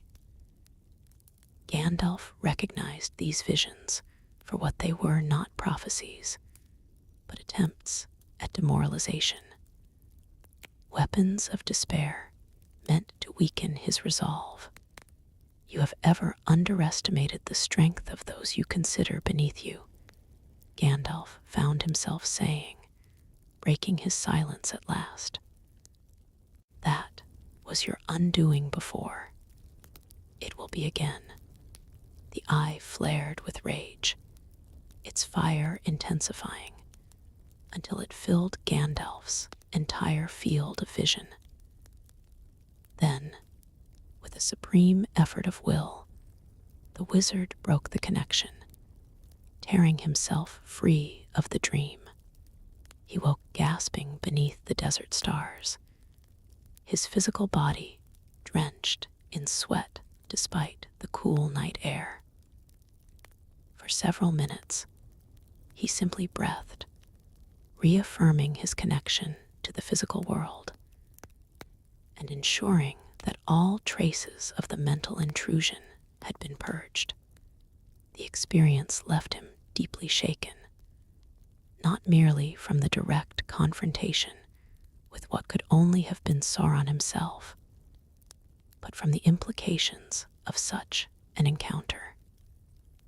For the enemy to possess such power already, to reach across vast distances and touch the minds of those who opposed him, suggested that his return was proceeding more rapidly than anyone had feared.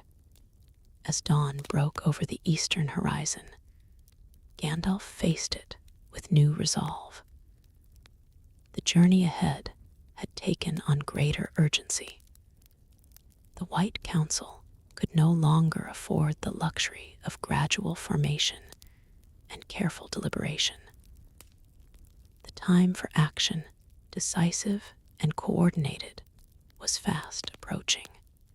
With his staff in hand and the weight of his discoveries heavy upon his mind, Gandalf the Grey continued his journey northward.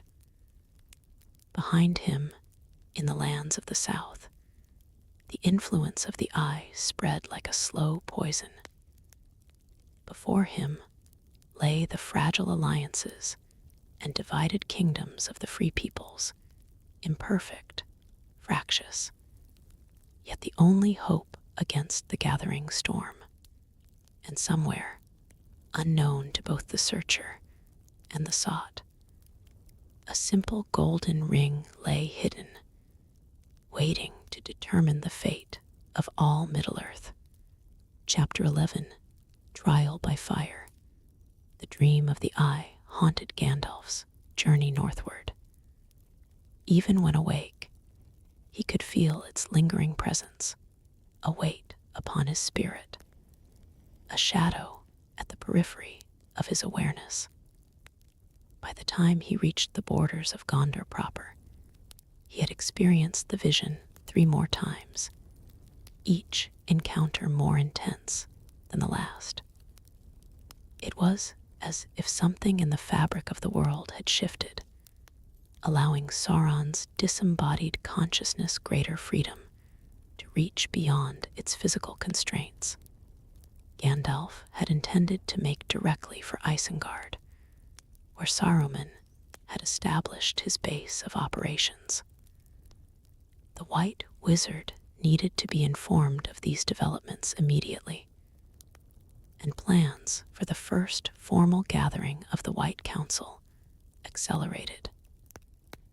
But fate, or perhaps something more deliberate, intervened to delay his journey.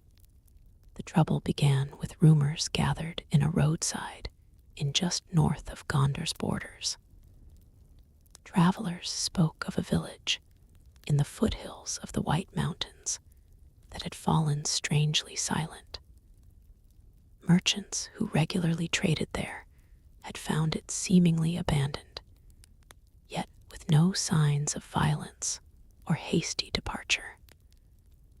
Livestock remained in their pens, meals sat uneaten on tables, yet not a single villager could be found. Then more disturbing reports emerged of lights seen at night, moving in precise formations around the village perimeter, of strange chanting carried on the wind, and most alarmingly, of travelers who approached too closely, simply vanishing without trace. "The king's men won't go near it," an elderly merchant confided to Gandalf over mugs of ale. "Say it's outside their jurisdiction, being technically in the borderlands. But I've known Falka, the headman there, for 30 years. Good man, solid as the mountains. Whatever's happened there isn't natural. I'll stake my life on it." Gandalf had intended to simply pass this information along to the appropriate authorities in Gondor. His mission regarding Sauron's stirrings was too urgent to be delayed by what might be nothing more than local troubles or superstitious fears. Yet something about the tale nagged at him, an echo of the reports he had gathered in the south about temples dedicated to the eye. "This village," he asked the merchant, "has there been any change in its circumstances recently? New arrivals, perhaps, or unusual occurrences before the disappearances began?" The merchant furrowed his brow in thought. "Now that you mention it, Falka did speak of a wandering preacher who'd settled there some months back, called himself a prophet of some sort. Falka wasn't much impressed, said the man spoke of fire and destruction in a way that unsettled the village children. But some of the younger folk were drawn to him, especially those discontented with village life. That decided it. Gandalf's instincts, honed over centuries of confronting darkness in its many guises, told him this was no ordinary matter. if the enemy was indeed extending his influence northward through human agents. This village might represent the first such incursion into lands, long considered safely within the West's sphere of protection. Where exactly is this village? Gandalf asked, signaling for another round of ale to loosen the merchant's tongue further. Heikler is its name, the man replied. 2 days' journey west of here, just beyond the old forest. But you're not thinking of going there alone, are you, old man? No offense, but whatever's happened there has frightened off armed men with far stronger backs than yours. Gandalf merely smiled, allowing the merchant his assumptions about an elderly traveler's capabilities. I merely wish to skirt widely around such troubles. One cannot be too careful on the roads these days. The next morning, Gandalf set out not to avoid Heikler, as he had implied, but directly toward it. The road westward took him through increasingly sparse settlements, small farming communities that grew progressively more guarded as he approached the region surrounding the silent village. At the last hamlet before Heikler itself, he found the doors barred against him until he identified himself as a wizard seeking to investigate the strange occurrences. You'll find nothing but death there, warned the village elder, a stern-faced woman who had reluctantly offered Gandalf shelter for the night. 3 of our young men went to Heikler a fortnight past, thinking to discover what had happened. None returned. We've burned offerings at the old shrine ever since, hoping to appease whatever power has taken residence there.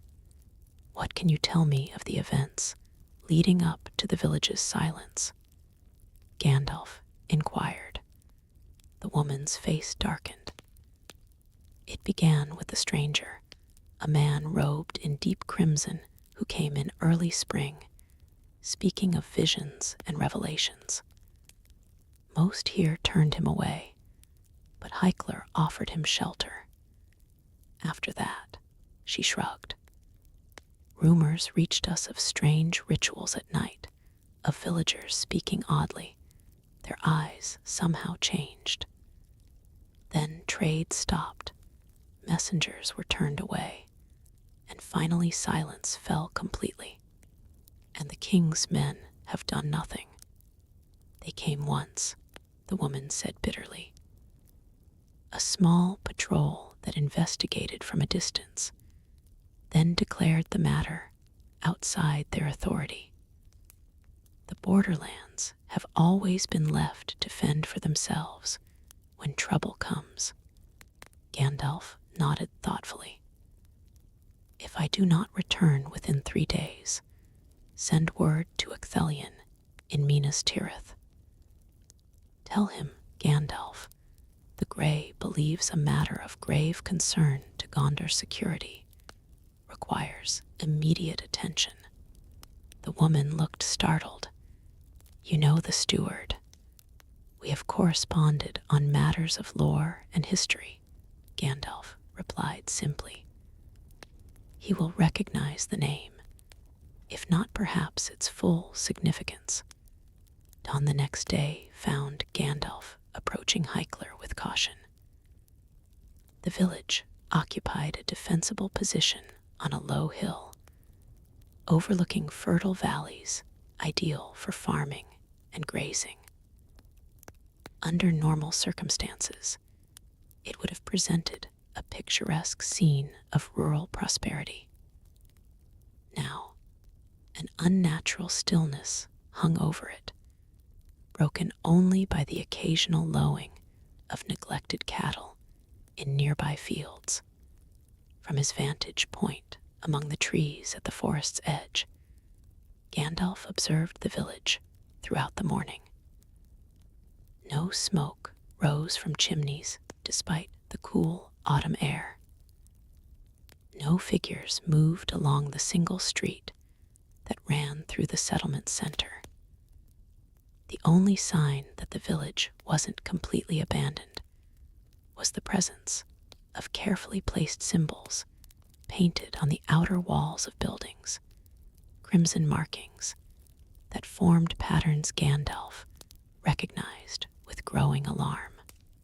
Protection sigils, he murmured to himself, but not against evil for it. These were ancient symbols associated with dark rites from the Second Age, when Sauron had encouraged human sacrifice among his followers. Their presence here, in a previously peaceful village at the borders of Gondor, represented a level of organized malevolence that exceeded Gandalf's expectations. This was no isolated cult led by a deluded fraudster. This bore the hallmarks of direct influence from Mordor itself. As dusk approached, Gandalf's vigilance was rewarded with the first signs of activity. Figures emerged from various buildings, moving with odd, synchronized precision toward the village center. They wore hooded robes of undyed wool, simple farmers and craftspeople, transformed into something more sinister by their unnatural movements and complete silence. At the village center stood a structure that had not been visible from Gandalf's earlier vantage point. A crude stone altar surrounded by tall poles, from which hung unidentifiable objects that swayed slightly in the evening breeze. As the villagers formed a circle around this grim arrangement, a new figure appeared, tall and commanding. Clad in robes of such deep crimson, they appeared almost black in the fading light. Even at this distance, Gandalf could sense the wrongness emanating from this figure. While apparently human in form, something about its movements suggested otherwise, as if the body were merely a garment worn by something that had never known human limitations or compassion. A possessed vessel, Gandalf muttered grimly, remembering ancient texts describing how spirits subservient to Sauron could, under certain circumstances, take control of human hosts who had surrendered their will. Not the Nazgul, who existed in a state between life and death, but something else, perhaps a lesser Maya corrupted in the elder days, or even a human sorcerer who had extended his life through unnatural means. As night fell fully, torches were lit around the altar, illuminating the scene in flickering orange light. The crimson-robed figure began to speak, his words carrying clearly through the still air despite being in a language Gandalf had not heard spoken aloud in thousands of years. Black speech, the tongue Sauron had created for his servants in the First Age. What followed confirmed Gandalf's worst fears. The ceremony unfolding before him was a rite of blood sacrifice, not yet of humans, but clearly building toward such an atrocity.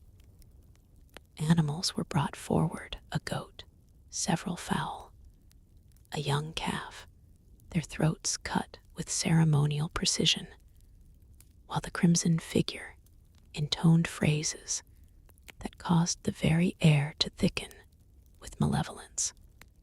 More disturbing than the sacrifice itself was its effect on the gathered villagers. With each killing, their movements became more fluid, more natural, as if whatever influence controlled them was strengthened by the ritual. Some began to sway rhythmically. Others called out responses to the crimson figure's invocations. These were not unwilling victims, but converts, their minds reshaped by extended exposure to dark influences. As the ritual reached its climax, Gandalf observed with mounting horror as two villagers dragged forward a struggling figure, a young man bound and gagged, clearly not a willing participant. Here, at last, was the intended purpose of the ceremony. The first human sacrifice in what would undoubtedly become a regular practice if left unchecked. Gandalf had seen enough. While his mission required gathering information rather than direct intervention in most cases, there were lines he could not allow to be crossed. The corruption of an entire village was disturbing. The imminent sacrifice of an innocent was intolerable. Moving with speed and silence remarkable for his apparent age, Gandalf circled to the village's eastern edge, where buildings stood closest to the surrounding forest. Here, he could approach without immediately being seen by those focused on the central ritual. Once within the village boundaries, he paused to prepare himself for what would be his first direct confrontation with a servant of the enemy since taking physical form in Middle-earth. The limitations placed upon the Astari were clear. They were not to match power against power directly, not to dominate the wills of the free peoples through displays of their true nature. But these constraints were balanced against their purpose, to oppose Sauron and his works.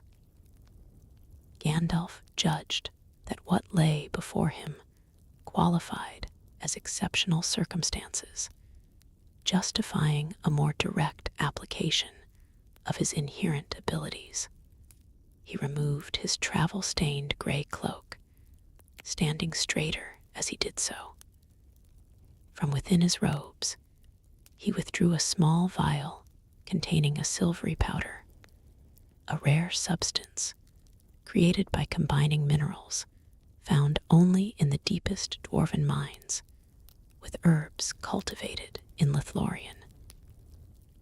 This he sprinkled in a circle around himself, whispering words of power that caused the powder to glow with a subtle blue light.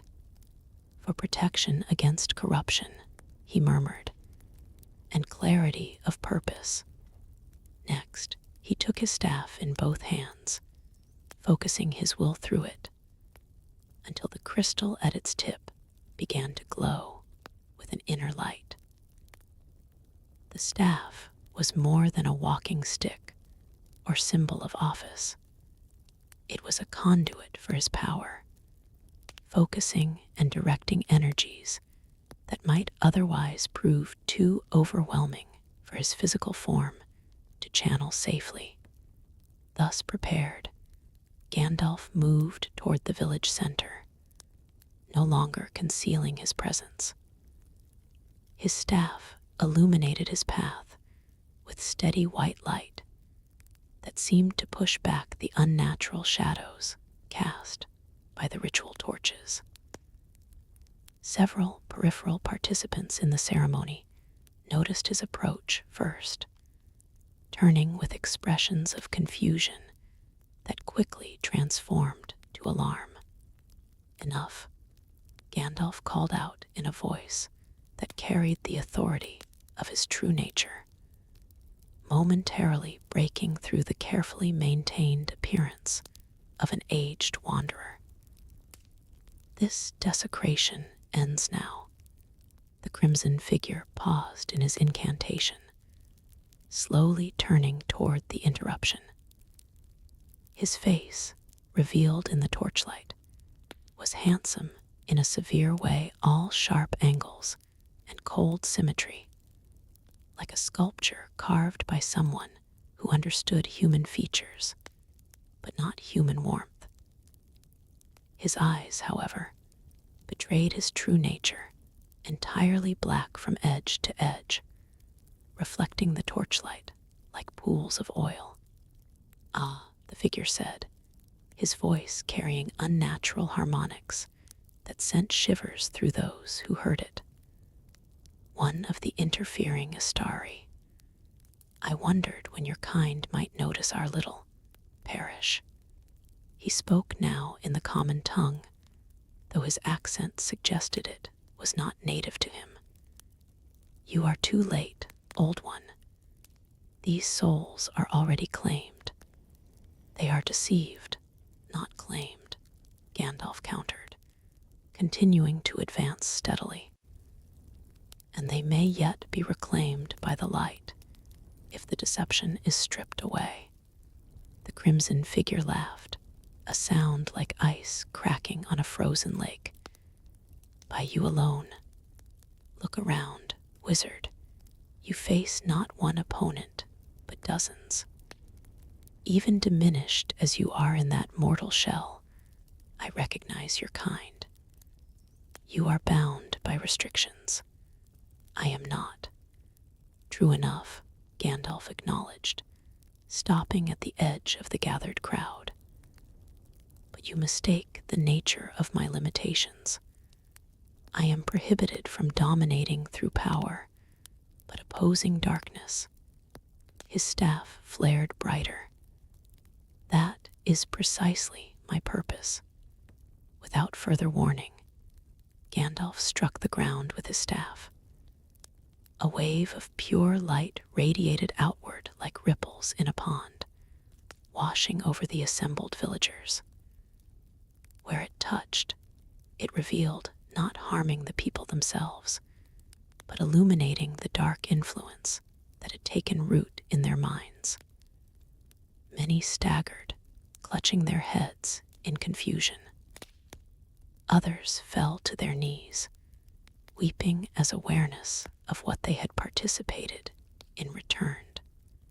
The crimson figure snarled, raising his hands in a complex gesture that gathered the shadows cast by the torches, condensing them into a palpable darkness that he hurled toward Gandalf like a spear.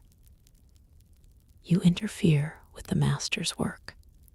Gandalf raised his staff defensively, meeting the attack with a barrier of light that caused the shadow construct to dissipate on contact.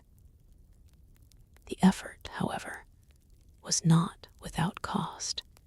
He felt the strain immediately, a reminder of the energy required to channel magic through his physical form. "Your master overreaches," Gandalf replied, gathering his strength for a counterattack. "These lands are under the protection of the West. The West weakens," the crimson figure sneered. "Its guardians diminish. Its peoples forget, while the master's strength grows daily, feeding on their fear and division." As they spoke, Gandalf noted that some of the villagers had begun to flee, the spell of compulsion broken by his initial attack. Others, however, remained in place, those most deeply corrupted. They were subsumed by prolonged exposure to the dark influence. These moved to stand beside the crimson figure, their eyes reflecting the same unnatural blackness as his. "Valka," Gandalf called to one such man, recognizing the village headman from descriptions he'd been given. "Your mind is not your own. Fight the influence that clouds it." The headman smiled vacantly. "Why would I fight clarity, old one? The master shows us truth, that the strong will rule and the weak will serve. We have chosen our side in the coming war. You have surrendered to fear, Gandalf corrected sadly. A choice made under coercion is no choice at all. The crimson figure had used this exchange to prepare his next attack. With a gesture of both hands, he caused the fire from the ritual torches to leap forth, forming a ring of flame around Gandalf that quickly constricted, threatening to engulf him. Gandalf responded instinctively, spinning his staff above his head to create a vortex that drew the flames upward and dispersed them into the night sky. But before he could recover his balance, 3 of the corrupted villagers rushed him from different directions, wielding farming implements as makeshift weapons. For a moment, Gandalf was forced to deal with them as any mortal might, sidestepping the first attacker, parrying the second's pitchfork with his staff, ducking beneath the third's swinging flail. He was careful to use only enough force to disable without seriously injuring, aware that these were victims as much as aggressors. The crimson figure used this distraction to his advantage. Raising his arms toward the night sky, he began an incantation that caused the air above the village to warp and twist, forming a vortex of darkness that descended slowly toward the ritual space. Within this spinning void, shapes appeared, half-formed spectral entities that reached with clawed hands toward the physical world. "Behold the Master's favor," the crimson figure called out. "The servants of the Eye come to claim what is offered." Gandalf recognized the ritual with a shock of alarm. This was necromancy of the darkest kind, an attempt to create a temporary breach between the world of the living and the realm where certain spirits lingered, neither alive nor truly dead, bound to Sauron's service. If completed, it would allow these entities to possess the remaining villagers, creating perfect servants whose bodies would remain alive while their spirits were displaced. Understanding that he could no longer afford to hold back, Gandalf closed his eyes briefly, centering himself. When he opened them again, something of his true nature shone through, a light that had nothing to do with physical illumination, but rather with the primordial radiance of a being who had beheld the world's creation. "I am a servant of the secret fire, wielder of the flame of Anor," he declared, his voice resonating with power older than Middle-earth itself. These were not merely words, but a statement of identity, a reminder to himself of the power he could access, even in his limited form, should necessity demand it.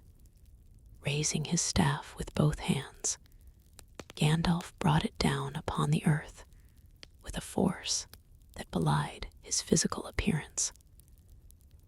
The resulting shockwave knocked the corrupted villagers off their feet and momentarily disrupted the crimson figure's concentration, causing the spectral vortex to waver.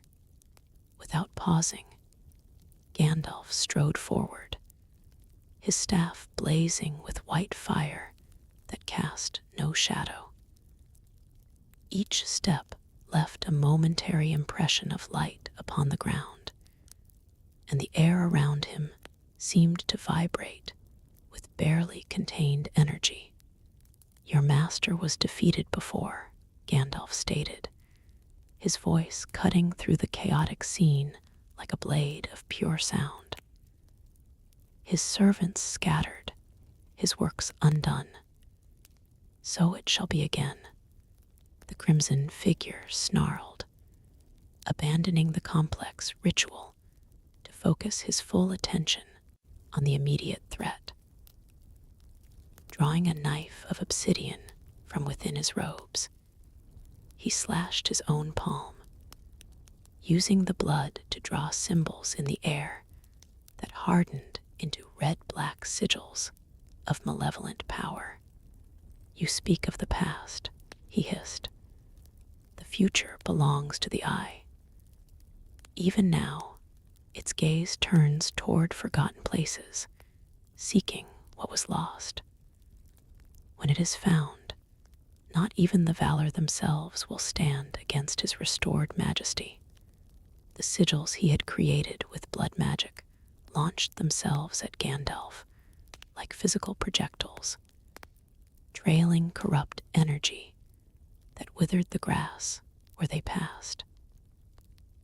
Gandalf met them not with a shield this time, but with counter-magic, precise gestures of his free hand that unraveled the complex energy patterns comprising each sigil before they could reach him. This magical duel continued for several exchanges, each participant probing the other's defenses while gauging their respective strengths. Despite his outward confidence, Gandalf found himself being gradually forced to give ground. The limitations placed upon the Astari were not merely philosophical, but metaphysical. His access to his full power was deliberately restricted to prevent the kind of dominion through might that had led to such devastation in earlier ages. His opponent, while certainly less powerful in absolute terms, operated under no such constraints. Whatever this entity was, fallen Maya, corrupted human sorcerer, or something else entirely, it could channel all its available power without restriction, drawing upon the ambient darkness that Sauron's growing influence spread throughout the world. As if sensing Gandalf's realization, the crimson figure smiled coldly. "You begin to understand, I think. You cannot defeat me without becoming what you oppose. A being imposing will through overwhelming power rather than persuasion. That is the brilliance of the Master's design. His greatest enemies are bound by their own principles." There was truth in these words, uncomfortable as it was. Gandalf could indeed unleash power sufficient to obliterate this servant of darkness, but doing so would violate the very purpose for which he had been sent to Middle-earth. The Astari were guides and catalysts, not conquerors or saviors, who resolved all problems through superior force. Yet as Gandalf looked past his opponent to the bound figure still stretched upon the altar, awaiting sacrifice, he knew retreat was not an option. The innocent must be protected, whatever the cost. In that moment of moral clarity, Gandalf recognized a truth that had eluded him until now. The limitations placed upon the Astari were not arbitrary restrictions, but guidelines pointing toward their true strength. The prohibition against domination did not preclude defending the innocent or opposing evil directly. It merely dictated the manner and purpose of such opposition. With this understanding came a shift in his approach. Rather than continuing to match power against power, Gandalf turned his attention to the foundations of his enemy's strength, the corrupted connections between the crimson figure and the villagers still under his influence, and the ritual space itself, which had been prepared with symbols and sacrifices to facilitate contact with darker realms. "You mistake the nature of true power," Gandalf said, straightening to his full height. "It lies not in domination, but in liberation." Before the crimson figure could respond, Gandalf brought his staff down upon the nearest ritual symbol painted on the ground. Unlike his previous display of force, this strike was focused and precise, targeting not his adversary, but the magical infrastructure supporting his works. A crack appeared in the earth, splitting the symbol and disrupting its function. Immediately, several of the corrupted villagers staggered, the connection between them and their controller temporarily weakened. Gandalf moved with surprising speed for his apparent age, striking symbol after symbol, while evading the increasingly desperate attacks of the crimson figure. Each disrupted marking weakened the overall ritual structure and freed more villagers from direct control. "Stop him," the crimson figure commanded, but fewer and fewer of his followers responded as their mental bonds weakened. Recognizing that his control was slipping, the crimson figure abandoned subtlety for raw power. Drawing upon the sacrifices already completed, he gathered darkness around himself like a cloak, his form growing larger and more imposing as he channeled energies meant for his master's purposes into his own defense. "Enough of this," he growled, his voice distorted by the power flowing through him. "If I cannot claim this village, I shall leave nothing for you to save." He raised both hands toward the night sky, beginning an incantation that caused the ground to tremble. The air grew suddenly hot and sulphurous, and fissures began to open in the earth around the village center, releasing noxious vapors. Gandalf recognized the spell with alarm, an ancient working designed to trigger volcanic activity in geologically unstable regions.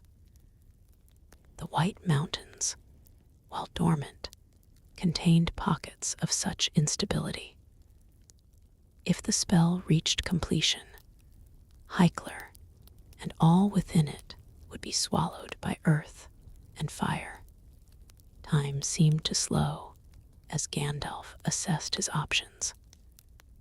He could attempt to counter the spell directly, but success was uncertain given his opponent's channeling of sacrificial energy. He could try to incapacitate the spellcaster physically, but the protective darkness surrounding him would make this difficult without unleashing power Gandalf was reluctant to employ. The bound captive on the altar caught Gandalf's attention once more, and with him, the headman and other deeply corrupted villagers who stood unmoving despite the chaos around them. There lay the key, not in matching destructive power, but in severing the connections through which that power flowed. With swift determination, Gandalf approached the altar, ignoring the growing tremors beneath his feet. The crimson figure, deep in his destructive working, redoubled his efforts upon seeing Gandalf's apparent target. The sacrifice is mine," he snarled, gesturing toward Gandalf with one hand, while maintaining the earth-shaking spell with the other.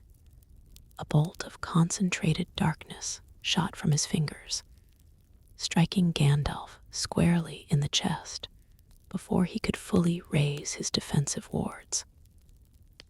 The impact sent the wizard staggering backward, his staff nearly slipping from pain-numbed fingers. The attack left a cold, burning sensation that spread outward from the point of impact, carrying with it whispers of despair and surrender. For a moment, Gandalf's vision dimmed, the corruption seeking purchase in his mind, just as it had with the villagers. But unlike them, he had resources beyond normal resistance. Drawing upon memories of Valinor's light, of the music that had shaped the world, he pushed back against the invading darkness. "You have no power over me," he stated simply, his voice steady despite the pain. "For I have seen the light that predates all shadows." With renewed focus, Gandalf reached the altar and placed his hand upon the bound captive's forehead. Rather than attempting to untie him physically, Gandalf directed his power toward the mental bonds that connected this person, and by extension, all the corrupted villagers, to the crimson figure's will.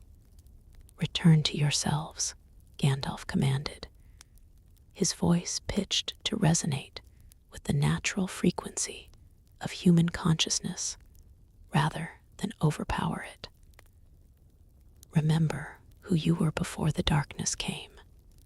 The effect was subtle at first, a flicker of recognition in vacant eyes, a momentary hesitation in mechanical movements.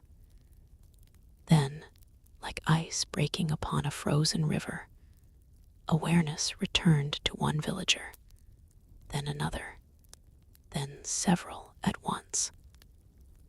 The headman, Falca, dropped to his knees, his face contorted in horror as memories of what he had participated in flooded back.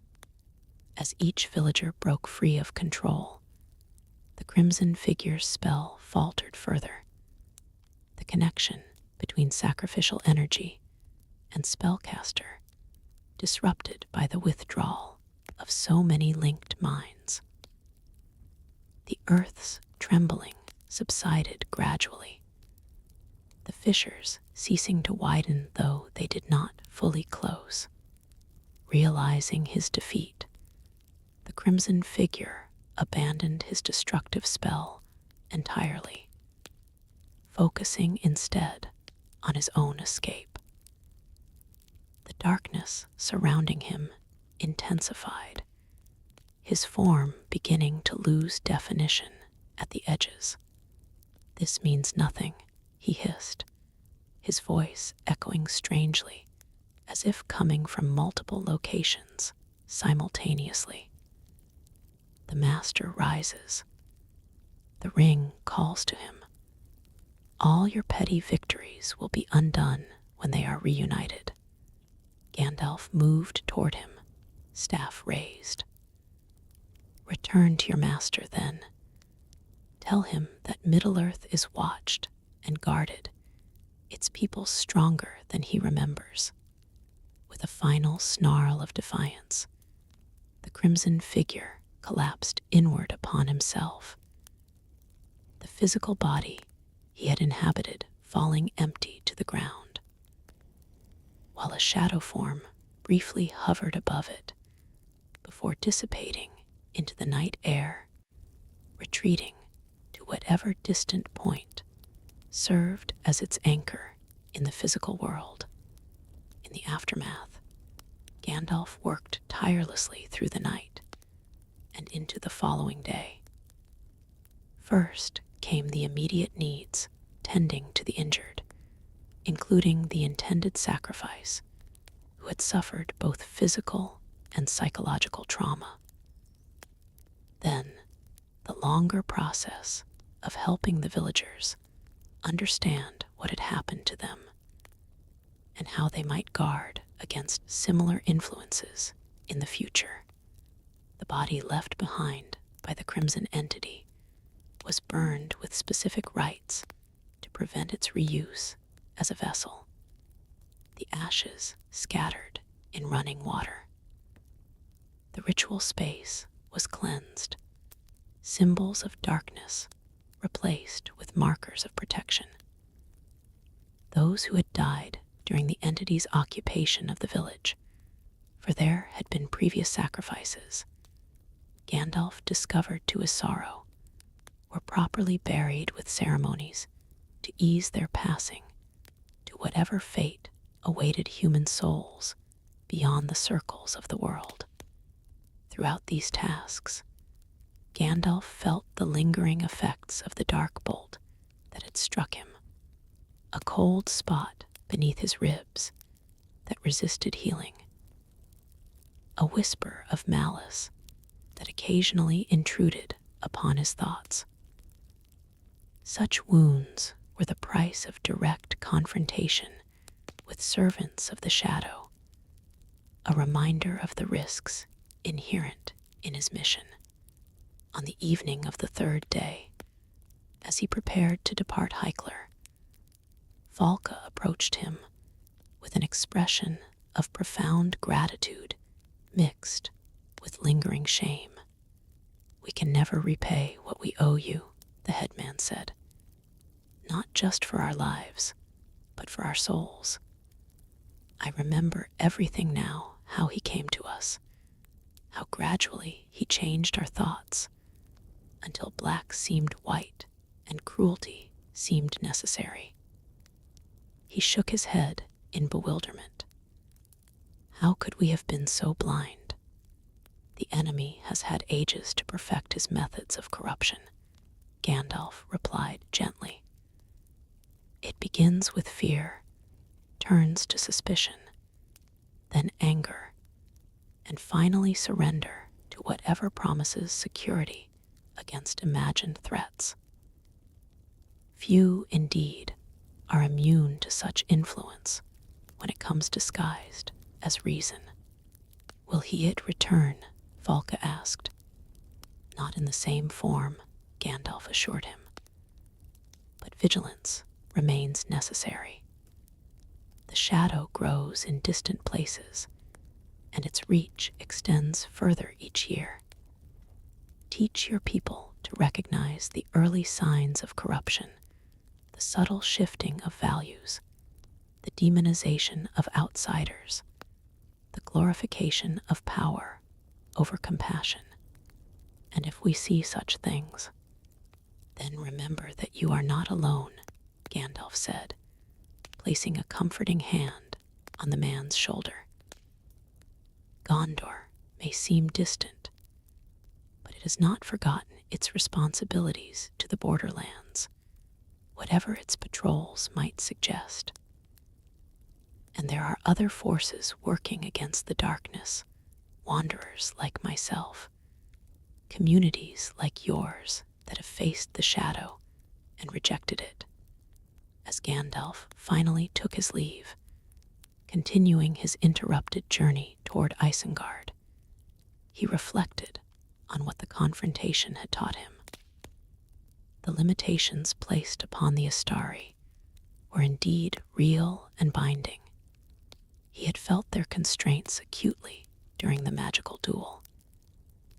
Yet they were not handicaps, but guardrails, directing his power toward ends that strengthened rather than supplanted the free peoples in their own resistance to darkness. He could not defeat Sauron through direct confrontation of power against power.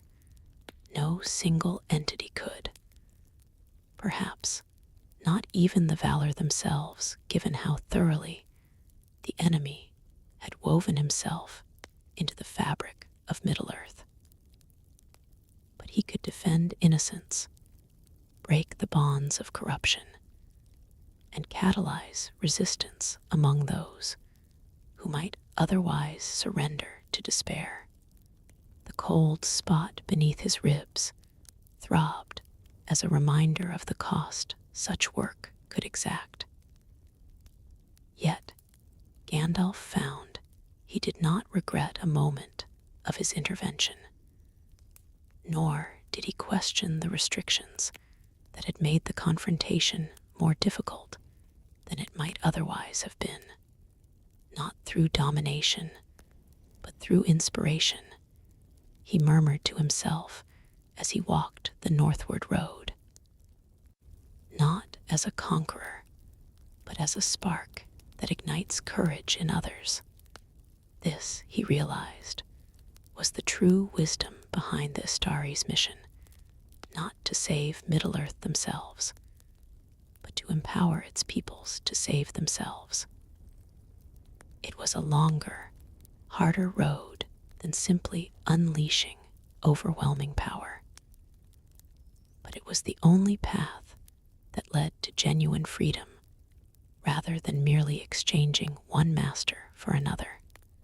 With this understanding firm in his heart, Gandalf the Grey continued on his way, carrying new insights and a new wound, both of which would serve him in the long struggle to come. Chapter 12. The White Council. The towers of Isengard rose before Gandalf, pristine white against the deep green of the surrounding forests. Nestled in a valley at the southern end of the Misty Mountains, the stronghold had once served as Gondor's northernmost outpost, guarding the Gap of Rohan.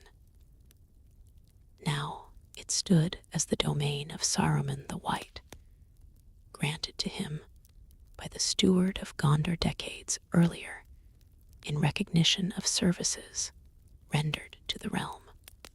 Unlike Gandalf's wandering existence, Saruman had established a fixed base of operations, a decision that reflected fundamental differences in their approaches to their shared mission. While Gandalf believed in learning through direct interaction with Middle-earth's peoples, Saruman preferred to study from a position of detachment, gathering knowledge and artifacts in his fortress of Orthanc. As Gandalf approached the Black Gates, he noted subtle changes since his last visit. The gardens appeared more ordered, with plants arranged in precise geometric patterns rather than natural groupings. The few servants visible moved with an efficiency that bordered on mechanical, their faces impassive as they went about their tasks. Mithrandir, a voice called from the gate. "We had not expected you." The gate warden, a stern-faced man of Gondorian descent, bowed slightly as Gandalf approached. "Few expect me, yet I appear nonetheless," Gandalf replied with a hint of humor. "Is your master in residence? I bear news that cannot wait." "The White Wizard is occupied with important research," the warden responded, a note of pride in his voice. "But he has standing orders that you are to be admitted at any hour. I shall inform him of your arrival." The great circular courtyard beyond the gate reflected the same ordered precision Gandalf had observed outside. Gone were the wild roses and ancient trees that had once softened the fortress's severity. In their place stood carefully pruned hedges and transplanted saplings arranged in concentric rings around the central tower. Orthanc itself remained unchanged, a marvel of of ancient Númenorian architecture, crafted from a single piece of impenetrable black stone. 4 sharp pinnacles reached skyward from its circular base, giving the impression of a crown of thorns, or perhaps a grasping hand frozen in stone. Within those seemingly solid walls lay countless chambers and stairways, housing both Saruman's living quarters and his ever-expanding collection of artifacts and texts. Gandalf was led not to the main entrance, but to a side door that opened onto a spiraling staircase. The White Wizard receives visitors in the Eastern Study these days, the warden explained. The main hall is under renovation. The Eastern Study proved to be a large, circular chamber dominated by a massive desk carved from pale wood. Bookshelves lined the walls from floor to ceiling, interspersed with glass cases containing objects of obvious antiquity and power. A large window overlooked the gardens, though heavy curtains were drawn across most of it, leaving the room dimly lit despite the bright day outside. Saruman stood with his back to the door, apparently absorbed in examining a manuscript spread upon a reading stand. His white robes seemed to gather what little light entered the room, making him the brightest presence in the shadowed chamber. Gandalf the Grey, he said, without turning. Always arriving unannounced, always bearing news of dubious urgency. Despite the critical words, there was a certain warmth in his tone, the familiar exasperation of long acquaintance, rather than genuine annoyance. The unexpected guest sees the unguarded truth, Gandalf replied, completing an old saying they had exchanged many times over the centuries. Saruman finally turned, his ageless face bearing the faintest smile. And what truth do you hope to discover in Isengard, old friend? I keep no secrets from you, merely a more organized approach to our shared mission. Gandalf noted subtle changes in his fellow Istar since their last meeting. Saruman had always been immaculate in appearance, but now there was a rigidity to his posture, a sharpness to his features that spoke of increased focus and perhaps decreased rest. His eyes, always keen, now held a feverish intensity that reminded Gandalf, uncomfortably, of scholars he had known who became obsessed with their research to the exclusion of all else. I come not to discover, but to share, Gandalf said, setting aside his observations for later consideration. The shadow we have long watched for stirs more actively than we feared. He proceeded to relate his experiences of the past months, the temples to the eye arising in southern lands, the corruption of an entire village within striking distance of Gondor's borders, and most significantly, the dream confrontation with what could only have been Sauron's consciousness reaching out across the void. Saruman listened without interruption, his expression growing increasingly grave. When Gandalf mentioned the crimson-robed figure's final words about the ring calling to its master, however, a flash of something unidentifiable crossed the White Wizard's face, too quickly suppressed for Gandalf to interpret with certainty. Troubling Saruman said when Gandalf had finished. Yet not unexpected. We have known since taking on this mission that Sauron's defeat at the end of the Second Age was incomplete. His life force remains bound to the ring, and the ring itself was never destroyed. He moved to the window, pushing aside the curtain to gaze out at his ordered gardens. The question has always been one of timing. How long before the shadow began to rebuild itself? The signs suggest that process is now well advanced, Gandalf pointed out. Not merely in distant lands, but at Gondor's very doorstep. The confrontation at Heikler indicates a level of organization and power beyond what we might have expected at this stage. Perhaps, Saruman acknowledged.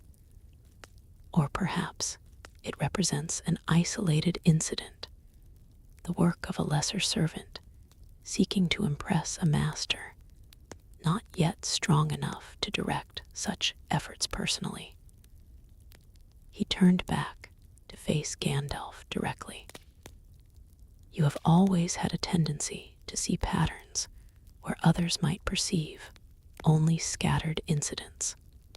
There was no accusation in his tone, merely a statement of differing perspectives that had characterized their relationship since the beginning. Where Gandalf sought connections and broader implications, Saruman preferred concrete evidence and direct causality. The pattern is there, Gandalf insisted, and it points toward a more rapid consolidation of the enemy's power than we had anticipated. Which brings me to the other purpose of my visit, Galadriel's proposal. At the mention of the elven lady's name, Saruman's expression cooled slightly. Ah yes, her suggestion for a white council to coordinate our efforts. I received her message some months ago. And your thoughts? Gandalf prompted when Saruman did not continue. The white wizard returned to his desk, arranging several scrolls with meticulous precision before responding. I find merit in the concept, he said carefully, though I question certain aspects of her proposed membership and agenda, such as the inclusion of Radagast, for one, Saruman replied. His fixation on plants and beasts, while perhaps endearing, hardly qualifies him for high counsel on matters of global security.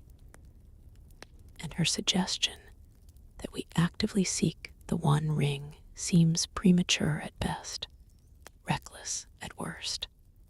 Gandalf frowned. Radagast's connection to the natural world provides insights we would otherwise lack. As for seeking the ring, is that not the most direct path to preventing Sauron's full return? To find it before he does, and do what with it once found, Saruman countered, a sudden intensity in his voice. Destroy it, perhaps, if such a thing is even possible outside the fires of Ordruin, which now lies in lands firmly under enemy control. But there are other possibilities worth considering, such as, Gandalf asked, though he suspected he knew where this line of thought was leading. Saruman spread his hands in a gesture of academic consideration. The ring is ultimately a tool, Gandalf. A powerful one, certainly, and dangerous in the wrong hands. But what might it accomplish in the right hands? Could it not be used to create a counterbalance to the growing shadow? A stronghold of order and light to stand against the coming darkness. You speak of using the enemy's greatest weapon against him, Gandalf said carefully. A perilous strategy that has failed every bearer who attempted it. Isildur was not the only one corrupted by the ring's influence. Isildur was merely a man Saruman dismissed, as were the other bearers you reference. None possessed the wisdom or power to properly master such an artifact. He did not need to complete the thought for Gandalf to understand the implication that one of the Astari might succeed where others had failed. The ring answers to Sauron alone, Gandalf cautioned. It is not merely a reservoir of power, but an extension of his will, designed to dominate and corrupt. To use, it is to risk becoming what we oppose. Saruman waved a hand dismissively. Theoretical concerns that assume the worst outcomes. A properly cautious approach might yield very different results. His tone softened, becoming almost conciliatory. But I understand your reservations, old friend. They are why I believe the Council has merit to provide multiple perspectives on such weighty matters. The conversation shifted to practical considerations. Who should be invited to join this council, where they might meet, and how often? Despite their disagreement on the ring, both wizards found common ground in recognizing the need for coordinated action among the free peoples. As evening approached, Saruman offered Gandalf lodging for the night, which the Grey Wizard accepted gratefully. The journey to Isengard had been long, and the confrontation at Heikler had drained him more than he cared to admit. The dark wound beneath his ribs still occasionally throbbing with cold malice. That night, as Gandalf lay in the spare but comfortable chamber provided for him, he reflected on the subtle changes he had observed in Saruman. The White Wizard had always been proud, had always valued order and knowledge. But there seemed something new in his demeanor, a hardening of his certitude, a narrowing of his perspective that positioned himself at the center of all possible solutions. Perhaps I misjudge him, Gandalf murmured to the darkness. We have always had different approaches to our shared task, and the pressure of the growing shadow weighs on all who perceive it. Yet as he drifted toward sleep, the memory of Saruman's expression when discussing the ring, that flash of intense hunger quickly masked by academic detachment, followed him into uneasy dreams. The first formal gathering of what would become known as the White Council took place 6 months later in the Golden Woods of Lothlorien. The choice of location had been deliberate, neutral ground that belonged neither to men nor dwarves, yet accessible to all who needed to attend. More importantly, it lay under the protection of Galadriel's ring, Nenya, making it perhaps the most secure location in Middle-earth outside of Imladris.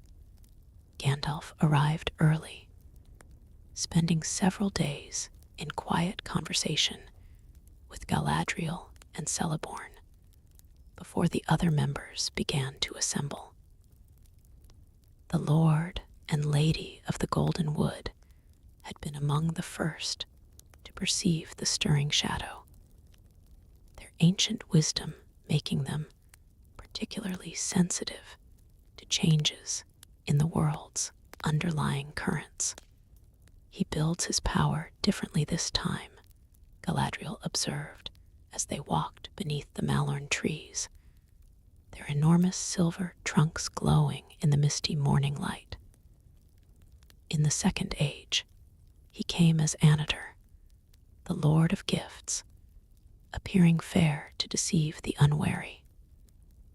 Now he works through proxies and whispers, hidden from direct view, while his influence spreads like poison through soil. A lesson learned from previous defeat, Gandalf agreed. Direct confrontation failed him, so he employs subtler methods. Yet the goal remains the same, Celeborn added. Dominion through division. He nurtures existing fears and resentments, turning potential allies against one another, until each stands alone, easy prey for the coming darkness. They spoke of reports from various corners of Middle-earth, increased orc activity in the Misty Mountains, strange cults arising in diverse lands, and growing suspicion between the free peoples who had once stood as allies. Most concerning were signs that Mordor itself was being quietly reoccupied. The ancient forges of Gorgoroth rekindled after lying dormant for an age. And what of the rings? Gandalf asked quietly. Has he made any attempt to locate them? Galadriel touched her hand reflexively to the place where Nenya rested, invisible to all save those with the sight to perceive it. There have been probes, subtle touches against our defenses, testing for weaknesses. Nothing direct yet, but increasing in frequency. The three remain hidden from him, Celeborn assured Gandalf. Vilya with Elrond, Narya with you, and Nenya here in Lothlorien. As for the 7 and the 9, he shook his head grimly. The 9 he already controls through their bearers. Of the 7, most are believed destroyed by dragon fire, though rumors persist of 1 or 2 in dwarvish hordes. And the 1, Galadriel asked, her ancient eyes fixing on Gandalf with unsettling intensity. Still lost, Gandalf replied, though I fear not for much longer. Too many signs point to renewed searching, both by the enemy and, if Saruman's hints reflect his actions, by our own supposed allies. This observation led to discussion of Saruman's recent behavior, his increasing reclusiveness, his growing collection of artifacts related to the Second Age, and his apparent research into ring lore that went beyond mere academic interest. He believes himself immune to corruption, Gandalf explained. Or perhaps he believes the risk worthwhile, given the alternative of allowing Sauron to reclaim the ring. Pride has ever been the downfall of the wise, Galadriel said softly. I know this better than most. A shadow seemed to pass over her face, perhaps a memory of her own youthful ambitions in ages past. Yet, we cannot exclude him from our council. His knowledge remains unmatched, and his voice carries weight with the rulers of men who might otherwise discount elven concerns as relics of a fading age. By the appointed day, all invited members had arrived in Lothlorien, Saruman from Isengard, Elrond from Imladris, Círdan from the Grey Havens, and several other elven lords of particular wisdom and power. Radagast came last, apologizing for his delay with references to important news from the eagles that could not be ignored. They gathered in a circular glade where ancient Malorn trees formed a natural council chamber. At the center stood a simple table of polished wood, upon which rested a single white stone that glowed with soft light as darkness fell, a symbol of their unified purpose in opposing the shadow. Galadriel welcomed them formally, her voice carrying the weight of one who had witnessed the rising and falling of kingdoms since the first age of the world. "We stand at a turning point in the history of Middle-earth," she declared. "The shadow that was defeated but never destroyed stirs once more. Its reach extends further each year, seeking the instrument of its full restoration. The Council's first task was to establish a shared understanding of current threats.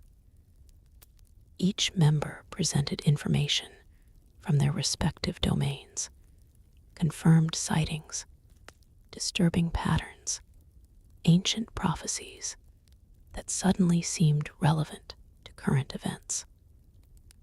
Together, they created a comprehensive picture far more alarming than any individual report might suggest. "The evidence is clear," Elrond concluded after all had spoken. "Sauron rebuilds his power in secret, while his servants prepare the way for his eventual return to physical form. The only remaining question is how we should respond to this threat." It was here that the fundamental divisions within the Council first became apparent. Saruman, speaking with the measured authority that had made him respected among the wise, advocated for a strategy of containment and research. "We must understand the enemy's methods before we can effectively counter them," he argued. "Hasty action based on incomplete information may worsen our position rather than improve it. I propose establishing a network of informants throughout Middle-earth, gathering intelligence while we develop more effective means of opposing Sauron's influence. Intelligence alone will not stem the tide of darkness," Círdan countered, his ancient eyes reflecting the light of countless ages. "The free peoples must be warned and prepared.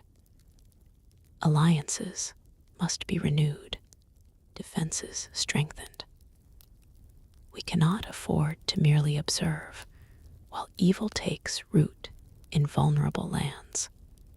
Both approaches have merit," Elrond suggested diplomatically. "But neither addresses the central concern, the One Ring.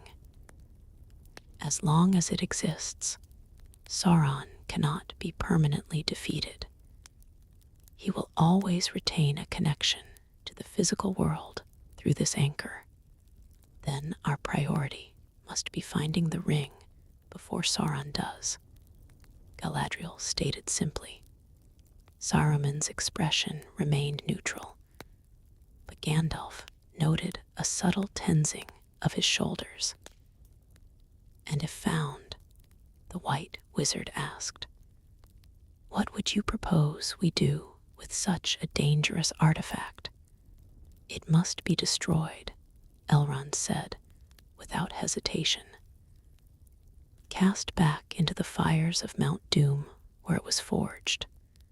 "A noble sentiment," Saruman replied, with the faintest suggestion of condescension. "But practically impossible under current circumstances. Mordor is not uninhabited, as many assume. My sources confirm increasing activity around the Black Gate and within the plateau of Gorgoroth itself.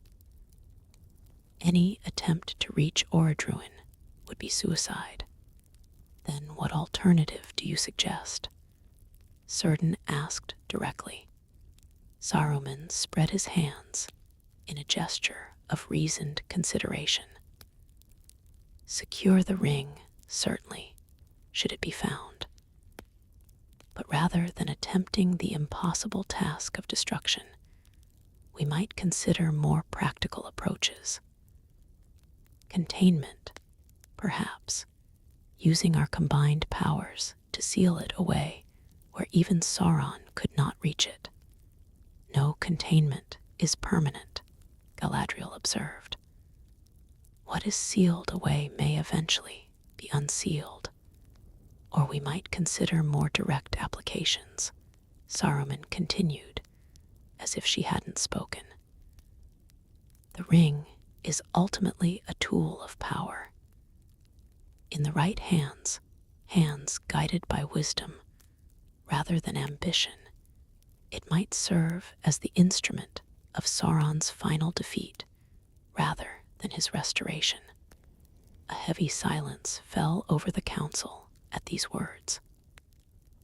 Gandalf studied the faces of those present, noting the mixture of shock, consideration, and in some cases, dangerous interest that Saruman's suggestion had inspired.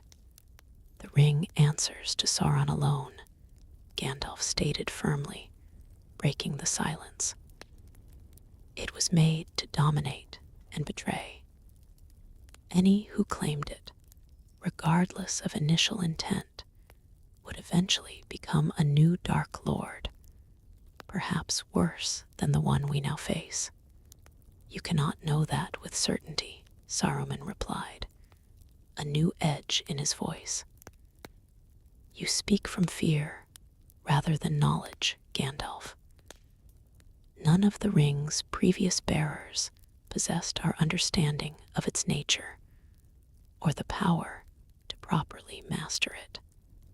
I know the corruption of power, Gandalf countered. And I know that the mightiest among us would be most vulnerable to such corruption, not least. The debate continued well into the night, with various members supporting different aspects of each position. Eventually, a compromise was reached. They would increase vigilance and preparation among the free peoples, while simultaneously seeking information about the ring's possible location. The question of what to do if it was found was left unresolved, a deliberate ambiguity that allowed the council to move forward despite fundamental disagreements. As their first meeting drew to a close, one final matter required resolution, the leadership of the council itself. Galadriel, who had initiated its formation, might have seemed the natural choice. Yet she herself nominated Saruman for the position. The White Wizard's knowledge of the enemy is unmatched among us, she stated, and his standing among the kingdoms of men will lend authority to our decisions in places where elven influence has waned. Gandalf, studying her ageless face, wondered if there might be another motive behind this nomination, perhaps a recognition that Saruman's ambition required the structure of formal authority to prevent it from seeking other, more dangerous outlets. Or perhaps she simply understood that the White Wizard would never fully commit to a council where he was not foremost. Whatever her reasoning, the nomination met with general approval. Saruman accepted the position with appropriate humility, though Gandalf detected a flash of satisfaction quickly masked behind stately words. "I am honored by your trust," Saruman declared, "and I pledge to guide our efforts with wisdom and care, weighing all perspectives before charting our course against the gathering shadow." With leadership established and initial strategies agreed upon, the first council concluded. The members would return to their respective domains, implementing the measures they had collectively approved while maintaining communication through secure channels. As they prepared to depart, Gandalf found himself walking beside Galadriel in the misty light of early morning. The Lady of Lorien had been unusually quiet during the final discussions, her gaze often distant, as if perceiving things beyond the immediate concerns of the council. "You seem troubled," Gandalf observed, "beyond the obvious reasons we all share." Galadriel smiled faintly. "I have lived long enough to recognize patterns, Mithrandir. Some in the movement of peoples and kingdoms, others in the hearts of individuals." She glanced toward where Saruman stood in conversation with Elrond, his white robes gleaming in the golden light filtering through the malorn leaves. The desire for control can begin as a virtuous impulse, a wish to establish order amid chaos, to protect what is good from encroaching darkness. Yet it can transform, gradually and almost imperceptibly, into something indistinguishable from the very domination it originally opposed. "You speak of Saruman," Gandalf said quietly. "I speak of a pattern I have witnessed many times," she replied. "Sometimes in others, sometimes," she hesitated, "sometimes in myself." They walked in silence for several moments before she continued. "The White Council is necessary, Mithrandir, but it is also dangerous. Power concentrated among the few, even with the noblest intentions, creates its own temptations. Watch carefully in the years ahead. The threat to our cause may not come solely from Mordor." Gandalf considered her words thoughtfully. "You believe Saruman may prove unreliable. I believe all of us may prove unreliable if tested in the wrong way," she corrected gently. "Even you, my friend. Even me. The difference lies in recognizing our vulnerabilities rather than denying them." She touched his arm briefly. "That is why I value your presence on this council more than perhaps you realize. Your strength has always been in understanding weakness, both in others and in yourself." With these enigmatic words, she turned toward a path leading deeper into her realm, leaving Gandalf to ponder their implications as he prepared for his own departure. The White Council had been formed, its purpose and leadership established. On the surface, it represented a unified response to the growing shadow, the combined wisdom and power of the West, standing against Sauron's slow return. Yet, beneath this apparent unity lay seeds of discord that would grow alongside the very threat they sought to counter. As Gandalf left the Golden Woods behind, returning to his life of wandering and watching, he carried with him both hope and concern. The council represented a significant step forward in coordinating resistance to the darkness. But Galadriel's warning echoed in his mind. a reminder that even the wisest could be led astray when power and fear converged. "The board is set," he murmured to himself, using a metaphor from an ancient game of strategy. "The pieces begin to move." Yet, who truly controlled these movements, and toward what ultimate end, remained to be seen in the long game unfolding across Middle-earth. Chapter 13, Lothlorien. Many seasons had passed since the first gathering of the White Council. Winter had given way to spring, then summer, autumn, and winter, once more a full turning of the year, while Gandalf continued his wanderings and watchfulness across Middle-earth.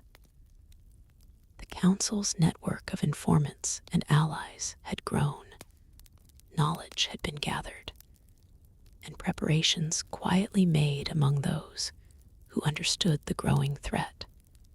Yet for all this activity, Gandalf felt a deepening disquiet.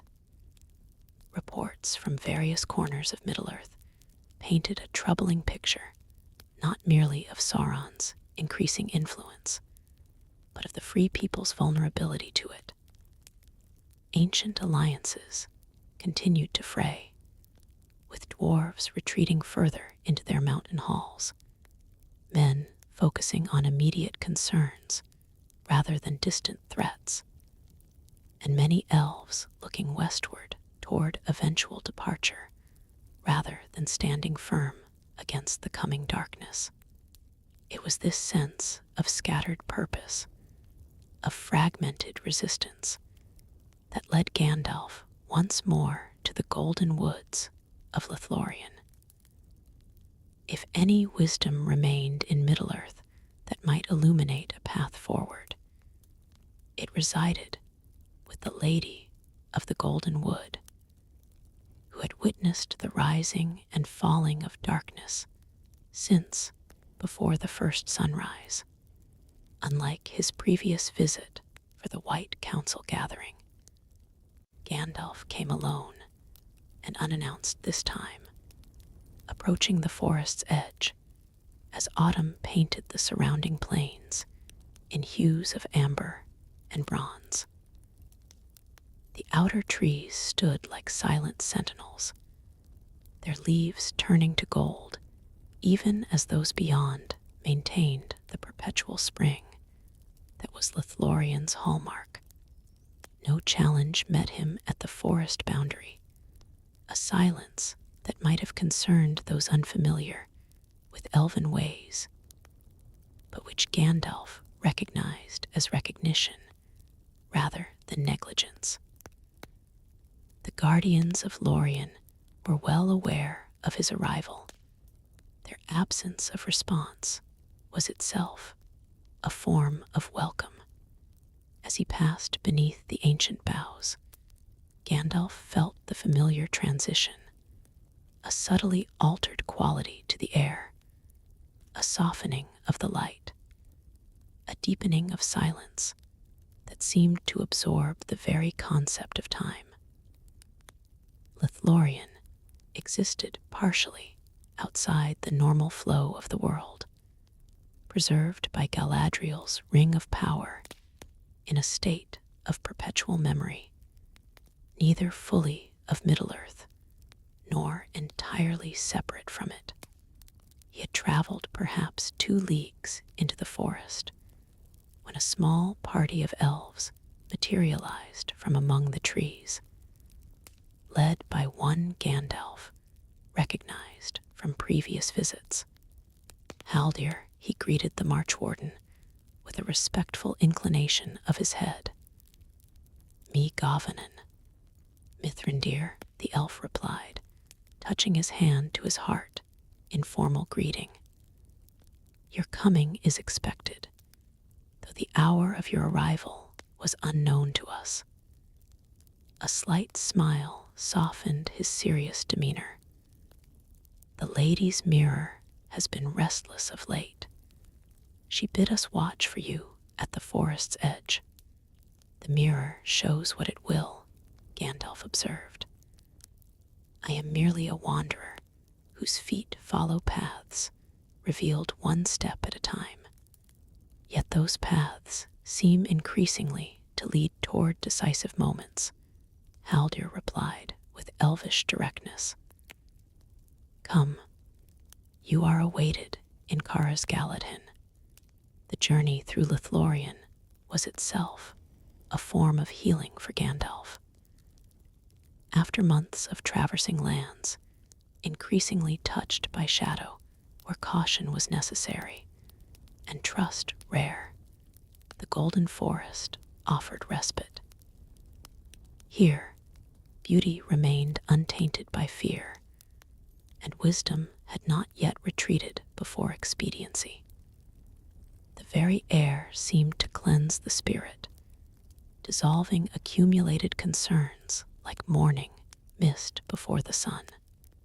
Karas Galadhin, the city of the Galadrim, came into view as evening approached, a glimmering constellation of lights among the massive Malorn trees.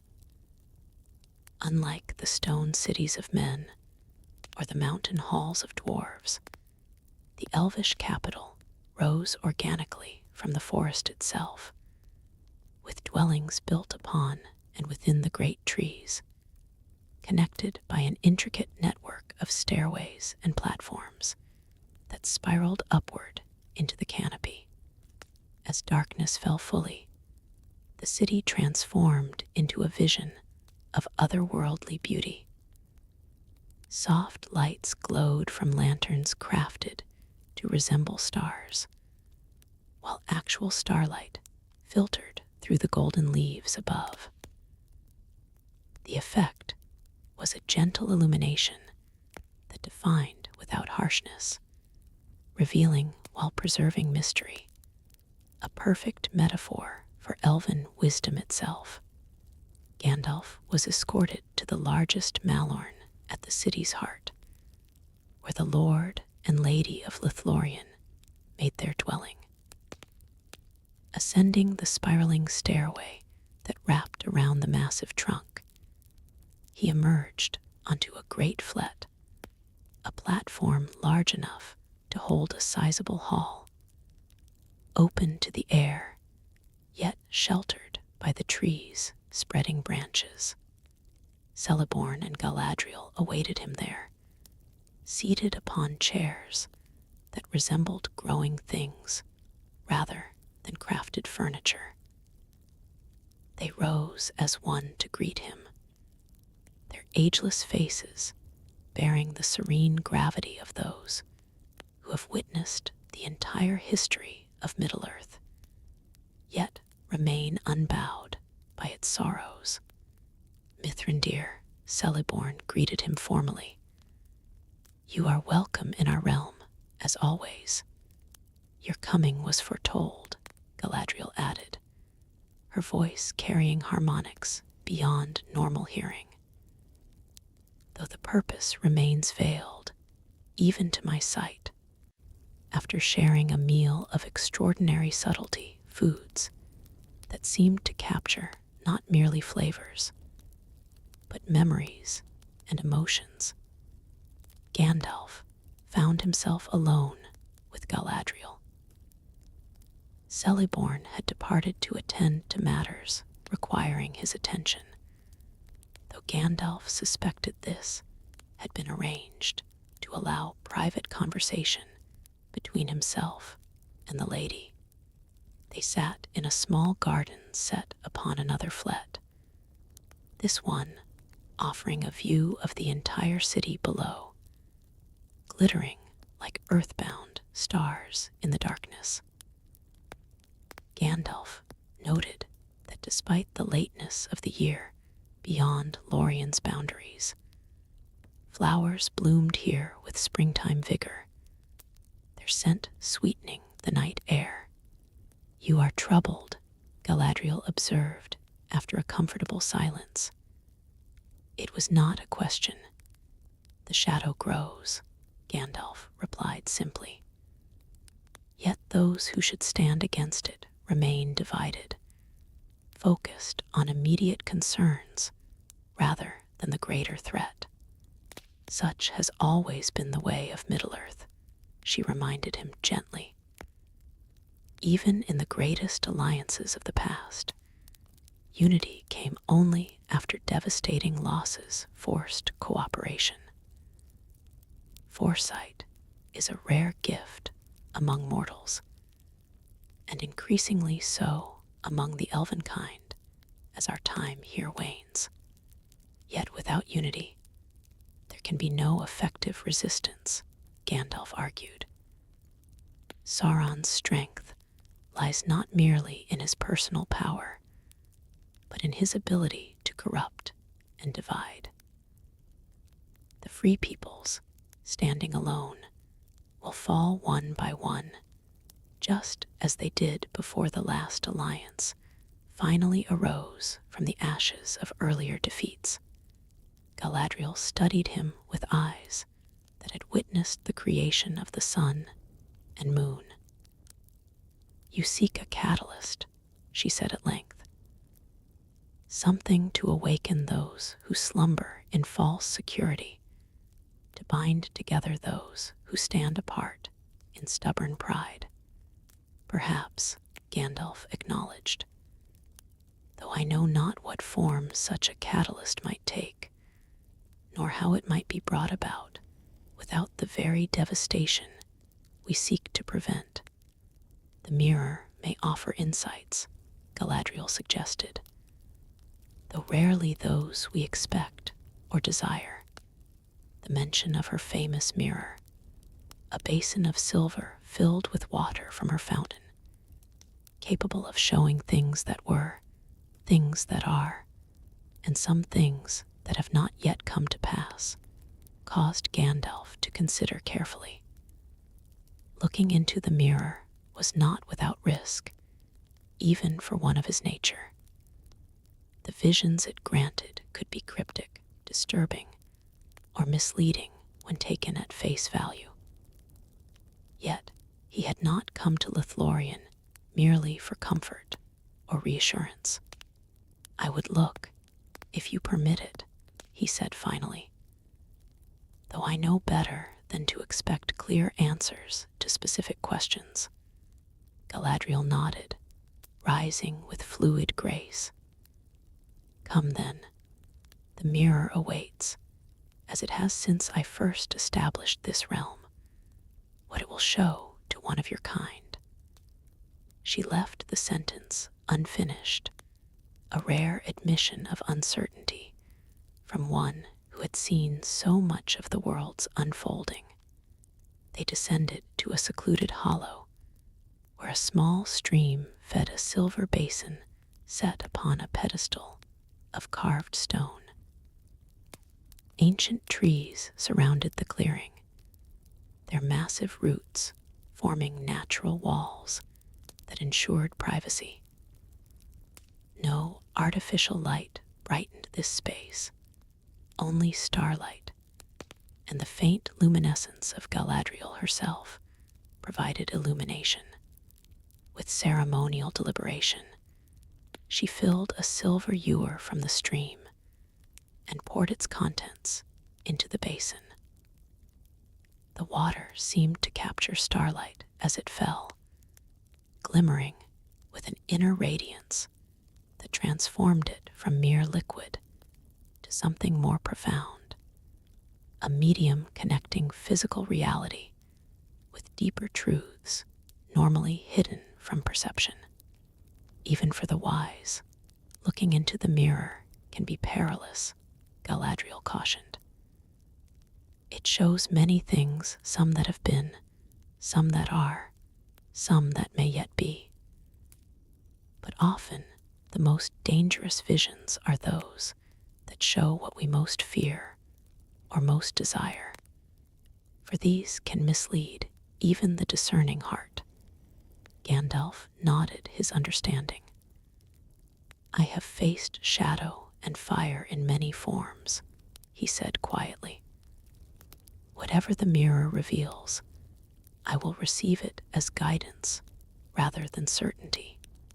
With that acknowledgement, he approached the basin and gazed into its depths.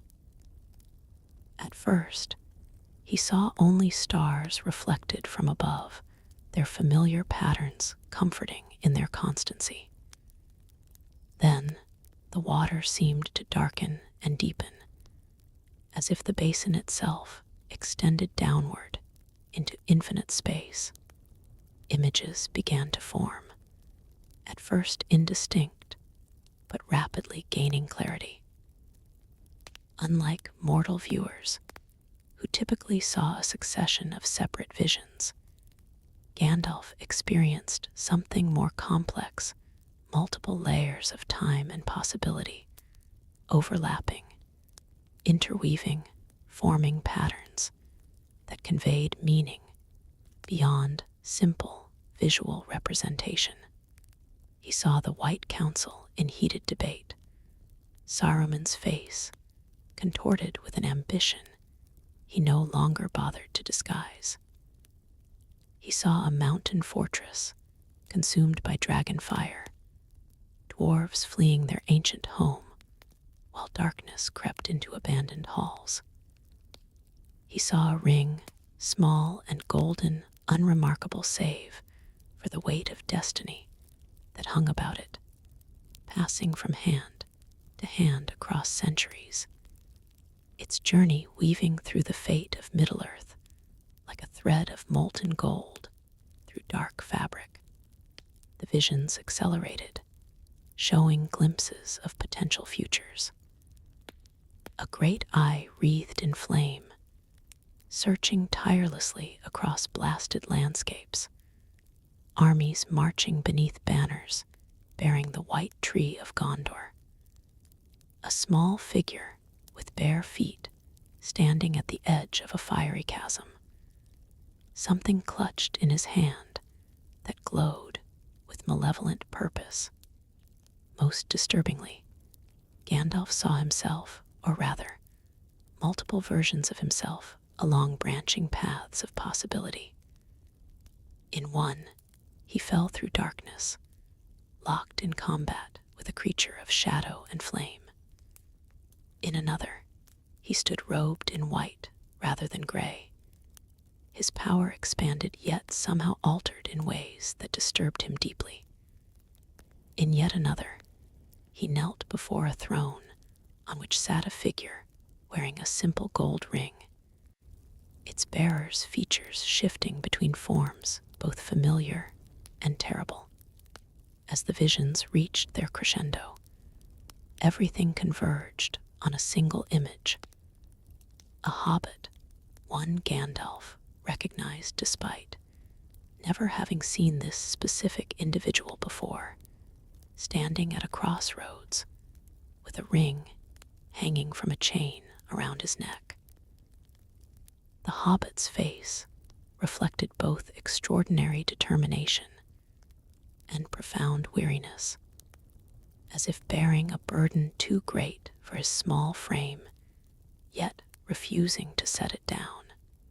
With a sudden clarity that transcended mere sight, Gandalf understood that this seemingly insignificant being represented the fulcrum upon which the fate of Middle-earth would balance.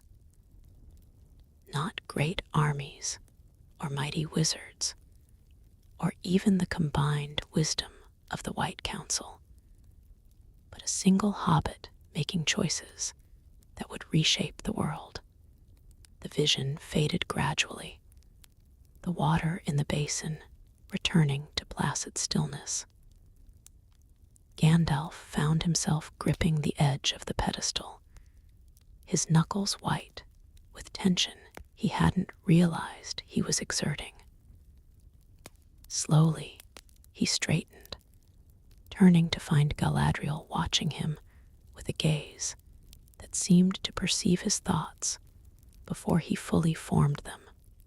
"You saw something of significance," she observed. "Many things," Gandalf acknowledged, his voice slightly rough. "Some expected, some surprising in their implications. They returned to the garden flet, where Gandalf sat in contemplative silence for some time, organizing his thoughts and impressions from the mirror's visions. Galadriel waited patiently, understanding the need for integration after such an experience. "The hobbits," Gandalf said at last. "They appeared in my vision not as peripheral figures, but central to whatever comes." Galadriel nodded slightly. The Pirianath, small in stature, overlooked by the great powers, yet possessing qualities that may prove more valuable than strength of arms or ancient magic. "Qualities I have witnessed firsthand," Gandalf agreed, remembering his visits to the Shire. "Resilience, practicality, a certain stubborn courage that appears when least expected, and perhaps most importantly, a relative immunity to the kinds of corruption that so easily ensnare the great, because they desire little beyond the simple pleasures of their own small world," Galadriel suggested. "Those who crave neither power nor glory offer fewer footholds for shadow, yet the vision showed one of their kind at the center of coming events," Gandalf mused. "Bearing a burden that would challenge the strongest among us." Galadriel's expression remained serene, though her eyes held ancient sadness. "The ring," she said simply. "You saw its path forward." Gandalf glanced at her sharply. "You have seen this as well." "Fragments only," she admitted. "The mirror shows different aspects to different viewers. But I have long suspected that the fate of the One Ring would not be decided by the mighty, but by the humble. There is a certain poetry to such a resolution that aligns with the deeper patterns of Arda." They spoke long into the night, comparing insights and impressions, weighing possible interpretations against known facts and prophecies. By dawn, Gandalf had reached several conclusions that would guide his actions in the years ahead. "I must maintain closer connections with the Shire," he said, as pale light filtered through the golden leaves above. "Not merely occasional visits, but genuine involvement in their lives and concerns. If indeed one of their kind is to play such a crucial role, then relationships must be established, foundations laid." "A wise course," Galadriel agreed. "Yet be mindful of drawing attention to them prematurely. Their greatest protection has always been their obscurity, and I must watch Saruman more carefully," Gandalf continued, troubled by what the mirror had revealed about his fellow Istar. "His interest in ring lore extends beyond academic curiosity, I fear. The White Council follows his guidance in most matters, yet my heart warns that his path may diverge from our shared purpose." At this, Galadriel's expression grew grave. "Corruption takes many forms, Mithrandir. The desire for knowledge becomes the pursuit of power. The wish to protect transforms into the need to control. Even the wisest may be led astray when fear and pride converge." She studied him thoughtfully. "Yet you saw yourself in white robes, did you not? The mantle of leadership passing to your keeping." Gandalf nodded slowly. "I saw that possibility, yes, but I also saw—" He hesitated, unwilling to voice the darker alternatives the mirror had revealed.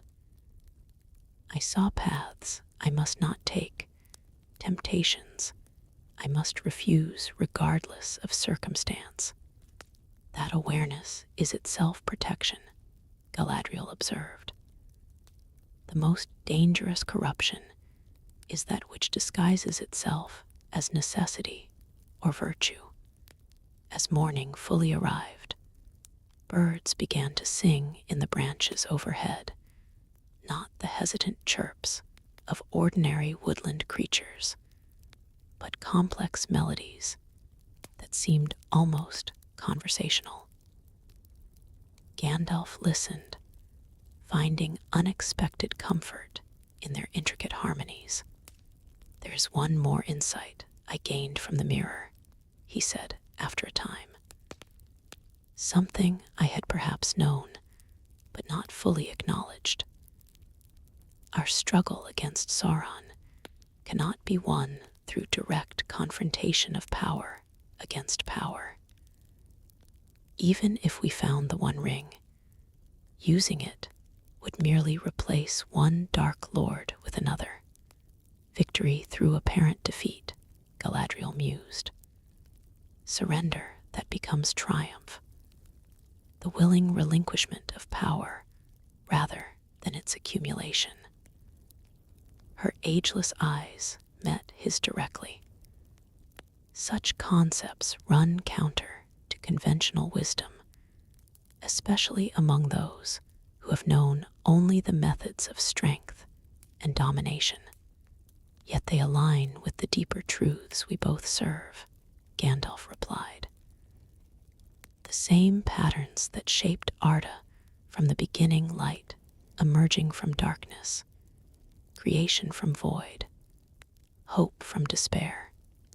Galadriel smiled then, a rare expression that transformed her solemn beauty into something almost radiant.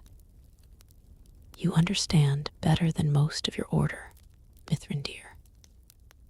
Perhaps that is why you were chosen not for your power, which is considerable, but for your capacity to recognize strength in unexpected forms. A wizard is most effective when he remembers he is not merely a wielder of power, but a catalyst for others' courage," Gandalf said, half to himself. "My task is not to defeat Sauron directly, but to inspire and guide those who will play their own essential parts in that defeat." In the days that followed, Gandalf remained in Lothlorien, recovering his strength and refining his understanding of what he had witnessed in the mirror. He spent hours in conversation with both Celeborn and Galadriel, sometimes discussing practical strategies for the challenges ahead, other times exploring philosophical questions about the nature of their long struggle against darkness. He also took time for solitary contemplation, walking beneath the golden boughs, or sitting beside the silver lode as it flowed through the heart of the realm. In these quiet moments, he examined not only the external threats facing Middle-earth, but his own internal landscape. The temptations, fears, and attachments that might compromise his judgment in crucial moments. One evening, as he sat beside Galadriel's mirror long after the formal viewing had concluded, Gandalf found himself reflecting on the inherent limitations of foresight. The mirror, like all prophecy, showed possibilities rather than certainties, threads of potential woven into the vast tapestry of time and choice. "The future remains unmade," he murmured to the night air, "influenced by our actions, but never fully determined by them, a comfort and a burden both, Galadriel's voice replied from the shadows. She stepped into the clearing, her presence bringing gentle illumination like moonlight captured in physical form. To know enough to act, yet never enough to be certain. Were it otherwise, we would become mere players in a predetermined script, Gandalf observed. Our choices meaningless, our struggles hollow. Yet some threads in the tapestry appear stronger than others, she countered. Some paths more likely, some junctures more significant. She gestured toward the now empty basin. The hobbit you saw, his face held recognition for you. Gandalf nodded slowly.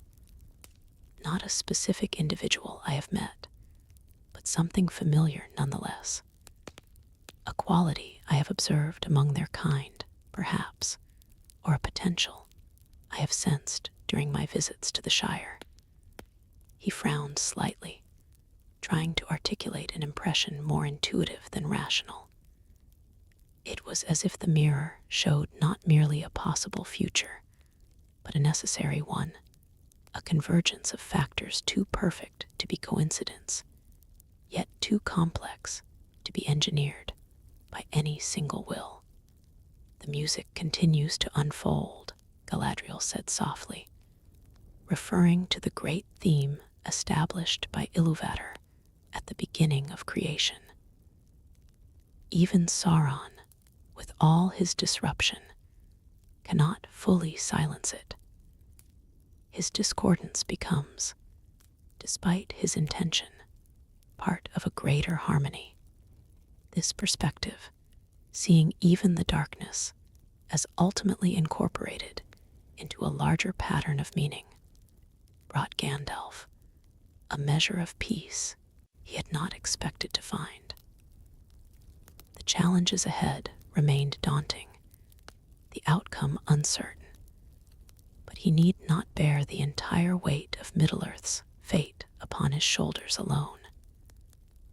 Each being, from the mightiest to the most humble, had their own part to play in the unfolding symphony. On the morning of his departure, Gandalf stood once more in the garden flet, preparing to take his leave of the Lord and Lady of Lothlorien. Celeborn presented him with a new staff, not to replace his current one, but as an alternative should need arise. Malorn wood, the Elven Lord explained, infused with the light of our realm. It carries something of Lothlorien's essence within it, a reminder that beauty and wisdom remain in Middle-earth, worth preserving at any cost. Galadriel's gift was both simpler and more profound, a small crystal phial that caught the light like a captured star. Water from my fountain, she told him, touched by the light of Eärendil's star. When all other lights go out, this will remain. A small thing, perhaps, against the darkness that gathers. Yet sometimes the smallest lights shine most steadily in the deepest night. Gandalf accepted both gifts with profound gratitude, recognizing them as more than mere objects. They were tangible connections to Lothlorien anchors, to the wisdom and beauty of the golden wood that would sustain him through whatever trials lay ahead. I go with clearer purpose than when I arrived, he told them. Though the path remains uncertain, its direction is now evident, at least to my eyes. And what direction might that be? Celeborn inquired. Gandalf smiled slightly. Toward unlikely heroes and unexpected strengths. Toward hope hidden in humble places, rather than power concentrated in high towers. his expression grew more serious. Toward a victory that may look like defeat to those who understand only dominion and control. A difficult path to walk, Galadriel observed, and a lonely one at times. All meaningful paths are, Gandalf replied, but I will not walk it entirely alone. Friends await in unexpected places, some already known to me, others yet to be discovered. As he descended the long stairway that would lead him back to the forest floor, and eventually beyond Lithlorien's boundaries, Gandalf carried with him not only the physical gifts he had received, but something less tangible, yet more valuable, a renewed sense of purpose and possibility. The golden wood had reminded him of what remained worth fighting for in Middle-earth. The mirror had shown him glimpses of how that fight might unfold, and his conversations with Galadriel had reinforced his understanding of his own role, not as a wielder of overwhelming power, but as a catalyst for courage, a kindle for hope, a guide for those who would ultimately determine the fate of all. With his staff in one hand and his hat set at a slightly jaunty angle, Gandalf the Grey stepped once more onto the long road that wound through Middle-earth's troubled landscapes. Behind him, Lithlorien remained, a golden dream of what had been and might be again. Before him stretched reality with all its shadows and complications, its unexpected joys and inevitable sorrows. Well, he murmured to himself as the first normal trees replaced the giant malorns. The board is set, the pieces moving. Now to find a hobbit with courage equal to the task that awaits him, whether he knows it yet or not. And with that characteristic blend of gravity and good humor, Gandalf continued his journey, carrying the light of Lithlorien with him into the gathering darkness. Chapter 14, Secrets of the Past. The fading light of a winter afternoon cast long shadows across a barren landscape as Gandalf crested a low rise.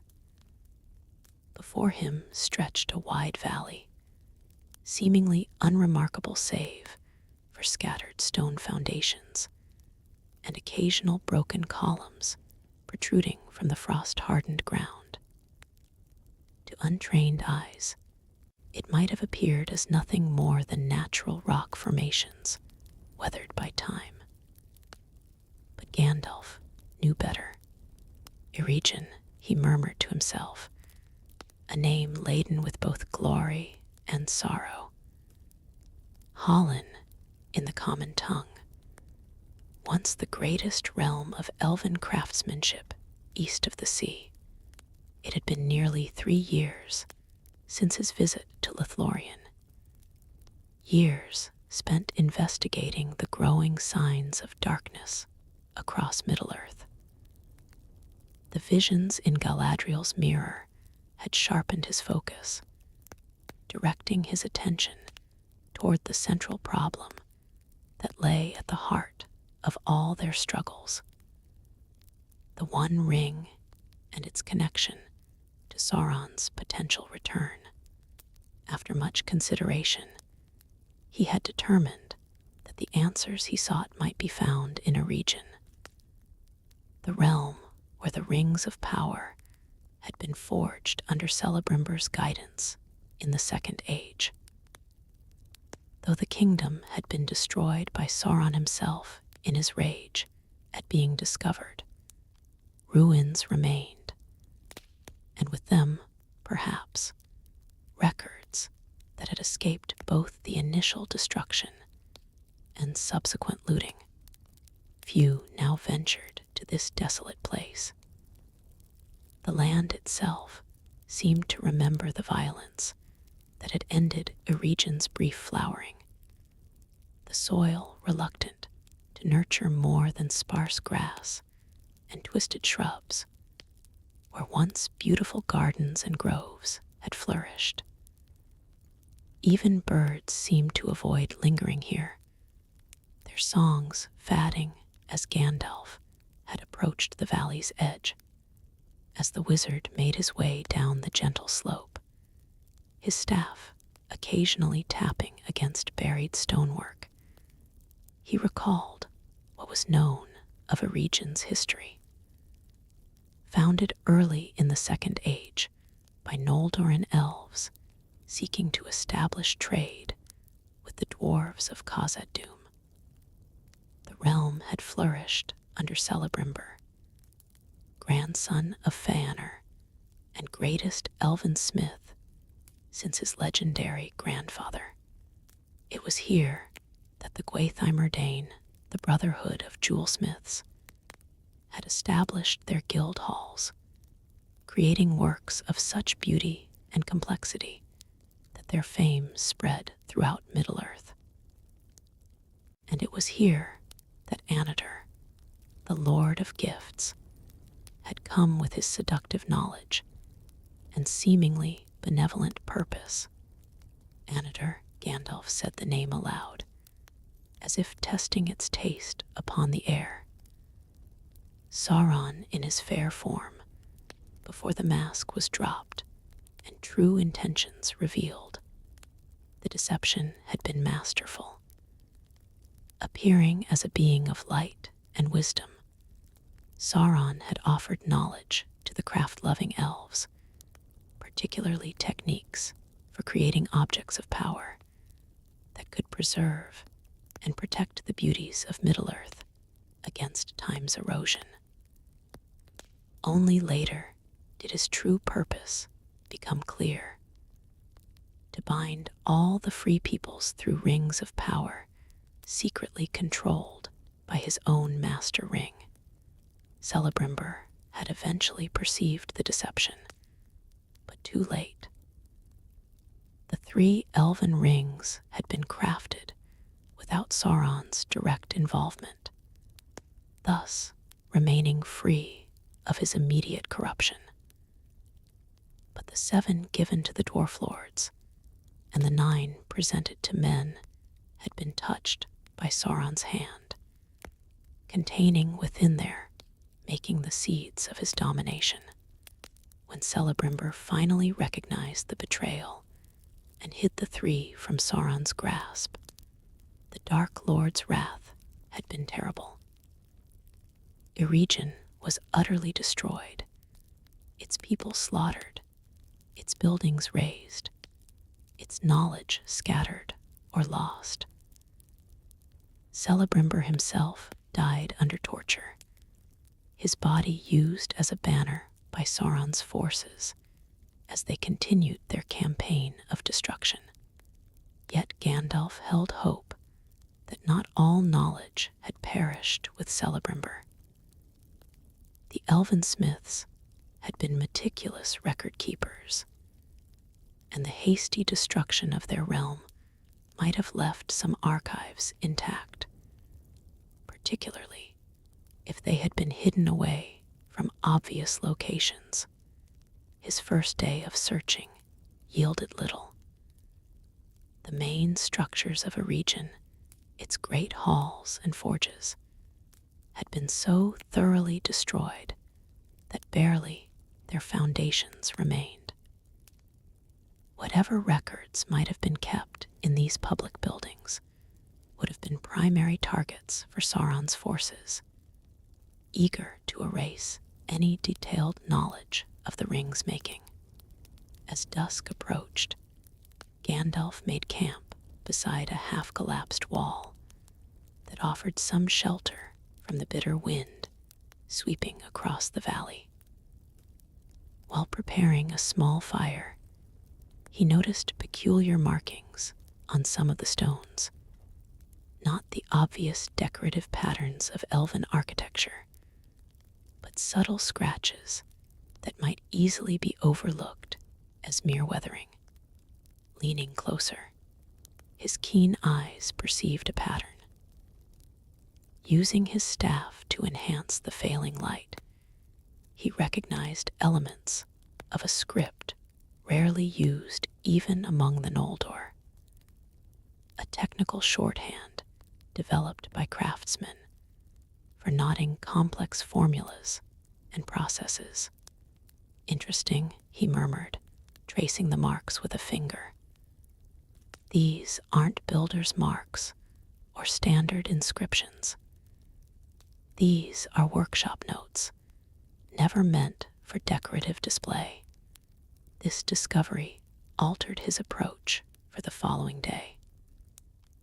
Rather than focusing on what remained of major structures, Gandalf began examining seemingly insignificant rubble, particularly stones that might have formed parts of workshop walls or specialized crafting areas.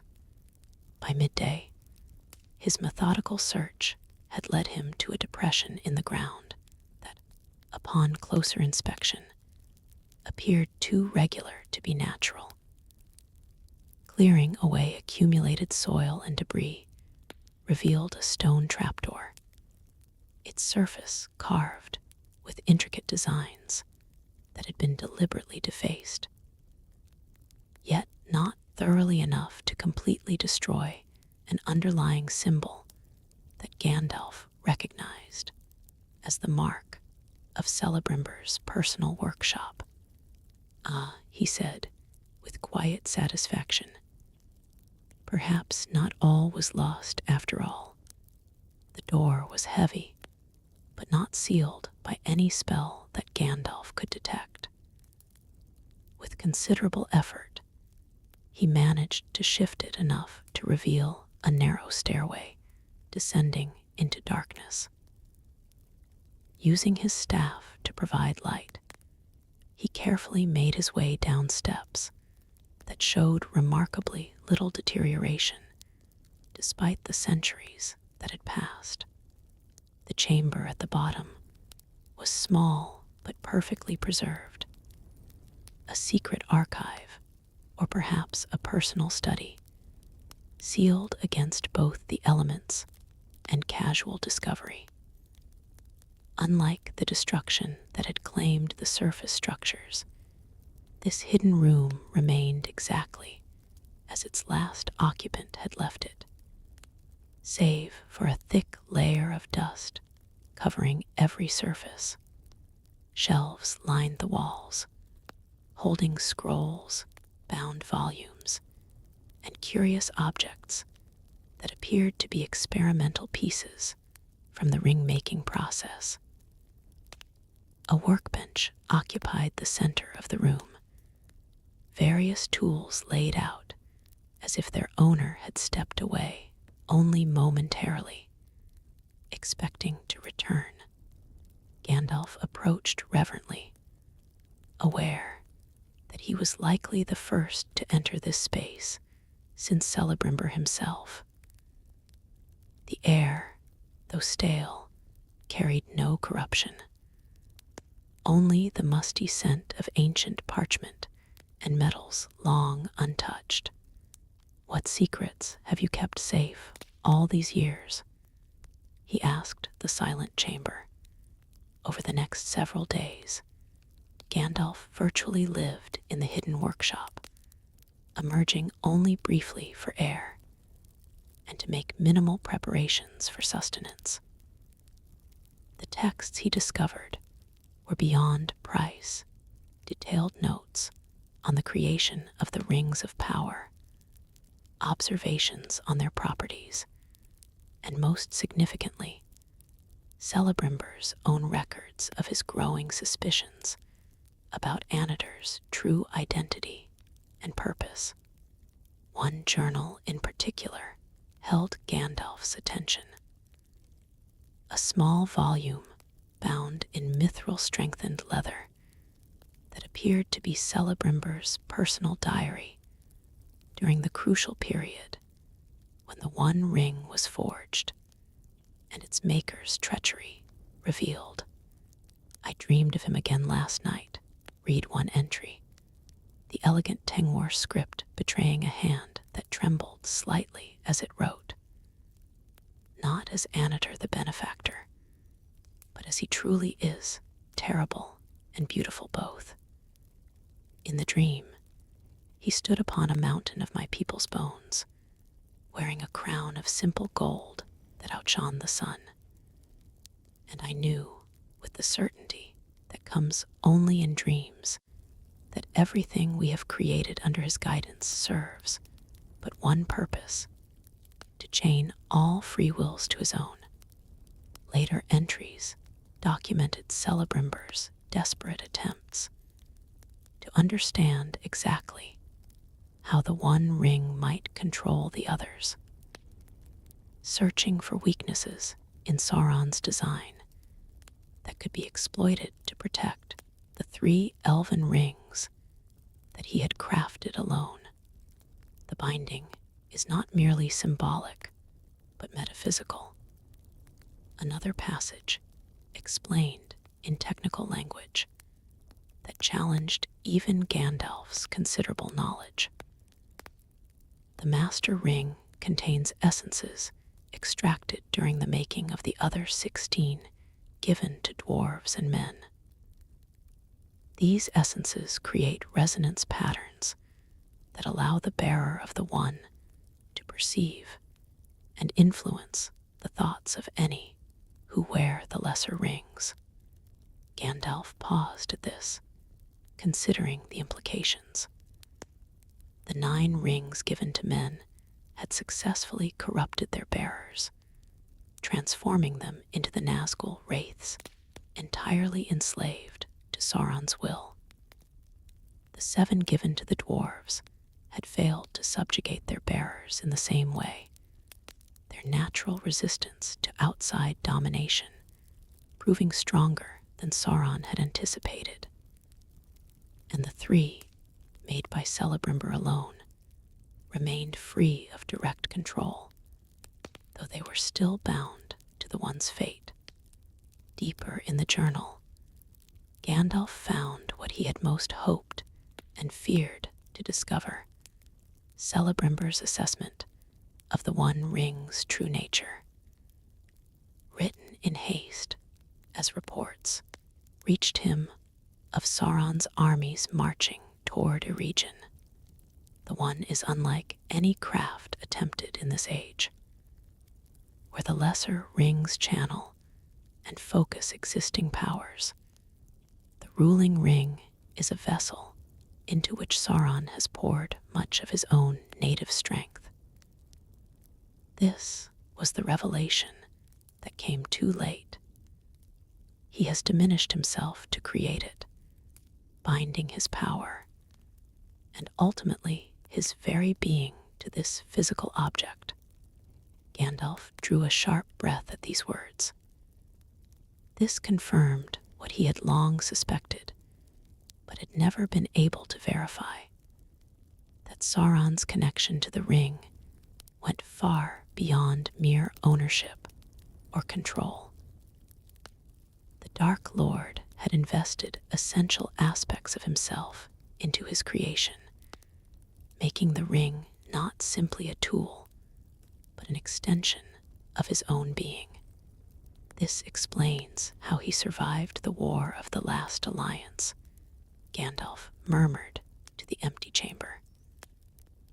When Gil-galad and Elendil defeated his physical form, part of his essence remained bound to the ring, anchoring him to the physical world despite what should have been a fatal defeat.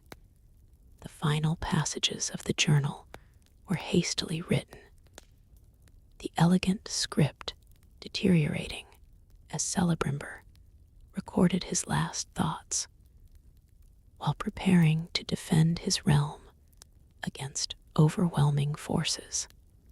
I send the 3 away, Vilya and Narya, to Gil-galad, and Nenya to Galadriel. They at least must be saved from his grasp. The knowledge of their making dies with me, as it must. But I leave this record hidden in hopes that should darkness ever recede from these lands, those who come after might understand what was attempted here, both the noble work and the terrible error. As for the one I have seen in visions, that it shall survive the coming war, passing through many hands before finding its way to destruction.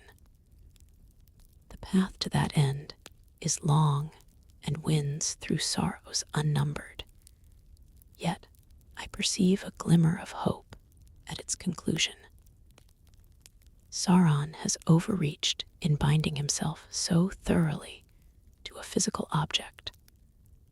What was done can be undone, though the price will be terrible. The journal ended there, its author presumably called away to his final, doomed defense of a region. Gandalf closed the volume gently, his mind racing with the implications of what he had discovered. Beyond the journal, other documents in the chamber provided technical details about the ring's creation, formulae for alloys, precise temperatures required for various stages of the forging, incantations that bound power to metal. Much of this was beyond even Gandalf's considerable understanding, representing the pinnacle of elven craft combined with knowledge that Sauron had brought from his time as Morgoth's lieutenant. One scroll in particular caught his attention, a detailed analysis of each ring's specific properties. The three, he already knew, were designed to preserve, heal, and understand. Narya, which he himself bore, was the ring of fire kindling hope and resistance to tyranny in the hearts of others.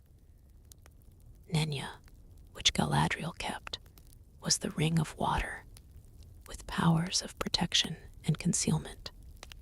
Vilya, the mightiest of the three, was the ring of air, granting mastery over healing and foresight to its bearer, Elrond.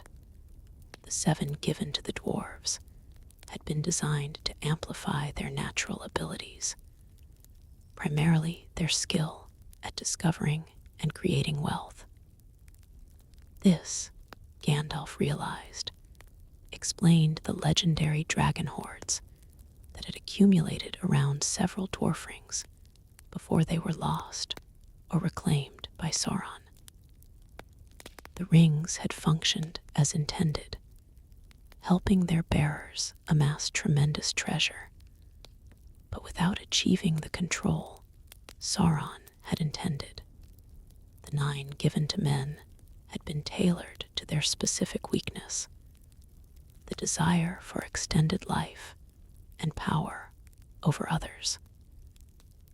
These had worked precisely as designed, initially granting their bearers extraordinary longevity and influence before gradually consuming their humanity and binding them entirely to Sauron's will. And the one Celebrimber's notes confirmed its unique status. Unlike the others, designed primarily to enhance existing qualities, the Master Ring granted actual power of domination. It could extend its wearers will over others, particularly those wearing the lesser rings. But this power came at a terrible cost, drawing its wearer gradually into the shadow world where Sauron's influence was strongest. A trap of addiction, Gandalf realized, speaking his thoughts aloud in the silent chamber. The more one uses it, the more one becomes accustomed to seeing the world through its influence. And with each use, the barrier between physical reality and shadow realm thins for the bearer, until they exist partially in both worlds, like the Nazgul, neither fully alive nor truly dead. This explained Isildur's inability to destroy the ring when he had the chance. What had appeared as merely human weakness or greed for power had been something far more insidious.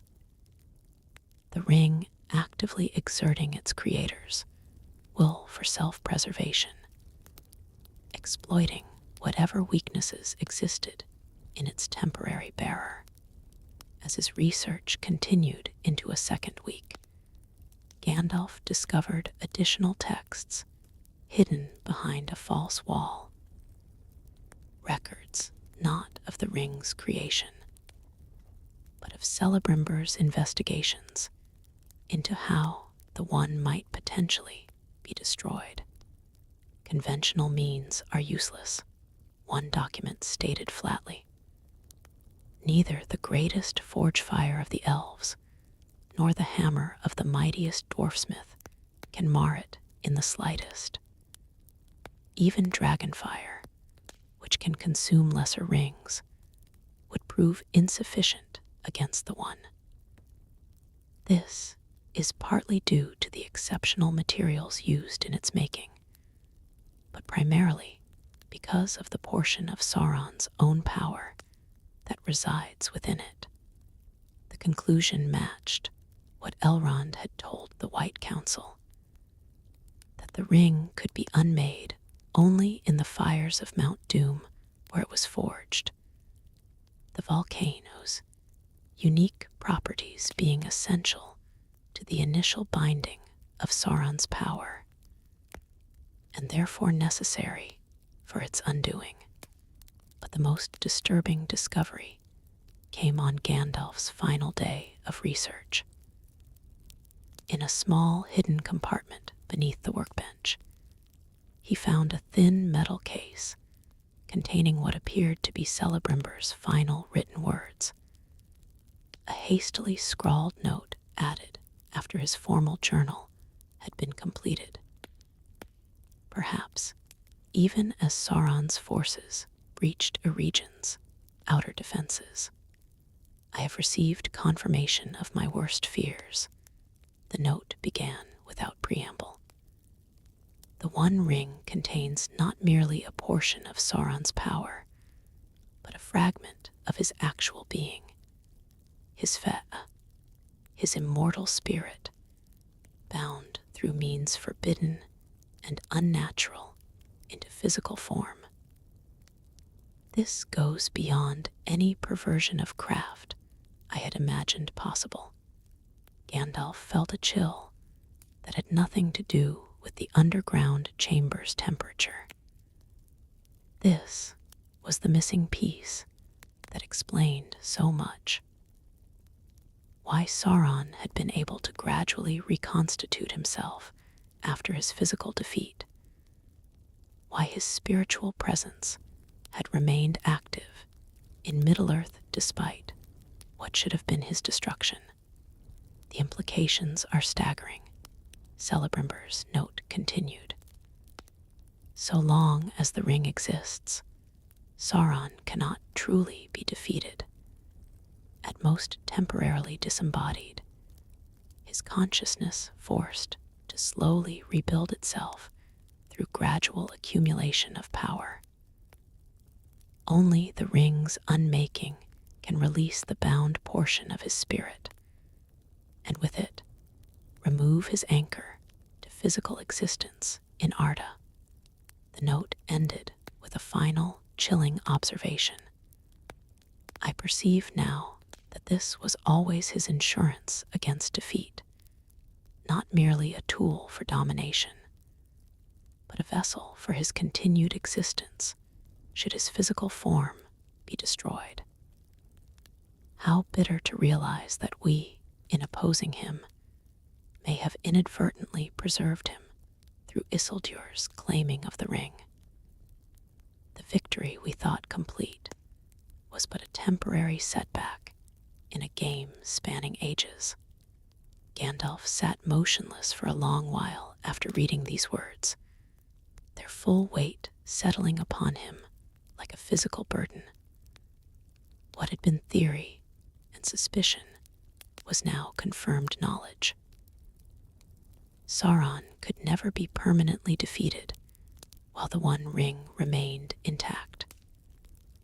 Yet, destroying it would require venturing into the very heart of his power in Mordor, a journey that seemed all but impossible given the growing darkness spreading from that land. A puzzle seemingly without solution, he murmured, carefully returning the documents to their places. Yet Celebrimbor himself perceived some distant hope, and the mirror showed me a hobbit standing at the crossroads of fate. Before departing the hidden chamber, Gandalf performed 2 tasks. First, he created detailed copies of the most crucial documents, writing through the night to preserve knowledge that must not be lost should anything happen to the originals. Second, he carefully resealed the chamber, adding subtle protections of his own that would help it remain hidden until such time as the knowledge might safely be reclaimed by the free peoples. Standing once more in the winter sunlight, looking across the ruins of what had once been a center of learning and creation, Gandalf felt the full magnitude of what he had discovered. The threat they faced was both more dire and more specific than even the White Council had realized. Sauron's return was not merely a possibility, but an inevitability so long as the ring existed. And his defeat would require not a great military victory, but the seemingly impossible task of destroying his greatest creation in the one place designed to preserve it. The board becomes clearer, Gandalf said to himself as he departed Eregion, though the path to victory remains shrouded. Not strength of arms, but strength of heart will determine the outcome. Not the mighty, but the humble may hold the key. As he traveled northward, his mind worked continuously, processing the implications of his discoveries. Several facts now stood established beyond doubt. First, the One Ring contained a portion of Sauron's actual being, making it far more than merely a powerful magical object. It was, in a very real sense, Sauron himself in partial form. Second, this binding of spirit to object meant that Sauron could never be truly defeated while the ring survived. He would always reform eventually, no matter how thoroughly his physical body was destroyed. Third, the ring could be unmade only in the fires of Mount Doom, requiring a journey into the very heart of enemy territory. And finally, perhaps most importantly, the ring itself was not passive, but actively sought to preserve itself, working upon the minds of those around it according to their own particular weaknesses. This last realization brought Gandalf's thoughts back to the hobbits of the Shire.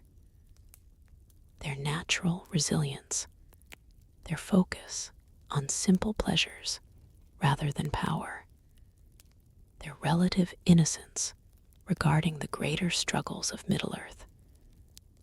Might these qualities make them uniquely suited to resist the ring's corruption, at least for a time? The vision in Galadriel's mirror seemed to suggest as much.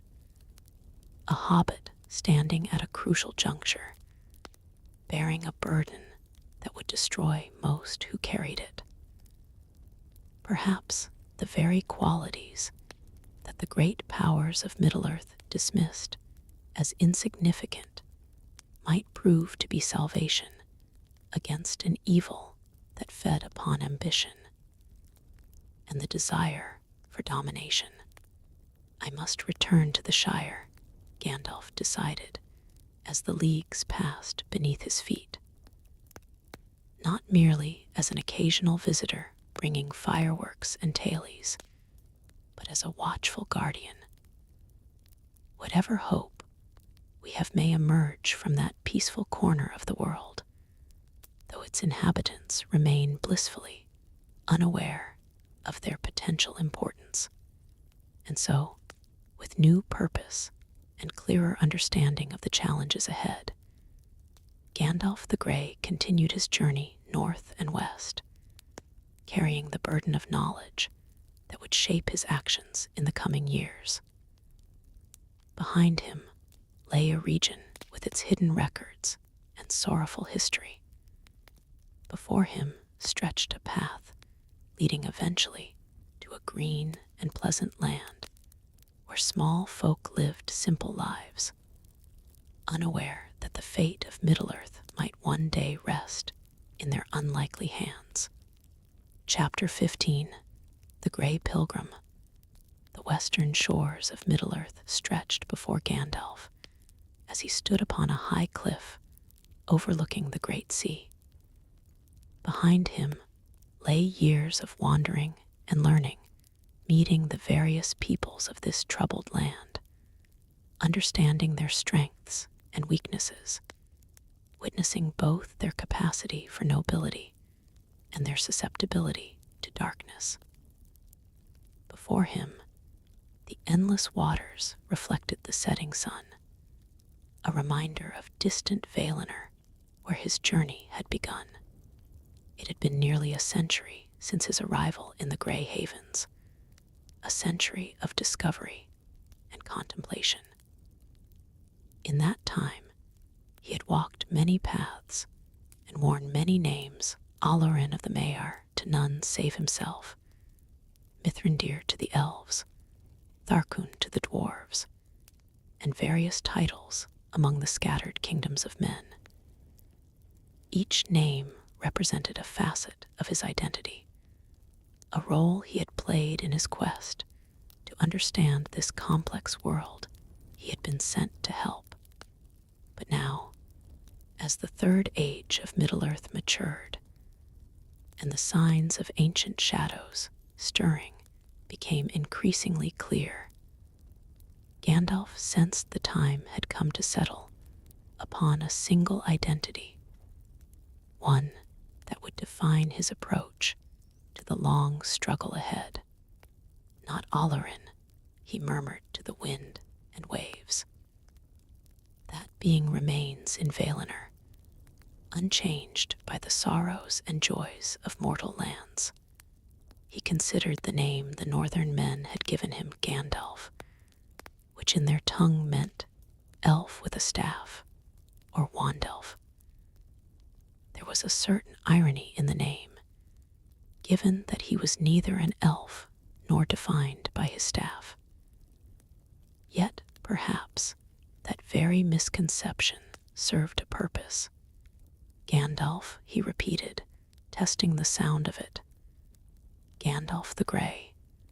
The color was deliberate, neither the pristine white of Saruman, which proclaimed purity and command, nor the earth brown of Radagast with its connection to growing things. Grey existed between extremes, blending darkness and light, representing both wisdom and humility. It was the color of twilight and dawn, of transitions and transformations, of stones weathered by time yet enduring. As he contemplated this choice, Gandalf reflected on all he had discovered about Middle-earth and his role within it. His explorations of a region had confirmed his worst fears about the One Ring and its connection to Sauron's enduring presence. His visions in Galadriel's mirror had hinted at unexpected heroes and unlikely victories. His observations of the White Council had revealed both the strengths and limitations of conventional power in the face of insidious corruption. From these experiences and countless others, a philosophy had gradually crystallized, an approach to his mission that differed significantly from what he had initially imagined, and from the paths his fellow Istari had chosen, not through domination, but through awakening, he said to himself, articulating the core of this philosophy. Not as a ruler imposing will from above, but as a catalyst igniting courage from within. Saruman had established himself as a power to be reckoned with, creating a fortress at Isengard from which he directed research and gathered intelligence. Radagast had become deeply enmeshed with the natural world, his focus narrowing to the protection of beasts and growing things. The blue wizards had vanished into the vastness of the east, their methods and purposes now obscure even to their former companions. But Gandalf had chosen a different path, the life of a wanderer, never staying long in any one place, establishing no domain, yet becoming familiar with all. This approach had not been initially deliberate, but had evolved from his temperament and experiences. Now, as he considered the challenges ahead, he recognized it as his greatest strength. The settled ruler sees the world from a fixed perspective, he mused. The wanderer sees it from countless angles, discovering truths hidden from those bound to a single vantage point. There were practical advantages to this approach as well. Moving constantly meant leaving few traces for enemies to track, establishing no predictable patterns they might exploit. It allowed him to maintain connections with all the free peoples without becoming overly identified with any single group's interests or biases. It kept him from accumulating possessions that might become attachments, distractions from his true purpose. Most importantly, it allowed him to appear less formidable than he truly was, an old man with a staff and a hat, remarkable perhaps for his fireworks and wisdom, but hardly the stuff of legend or fear. This deliberate understating of his nature served multiple purposes. It prevented intimidation of those he sought to help, avoided direct confrontation with the enemy before the proper time, and perhaps most crucially, it tempered his own pride. For Gandalf had come to recognize that pride, the certainty of one's own rightness, the confidence in one's power to reshape the world according to personal vision, represented his greatest internal danger. He had glimpsed in Saruman's growing ambition a path he himself might have taken under different circumstances. The subtle corruption that twisted good intentions into domination could claim any of the Istari who forgot the true purpose of their mission. To guide, not govern, Gandalf reminded himself. To kindle, not command. With this philosophy firmly in mind, Gandalf made several resolutions as the sun slipped below the horizon, turning the sea to molten gold before surrendering to evening's shadows. First, he would conceal the full extent of his power and knowledge, revealing them only in the direst circumstances, when no other option remained. This was not mere strategy, but wisdom, for power used becomes power relied upon, creating dependencies rather than self-reliance among those he sought to strengthen. Second, he would continue his wandering existence, maintaining his network of friendships and alliances across Middle-earth's diverse peoples. The coming conflict would require unprecedented cooperation among historically divided groups. Only by understanding each culture's unique perspectives could he help forge the connections necessary for united resistance against the shadow. Third, he would pay special attention to those often overlooked by the great powers: hobbits in their peaceful shire, humans in humble villages far from capital cities, younger dwarves with visions different from their elders, sylvan elves without the ancient lineage of their Noldorin kin. History had shown repeatedly that vital contributions often came from unexpected sources. And finally, he would be patient. The shadow's return unfolded on a timescale beyond human comprehension. Rushing to confront it prematurely would only ensure defeat. Better to prepare thoroughly, to lay foundations for resistance that could endure through generations if necessary, to recognize that some seeds planted might not bear fruit within the lifetime of those who sowed them. As night fully claimed the sky, stars emerging like distant memories of Valinor's light, Gandalf made one more decision, perhaps the most personal of all. He would embrace joy wherever he found it, taking genuine pleasure in the simple beauties of Middle-earth and its peoples.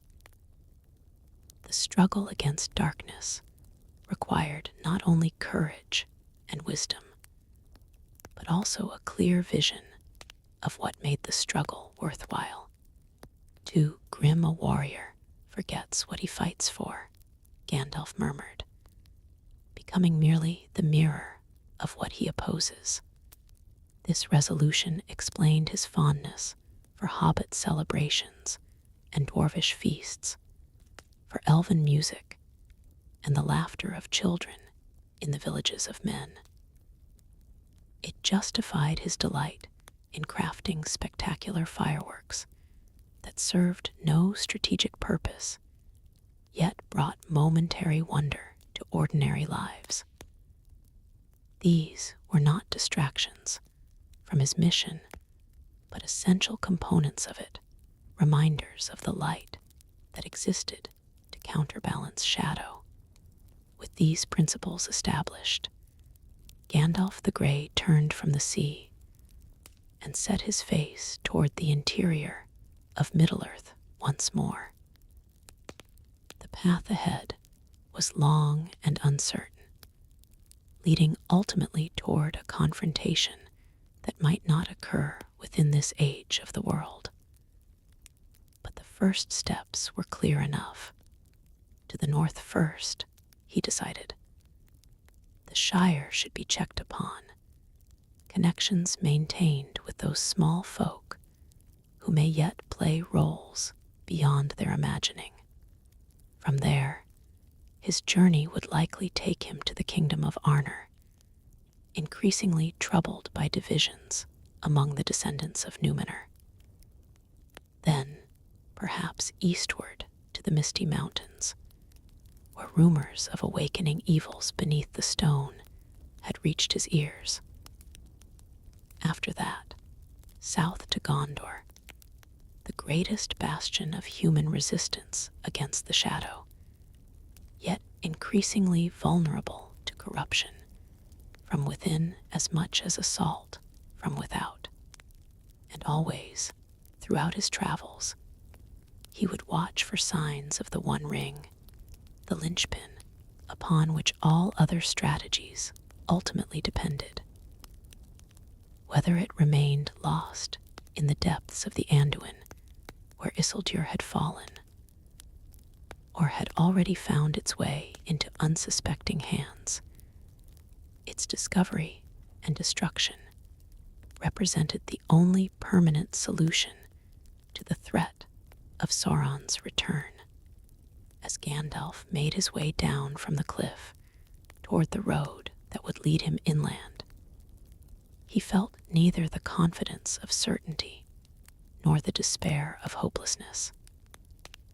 Instead, he experienced the calm determination of one who understands both the magnitude of the challenge and the necessity of meeting it, regardless of personal cost. Well then, he said to himself, with the hint of a smile beneath his gray beard, the board is set, the pieces are moving. A new game begins, though few yet recognize it. He adjusted his pointed hat, gripped his staff more firmly, and lengthened his stride. Ahead lay 1,000 years of vigilance and preparation, of subtle guidance and occasional direct intervention, of friendships formed and sometimes lost. There would be victories and defeats, moments of brilliant clarity and periods of deepest doubt, small joys that sustained the spirit and sorrows that tested it to its limits. Through it all, Gandalf the Grey would remain true to the principles he had established this evening, wandering Middle-earth as a catalyst rather than a commander, a spark rather than a conflagration, a guide who understood that his greatest success would come not through personal glory, but through awakening the potential that existed within others. After all, he murmured as the first stars of evening appeared above, the greatest wizardry lies not in imposing one's will upon the world, but in perceiving and nurturing the possibilities that exist within it already. With those words, Gandalf the Grey, once Olorin of Valinor, now fully committed to his identity as a wandering pilgrim, disappeared into the gathering darkness. Behind him stretched the long road he had already traveled. Before him lay the even longer path toward an uncertain future. And within him burned the unwavering flame of purpose that would, in time, make him the most beloved and feared of the Astari, not for the power he wielded, but for the hope he kindled in an increasingly shadowed world.